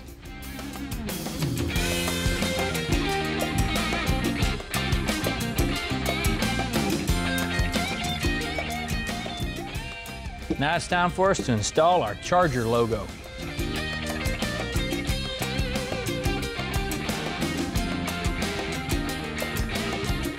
For you Mopar experts out there, you've probably noticed that our upper door panels aren't chalk marked correct. That's because we had M&M hot rod interior, recover them in leather to match our seats. M&M was established back in 1982 and has made quite the mark in the hot rod world. With numerous awards and magazine covers, we knew they would knock it out of the park on our Charger. They apply their prestigious touch on anything from pre-war rides to muscle cars. On our interior, we wanted to elevate the field but retain that OG styling. So they used some eye-popping red Douglas leather and worked their magic. Now all we have to do is pop it into place.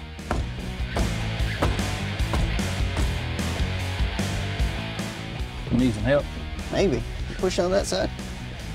Yeah. I'm close, ain't but like an inch off.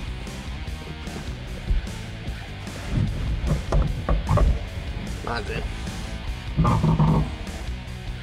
That's it.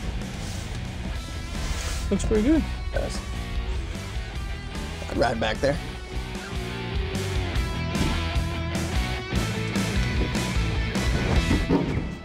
Got it.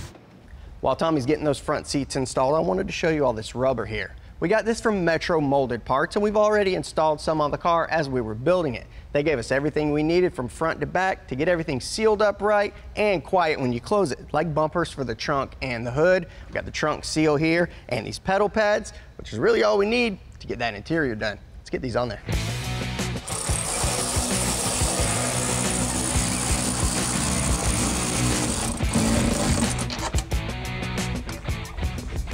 We're waiting on you, boss.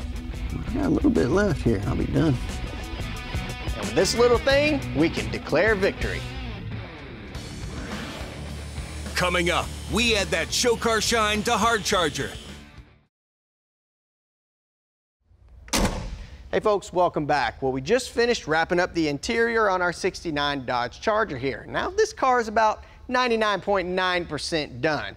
What's that 0.1% that's left? Well, you think this muscle car looks buff now? Wait till we're done with this next process. From where you guys are sitting, you're probably thinking that our Charger has plenty of shine on it. Well, this old thing's kind of developed a few bumps and bruises and even a few scratches from us assembling it. Now with black cars, they're notorious for having hologram scratches. Let me show you what I'm talking about.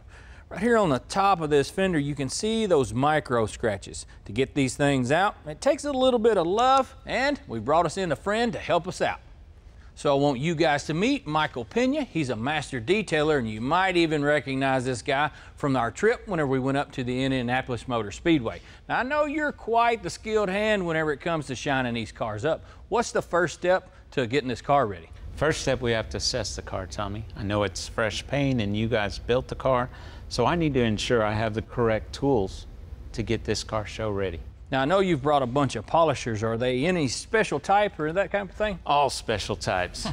This is the rotary polisher. A lot of the body shops will recognize this tool as the pinnacle of removing sanding scratches. Then down the line from that, we have a dual action machine. This further refines the finish, and you start getting that luster, that shine, that reflection. And then what I call the free spinning machine is the jeweler, and that is the ultimate in mirror shine finishes. This is the tool for that. Well, that's definitely what we're looking for, so I guess we should go ahead and get started. Let's go check it out. Now, we've cut and buffed this car, and we quit sanding about 2,000 grit. The car looks great. Definitely, my recommendation is a compounding step, a polishing step, and then a final jeweling will make this car absolutely ready for the show. So there's nothing too serious at all? Nothing too serious. Well, I guess that buffer doesn't require 4 hands, so I'm going to let you take over. Thank you. The first step I'm going to do is a compounding step. That removes the heavy imperfections, the sanding scratches, things that are in the paint that are not able to be quickly removed with the DA.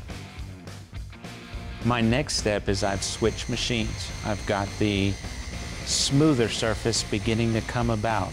And so to further enhance the paint, I'm going to use a dual action polisher with a medium pad and my Cutmax compound to further refine the finish.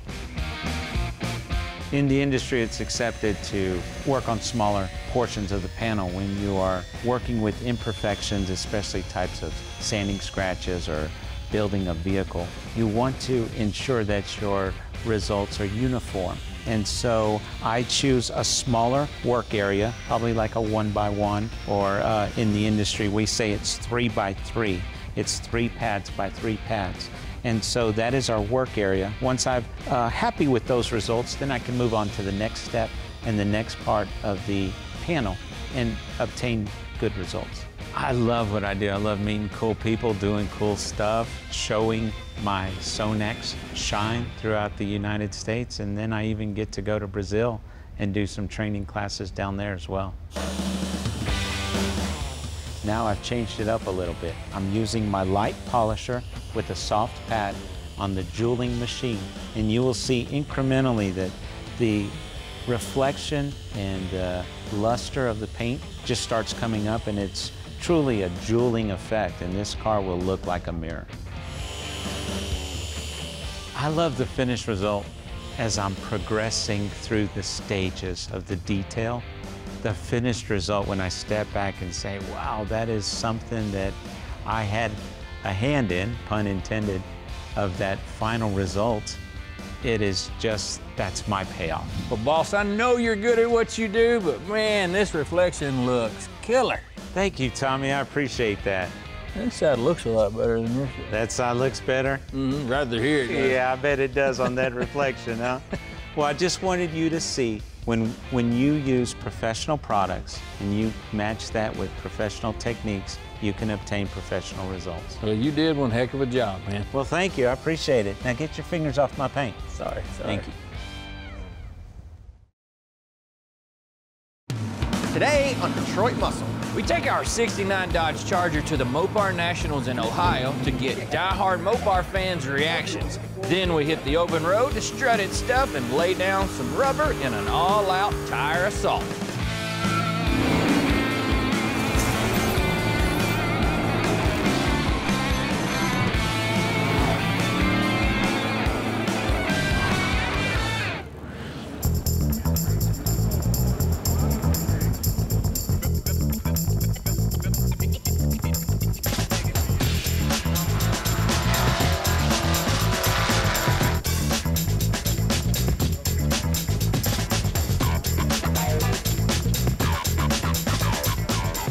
Hey y'all, welcome to Detroit Muscle. We've been busy in the shop working some late hours, so I'm chasing me some R&R. If you're into American muscle, pistol grip 4-speeds, man, some treasure hunting, you're gonna like what we're doing today.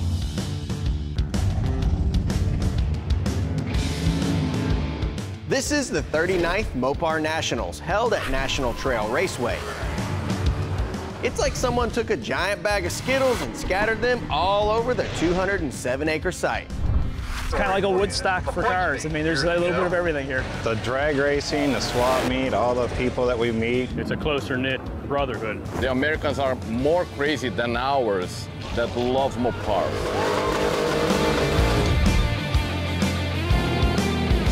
Like most outrageous events, the Mopar National started from humble beginnings.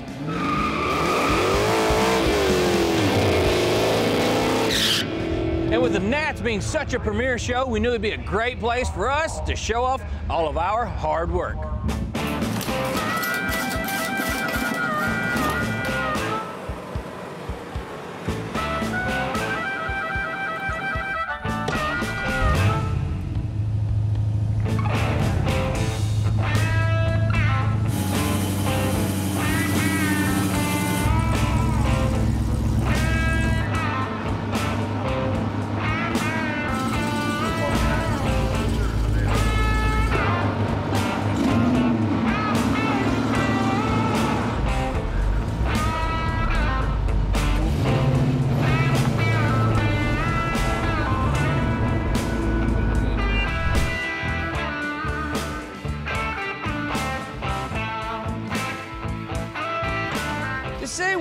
amazed by the reaction to the car would be an understatement. It's an incredible car because in a 69 Charger is the best Charger. The engine is something unreal.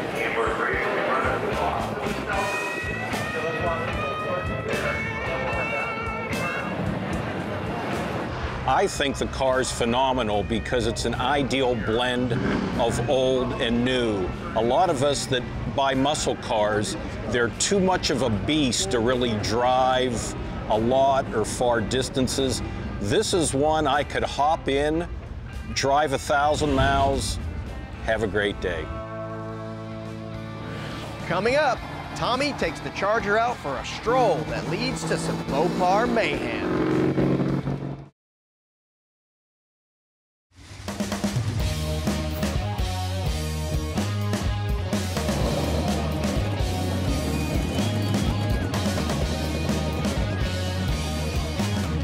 We're here at the Super Mopar Cruise, and this is what it's all about. All those long hours we were putting in, having a ride that's finally finished, we're gonna stretch its legs. I got a good friend of mine.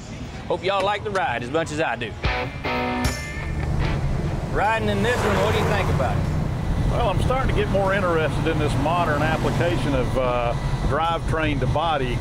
A lot of guys have been doing this for quite some time now, but this car here, you get the comfort of air conditioning and a nice stereo, a stupid amount of horsepower, and good looks to go with it, so you get it all. I appreciate all those compliments you gave about me, but we're supposed to be talking about the car. Yeah, right. And you know, the ride on this car is not bad. We've upgraded the suspension on the front, back. It's got big, massive brakes on it. Is this stuff what you have to have? No, but sure does make it a lot of fun.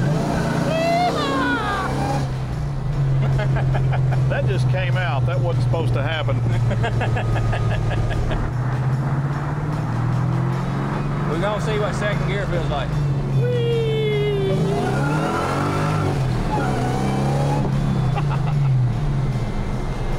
You know, that was 1, 2, and 3, and there's still 4, 5, and 6 to go. Yeah. How fast will this go? About 300 miles an hour? No, that's if you let the wings down. Okay. See, that's what's funny. No, sir, officer, I wasn't exceeding the speed limit. I just got to it relatively quickly. Yeah. Now, I know you have a Hellcat and some of these older cars. With weaving the two together, are people onto something? I think so. Like I said, the ability to cruise, make trips, etc. in a car like this in comfort makes a big difference. Like I said, a lot of guys are getting on up in their years now, and they don't want to sweat on those old vinyl seats anymore, and you can take a car like this and drive this thing to the West Coast if you wanted to. Yeah. You know, something about them Hellcat engines and that squall, if you will. That whine.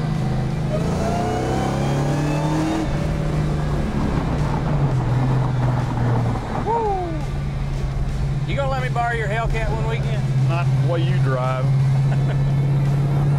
It's amazing how smooth this thing is. What are you doing, 65? 70? That's what I'm gonna tell you. These Hellcat engines got such a nice flat pull to them, it makes it a lot of fun to drive and ride in. And like I said, you can't deny the fact that this car's got some of the best lines of any muscle car, era car, or for that matter, any car. Yeah, you know, you could probably argue that a 69 Charger could be the prettiest Mopar ever. I would say that would be a semi-accurate statement. He must have another favorite then. 70 Challenger. With the sun setting, we pulled into the town of Buckeye Lake, and to our surprise, the road was lined on both sides with Mopar lovers. Every 100 feet, somebody is wetting down the street, hoping for a burnout. It felt a little like Mardi Gras. Of course, we obliged them.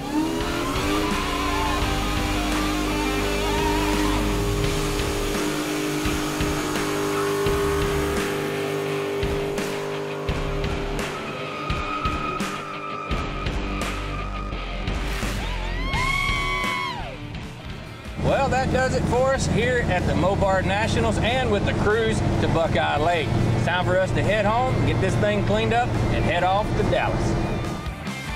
Now with that validation, we can go to the auction in Dallas with confidence we have a great ride.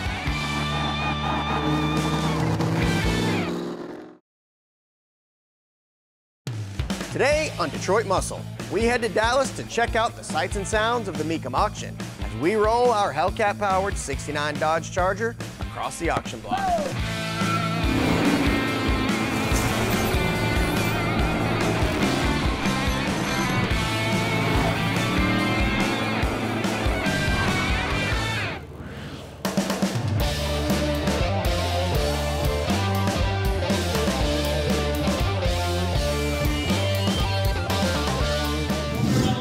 Hey y'all, welcome to Detroit Muscle. We're here at Mecum Auctions in Dallas, and there's plenty of eye candy laying around this joint. We're also looking for a new build, so we're gonna see what we can come up with. Sure, this is a good place to buy a car, but it's also a good place to sell one. So we brought along our 1969 Dodge Charger here, you know, to free up some capital. Besides, you can't keep them all. So here shortly, you're gonna see this thing cross the block and find itself a new owner. Till then, I'm gonna go check this place out. Mecum is a lot more than just hundreds of cars and trucks for sale. It's a full-on automotive hurricane, and it takes a lot of hard work to make it the big top attraction it has become. Our good friend and car collector Tim Welborn had this to say about the whole auction experience, whether it be as a seller or a buyer. If you go to auctions, you're going to find that sometimes when you walk in, it's just electric. Other times it's not. Now, the other times might be an early Saturday morning, just getting revved up and getting going. Generally, when you've got a great collection of cars coming through, that energy's in the room, and people tend to get excited when that's happening. Not only the people who are watching, who are not buying, but even the crowd even gets into it. So as a buyer, sometimes you can hear that revving up, and you'll put your hand up another time or two, and that keeps that energy going. So far, Mopars at Mecum Dallas have been very strong, but when you start dealing in resto-mod cars, everything changes, because essentially they're all one of a kind. Late 60s, early 70s Dodge Chargers in particular, quite high quantity here. So there is some Mopar buzz, but when it comes to resto-mods, you just never know what they're gonna do. So I think the car will probably go for 125, maybe a little more. It's hard to say on the resto mods, but they are developing so much energy these days. They're outdoing a lot of these the correct restored cars like I like. I actually would not mind owning a resto mod of that quality. My initial reaction on this car was kind of in the early stages of the build, $75,000 to $90,000, but you know, after seeing the completion of the car, after putting my finger on the pulse of just the way the car looks, the presentation, certainly the Hellcat engine is the star of it, but even the subtle things such as the wheel and tire treatment, the paint combinations, I'm going to stick my neck on predict we're going to see a six-figure plus bid on this car. Stay tuned. Hard Charger hits the auction block, and Mark and I get our minds blown. Hang on to your hat, Mark, my friend. All right, all has been said and all the work on the car has been done, and we're backstage at Mecum Auctions Dallas as our Charger is just minutes away from crossing the auction block. I don't know about you, but I'm both nervous and excited because this build has taken almost 3 years. Well, here we are now. We're gonna see what it brings. I'll be proud to have that in my garage, you know what I'm saying? I miss her already. We're amazed at the buzz that is surrounding our Mopar as it makes its way through the staging lanes. One final wipe down, and our Hellcat Charger was creeping its way toward the old auction block. Our Charger's just about ready to hit the block. Mark's up there with the guys in the booth, and I'm going to be walking around the floor. And I have to say, I'm about as nervous as a cat in a room full of rocking chairs.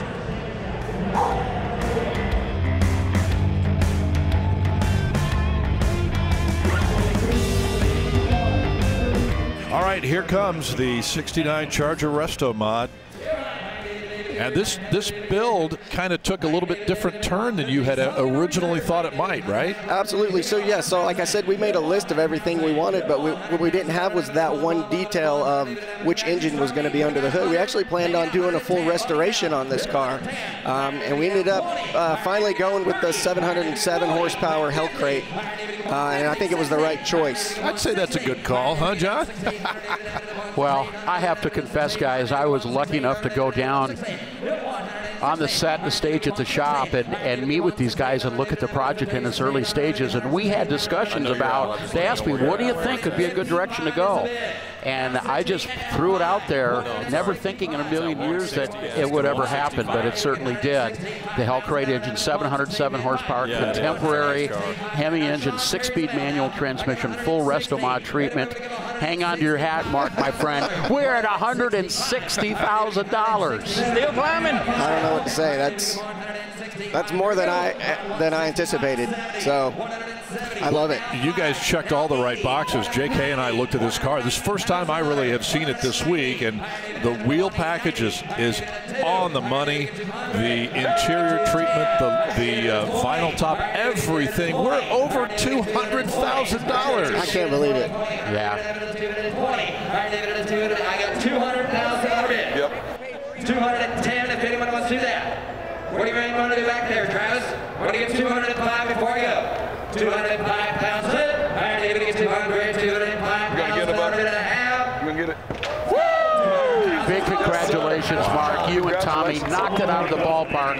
The quality, the selection, the stance, everything. There's your partner, Tommy, right there. Man, did it pay off. $200,000, my friend. Yes, he looks happy. I'm happy. I don't know what to say. I think you might call that speechless. Yeah.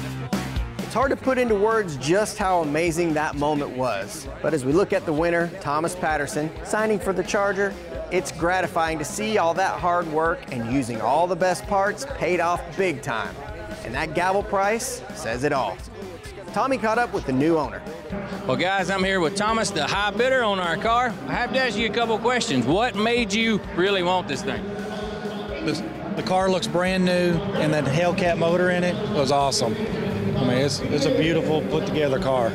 Another question would be, what's your plans for this thing? I'm going to drive it. I mean, really? I mean, who would not want to drive that car? Well, we did it. The car's complete, and we sent it across the block, no reserve, and it paid off big time. $200,000. I can't believe it. That yellow sticker never looked so good. I know, man, but y'all know what that means now. Well, we got a little bit of money in our pocket. We still got some time, so it's time for us to go find us another project. What do you think? Yeah, I got my eye on something. Come here, I want to show you. I hope it's not a Mustang. It's an El Camino.